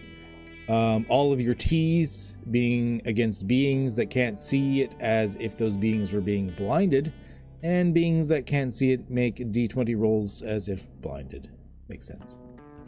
Did I bleed out or burn to death first? Sounds like the Vanguard thing. Yeah. You got it. We got to get Plaid in on one of these. Yeah. Oh my gosh. Like I didn't even think about the fact that we should have just, like, Plaid. We should have just had you in here with us. Don't join now because our cameras are set up, unfortunately. Please don't join right now. But you have to be in one of these future ones. You're too funny. Paralyzed. You're in capped and mute. Attacks or accuracies against it are favored. It is. I'm surprised attacks aren't favored against when you're in capped. Interesting. Always fail dodge and endurance, and always fail strength and dex, AT and ST. Cool. Poisoned. If the being is a hero, they're either ATs, endure, DTs, and STs are hindered. If an enemy, then there's a bunch of stuff they do with a favor for it. Prone, ATs against it are favored, and it makes hindered, dodge, DT, and ranged AT. Cool. I like the fact that it doesn't make, it doesn't make range attacks against it, like, worse or something. For prone, it does. But does it? No, No. the being that's prone is hindered for dodge and ranged. So your ranged attacks aren't hindered against it, Yeah. but your melee attacks gain favor Okay. Yeah. against it. Okay, yeah, I 'Cause read that never wrong. made sense. Like you're up on like the parapet of like a castle wall, like shooting through like the crenellations or whatever, down at this guy below you. But because he's laying flat instead of standing upright, you get disadvantage. He tripped, man. He tripped, so he's harder to hit. Restrained, speed is 0, ATs against it are favored, beings, all that stuff there. It's pretty straightforward. Silence, can't speak, and then slowed, speed is halved, and you don't get your quick action. And you can take your quick action as their main action. Cool. Easy. I'm not sure how much we really want to delve into equipment. Maybe like go quickly over like the basic armors and stuff, but like we don't need to read off all of everything. No, just the basic stuff. You got your advantages based on whether it's trained, proficient, expert, which I like. Again, like having that separate thing for weapons and for armor. And weapon properties: two-handed, finesse, heavy, light, reload, thrown. Pretty standard. Small and larger beings can dual-wield light weapons. Doing so allows the being to make an additional attack with the offhand when they use their action to attack. They can't add the damage modifier to the damage rolls of this additional attack, so it's pretty much the same. Well, you don't need a whole bunch of extra rules and extra feats and shit just so you can dual-wield weapons? Yeah. Crazy. There's not 2 pages of specific rules just for dual wielding? Weird. And you're right, big shields do take 2 hands. That's what I figured. But we already know that later on, the Vanguard just can be like, nah, fuck that, I'm gonna do it anyway. Yeah. Which I'm completely okay with. I usually play like the caster or anything like that. I'm playing the Vanguard. This is fucking cool as shit. Now in 2nd edition, I used to play a wizard that had a tower shield, like a great shield. But what he did is he got a bunch of spikes forged on the bottom of the shield. He would just take it off and jam it into the ground, and then he'd start casting around it. It's smart. The one thing I want to bring attention to here is the brawling weapons, because, I mean, we had to homebrew in, like, fist weapons in D&D 5e, so I can appreciate that it's included here. Cestus, Spiked Cestus, Metal Knuckles, and it's just, like, an easy damage. 1 blunt, 1d2 blunt, 1d2 pierce. Metal Knuckles is also 1d2 pierce. That one's Yeah, weird. because they're like brass knuckles. I don't know, but if you look at makeshift weapons, there's some gold there too. It says that these weapons deal 1d2 damage of a type that's appropriate for their form. So if you break a bottle and stab somebody with it, 1d2 piercing damage. Makes sense. But this die may be higher if the object's form makes sense for it. And this is more of that like DM bargaining. And then in brackets it says such as throwing an entire table dealing 1d6 blunt damage. So, like, I want to play that pugilist. I really want to play that pugilist and whip tables at people as the tech gremlin. Like, I like it. Yeah. The tech gremlin. Tech gremlin just throwing shit, you know? Like, grab the lamp, huck it. Oh my gosh. And he's got some interesting, like, he's got a full-on battering ram in here, which is nice. Yeah. Big boy with a battering ram. Let's go. Bunch of firearms. Lots of firearms. Hey, Kirby. How's it going? When did I mod you in the channel? I mean, not that I'm saying Amanda, that's a you have a bad great idea. Bye, Amanda. Yeah, I think we're almost done, thankfully. We're getting there. We're getting there. We got 15 pages left. Yeah, but a lot of it's just like stat blocks and stuff. Yeah, it's like a lot of like the one thing here is like the alchemical tables. So like you have like a very good variety of different alchemical items that you would use as an alchemist or like be searching for as an alchemist. And this is just what he has in the playtest. Like, This is pretty good. Like, firearms is like a stock staple in this. Yeah, let's go. I hate people that are like, it's not realistic. Fuck off. I want my in my fantasy game. I want to have some glick-clacks and click-clacks. Yeah. Yeah. I hate people that are like that. One, guns were a thing technically before like plate mail was in standard use, and two, you think it's not realistic that your magical elf that can fly and shoot fireballs out of his nostrils could have a gun? That's the part you have issue with? Yeah. That's the line. I draw the line at firearm. That's the line. Alchemical item descriptions is cool if you scroll down a little bit. There's a lot of, like, Tanglefoot bag. A target who's hit with this item is grappled by the goo, and like they do things. Oh. And what's beautiful about this is, like, even if you never touch it, you have it. Yeah. If one of your players one day randomly is like, I'm gonna go look in the woods and try to make a potion, you're like, well, fucking guess what, motherfucker? I have a whole thing of like official stuff I can just pluck and use. It's nice to have. A tower shield you can plant into the ground exists. It's called a pavis. Oh my god, I didn't know that was actually a thing. It's awesome. The more you know. Yeah, Tanglefoot bags, they're a classic. And like you said, it's not like it's gonna go bad unless you're doing quick alchemy. Oh no, goo. Oh yeah, that's just after it's used to becomes brittle and stuff. There's a lot of cool shit in there, like blade fire oil for like lighting your like sword on fire. Let's go. Yeah, the alchemist would be really cool to play. I yelled a bridge to death in one of TWA's games. Realism be damned. Platt yelled a bridge to death in one of your games, Adam? Yeah, he yelled the bridge to death. They were all like doing attacks on the bridge to try to knock it down before I think it was dinosaurs were getting across the rope bridge. And he was the last one to attack, and he's like, can I use my vicious mockery to attack the bridge? And I was like, all right. And you suck, so bridge. He successfully yelled the bridge, and it broke, and the dinosaurs died. You got Monster Hunter sword oils? Yeah, you know what? You should just have Terran go in and like just like take all of the Monster Hunter loot and just like shove it into this game.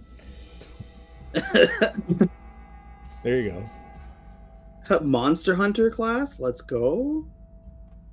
I mean, there's crafting with rare items.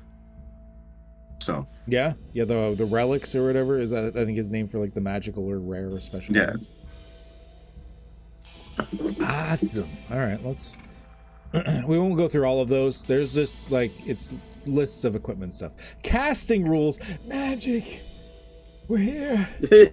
Finally, magic. I will agree that this needs to go higher on the list of things. Like maybe not so much spells, but the casting rules needs to be way closer to the class list than it is right now. Oh yeah, it's weird that the equipment happens before the rules for magic. But I think it was because he wanted to focus this playtest on the character creation.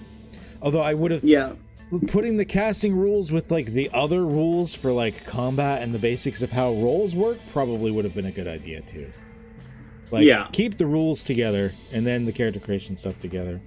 But once again, this was just kind of like a playtest he slapped together, and it slaps. It's good. It's good. Casting rules. So spells. I'm going to handle this one. I'm taking over. You have no say. Casting rules. Spells. I'm going to roll a joint. There you go. I forgot to charge my vape again. It works a bit differently than, you don't have like spell slots or anything like that. So let's go through it. I might as well just read it instead of trying to explain something I only half understand anyways. So to cast magic, you must meet a few requirements and stuff. Of course, there are aptitudes, just like everything else.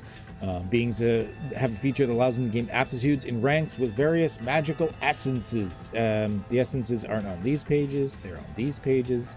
There's a bunch of them. Think of them almost like the elements or domains or anything like that.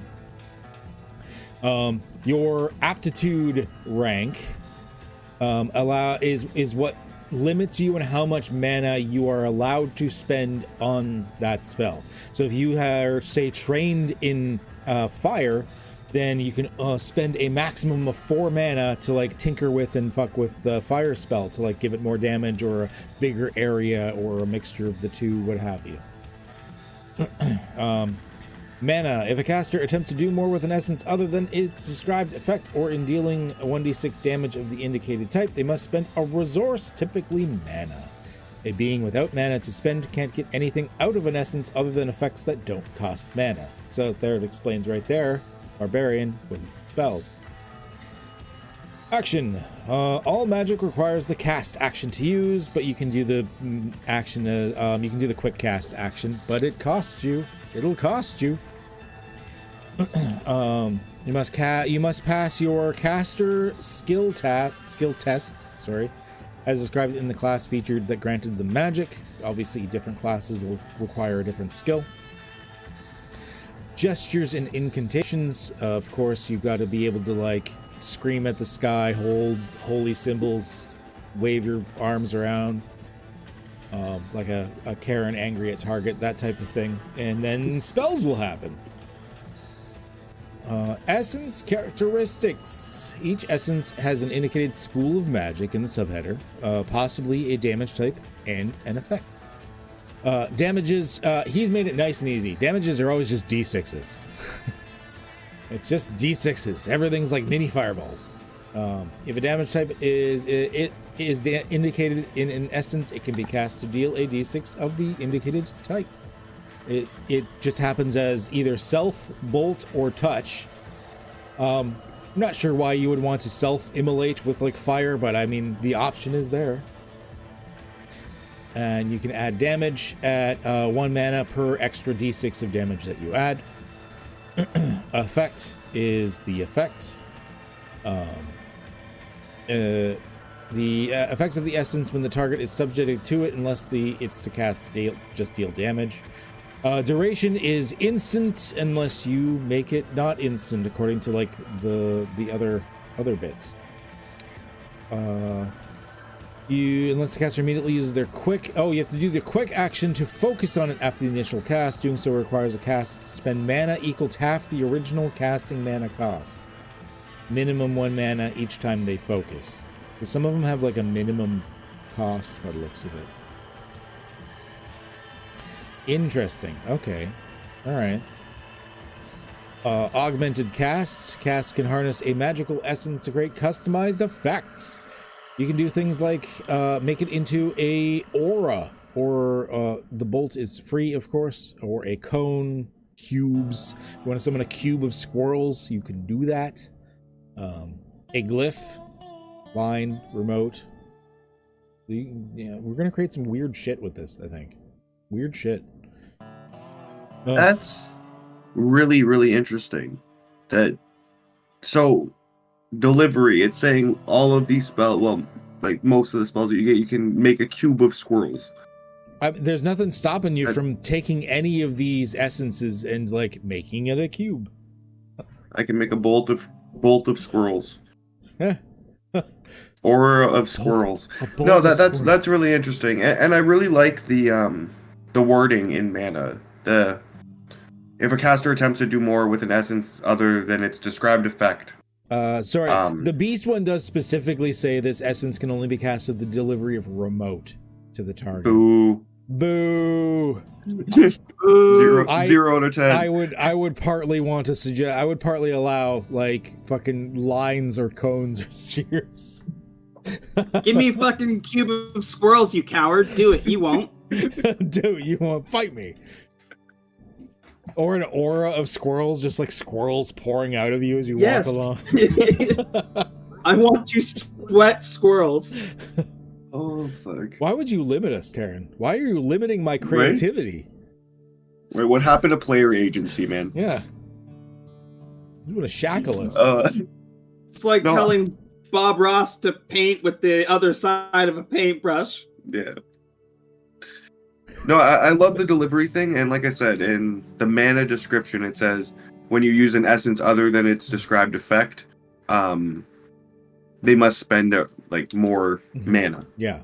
So again, it's more of that DM negotiation language, where it's like you can do more with your shit if you push it a little bit and bargain with your resources. No, Goblin Lord, aura of squirrels, Florida Man style. I like that aura of bats. That like that you Aura get like that of bats, Batman yeah. Dracula thing going on and be like, I'm here. I like it.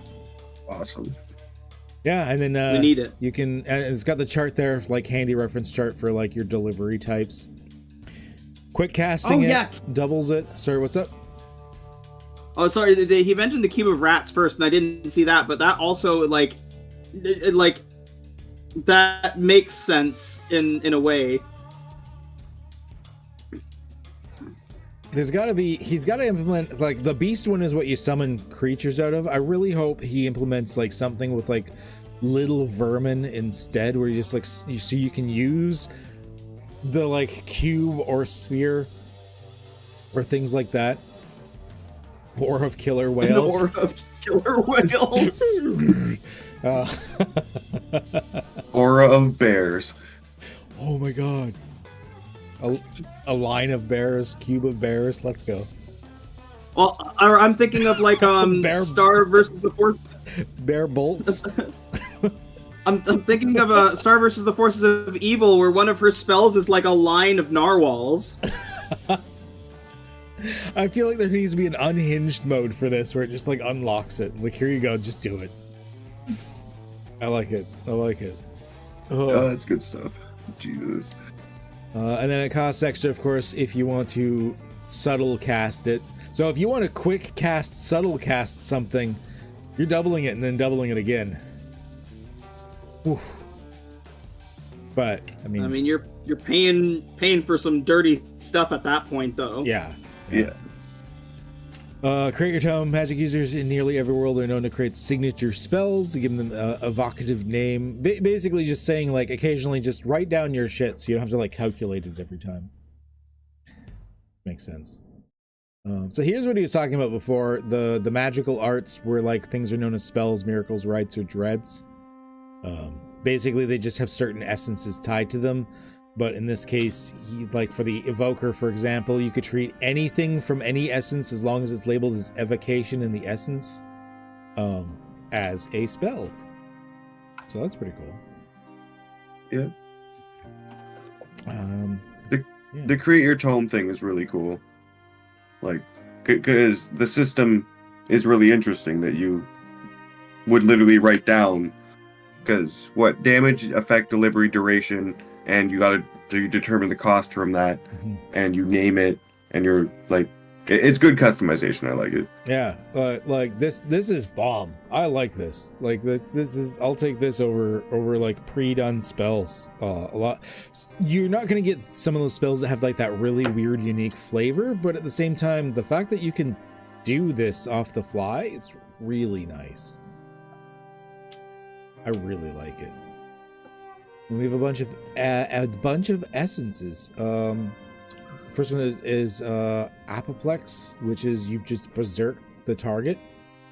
Target is berserked while the caster is focused.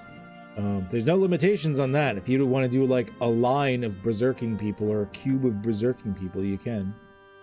I walk in the tavern as a tech gremlin and I cast Apoplex as an aura. Everyone just goes nuts. And I hide. On a barrier. Awesome. Of course, you can shape the barrier however you want. I want to cast a barrier bolt. So just, do you remember Magicka? You ever play that game? Yeah, I remember Magicka. You cast the magic in like a dome or a line. Yeah, it's kind of like that. Pathfinder First Edition had something kind of similar they tried to do called Word Magic. Failed horribly, although I could abuse the shit out of it with that and a couple other feats that involved like calculating the prime numbers and rearranging the names of the spells, but they tried to do something similar and it did not work. Beast is your summons. Bless is to create holy water. I gotta make another appeal for that beast to change the types, just as I read it. Yeah, I know, right? I want a bunch of little tiny beasts that I can just like... I want to machine gun squirrels. I want squirrel bolts. Like, yeah. Just a rain of spiders? Yeah. You gotta make it happen. Come on. So confuse, cure. We've got our standard cure. Can get rid of a status.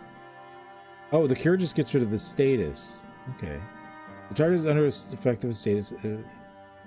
Oh, cure doesn't actually... Oh, I guess it's under life, maybe. Dispel. Try to get rid of stuff. Fire does fire stuff. Frosty does frosty boys. The target is frozen while the caster is focused. Any freestanding water within 5 feet of the target also freezes. Interesting. That's cool. Once again, you can shape like most of these. Grow. Yeah, so it's like an entangle type thing, which you can once again shape. And it does it bolt of growth. Well, to do bolt, it does say you have to have a certain element type to it. So I don't think you can do bolt. You can still do like cube, line. Okay. Line of growth. That's nice. Guidance. You favor stuff. First accuracy against the target is made with favor. Oh, so the guidance isn't on your friend. You're throwing guidance on the bad guy. The first accuracy test against the target is made with favor before the caster group's next turn. Target also makes hindered dodge DT against melee and ranged. Interesting. Hex, cursed, jinxed. Hold, like a hold person. Oh no, it works on objects. Either a person or an object, basically causing it to like seize up or become secured or something. That's cool. Nice little multi thing. Levitate, life. If the being is not, it can spend and roll. Oh, that's not as good as I hoped. The life spell just lets you spend your hit dice to heal yourself. You're not healing them so much as just allowing them to heal themselves. Oh, regen. Okay, regen is different. Regen does that. It's light, mute. Raise is for the undead, some bombos, skeletons. Regen is they regain hit points. Okay. Smite. Blesses it for 1 minute. The weapon's damage becomes holy while blessed with this miracle. Oh, bypasses all armor and shit. That's interesting. Turn, and then ward. Neat. And then there's some curses on the next page. Once again, we don't have to go through all of them, but it looks like there's some interesting shit. Doom, Jinx, Lucky. Dice rolls can't be hindered with the Lucky curse. Ooh. How do I get that? Anytime it makes a d20 roll, it first rolls a d4. On a result of 1, the d20 roll is favored. Ooh. The curse ends if a subsequent effect causes it to become jinxed. Oh, wow. Undeath And goes. Jinx is just the full opposite of Lucky. Oh, there's just like 5 different undeath curses. Okay. Fun. So they just work like a status, he says. Except that you get a curse. I'm assuming there's going to be other curses like lycanthropy and mummies, rot, and whatever. Well, I guess I guess mummy's right there, actually. Never mind. It's already there. Yeah. Bunch of them. Skeleton, vampire, zombie. The classics. The classics. Okay. Then we're on the stat blocks. This is the last. We're in the final stretch here. Stat blocks. I did make notes that the fact that their AT is what you're trying to hit with your AT seems kind of weird. And then hit dice being hit dice. A lot of this is just like reprinted from elsewhere, like the zones and stuff. Fences, detect morale load. All the stuff that was explained earlier, which isn't bad to re-explain it. And then going through. Monsters are relatively simple, which is really nice. Yeah, they don't need much. Especially if you're playing like without an arbiter or solo. Like you don't want too many complex interactions. It wouldn't go well. Imagine for things like the mimics, there's going to be like, he's going to probably have like whole tables for like dungeon generation and stuff. And there's probably going to be like a 50% chance it's a mimic type room or something. If you're playing solo. But now with them being like playable lineages, are there good and bad mimics? Oh. Like, what would a roll affect to find a good versus a bad mimic? Oh, players will be poking their chairs with 10-foot poles. Else they're gonna get their asses eaten out. Yeah. You keep adding the out. That's all you.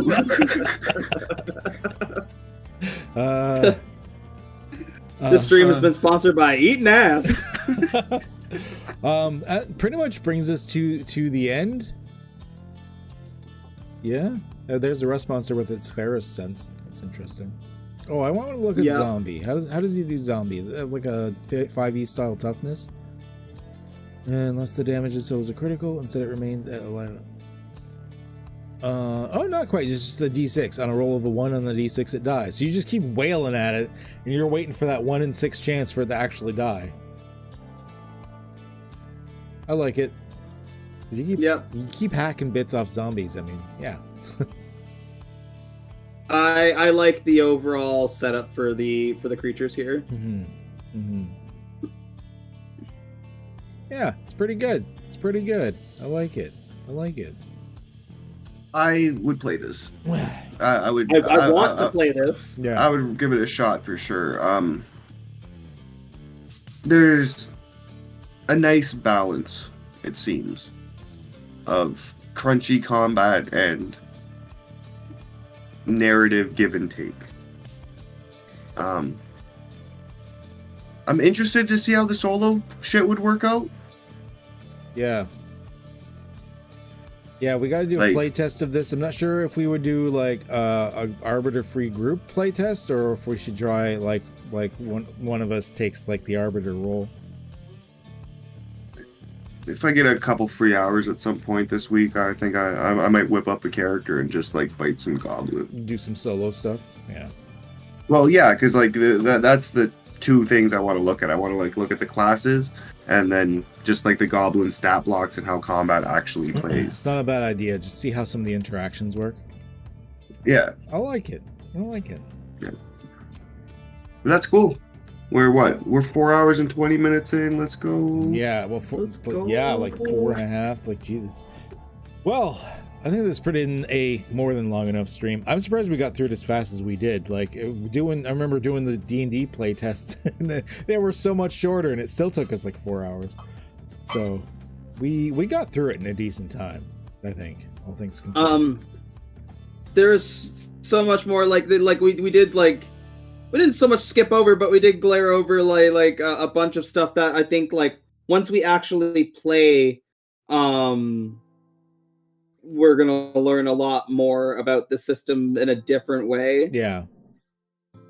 I'm excited to play this. Like I'm insanely excited to try this out. It looks pretty damn good. Yeah, I was hoping to find more things to criticize him about, but. Except for some like minor points and a few errors and stuff like that, it's actually seems fairly well balanced so far. Yeah.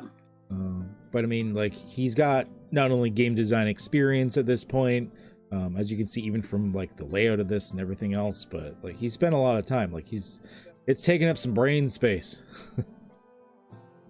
But yeah, I think it's pretty good. Definitely gonna try it out soon. I'll probably do a little solo thing myself with it as well. Just check it out and stuff. Yeah, like I said, I'd be down to do like even just a pen and paper through Discord run through of it. And Yeah, well, I mean, we'd need to. There's no forge set or foundry setup for this, yeah. Or you could use it for tokens in a map. yeah, we'll just use like I've got he gave me the character sheet. You should have access to it as well, like the fillable character sheet. You can throw the PDFs into Foundry for the character sheet, like I did with Kids on Brooms. Yeah. Because there was no thing for that either. It was just PDFs. Like I said, I want to play a tech gremlin. I want to throw lamps at people. And Platt, I want to. Go ahead. Oh, sorry. I was just gonna say I want to play a chair that eats ass. Oh, jeez. and Platt, you'll definitely have to try it out with us. We need the Platt. Yes.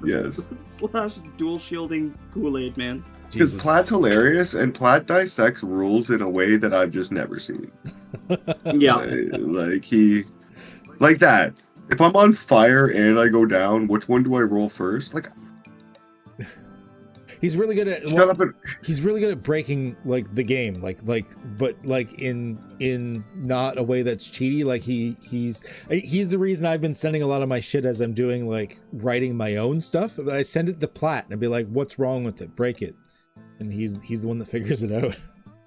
So yeah, Platt has been like, he's homebrewed shit before, just like on his own, but like some good shit. Yeah, you gotta start publishing your shit, Platt. All right, I think we've been streaming long enough. Platt's got a motherfucking DM. That's what we got to get Platt doing. Oh my god, I'd play in a Platt game. Let's go. I'd do that. You heard that, Platt. I know you're still in the chat. Start whipping something up. Yeah, he messaged not long ago. He's still around. All right, but yeah, I think we've been streaming for long enough. So you're going to everyone, all of you, anyone that's watching this. I don't know how many people stuck with us for 4.5 hours. Usually not many at that point. But talking with Adam and Bad Hair Gaming, you can find them on Twitch, you can find them on YouTube's, and you can find Bad Hair Gaming also on arena.tv, which I also occasionally stream on. So you're going to want to check them out in all of the above places, or just look for them. They're also on the Twitters and stuff like that. So I will make sure to actually update the description in the future to actually have the links for their shit if you're watching this in future time.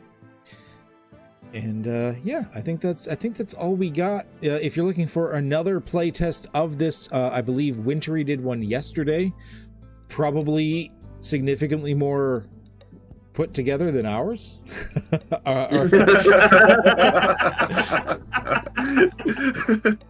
Maybe just a little.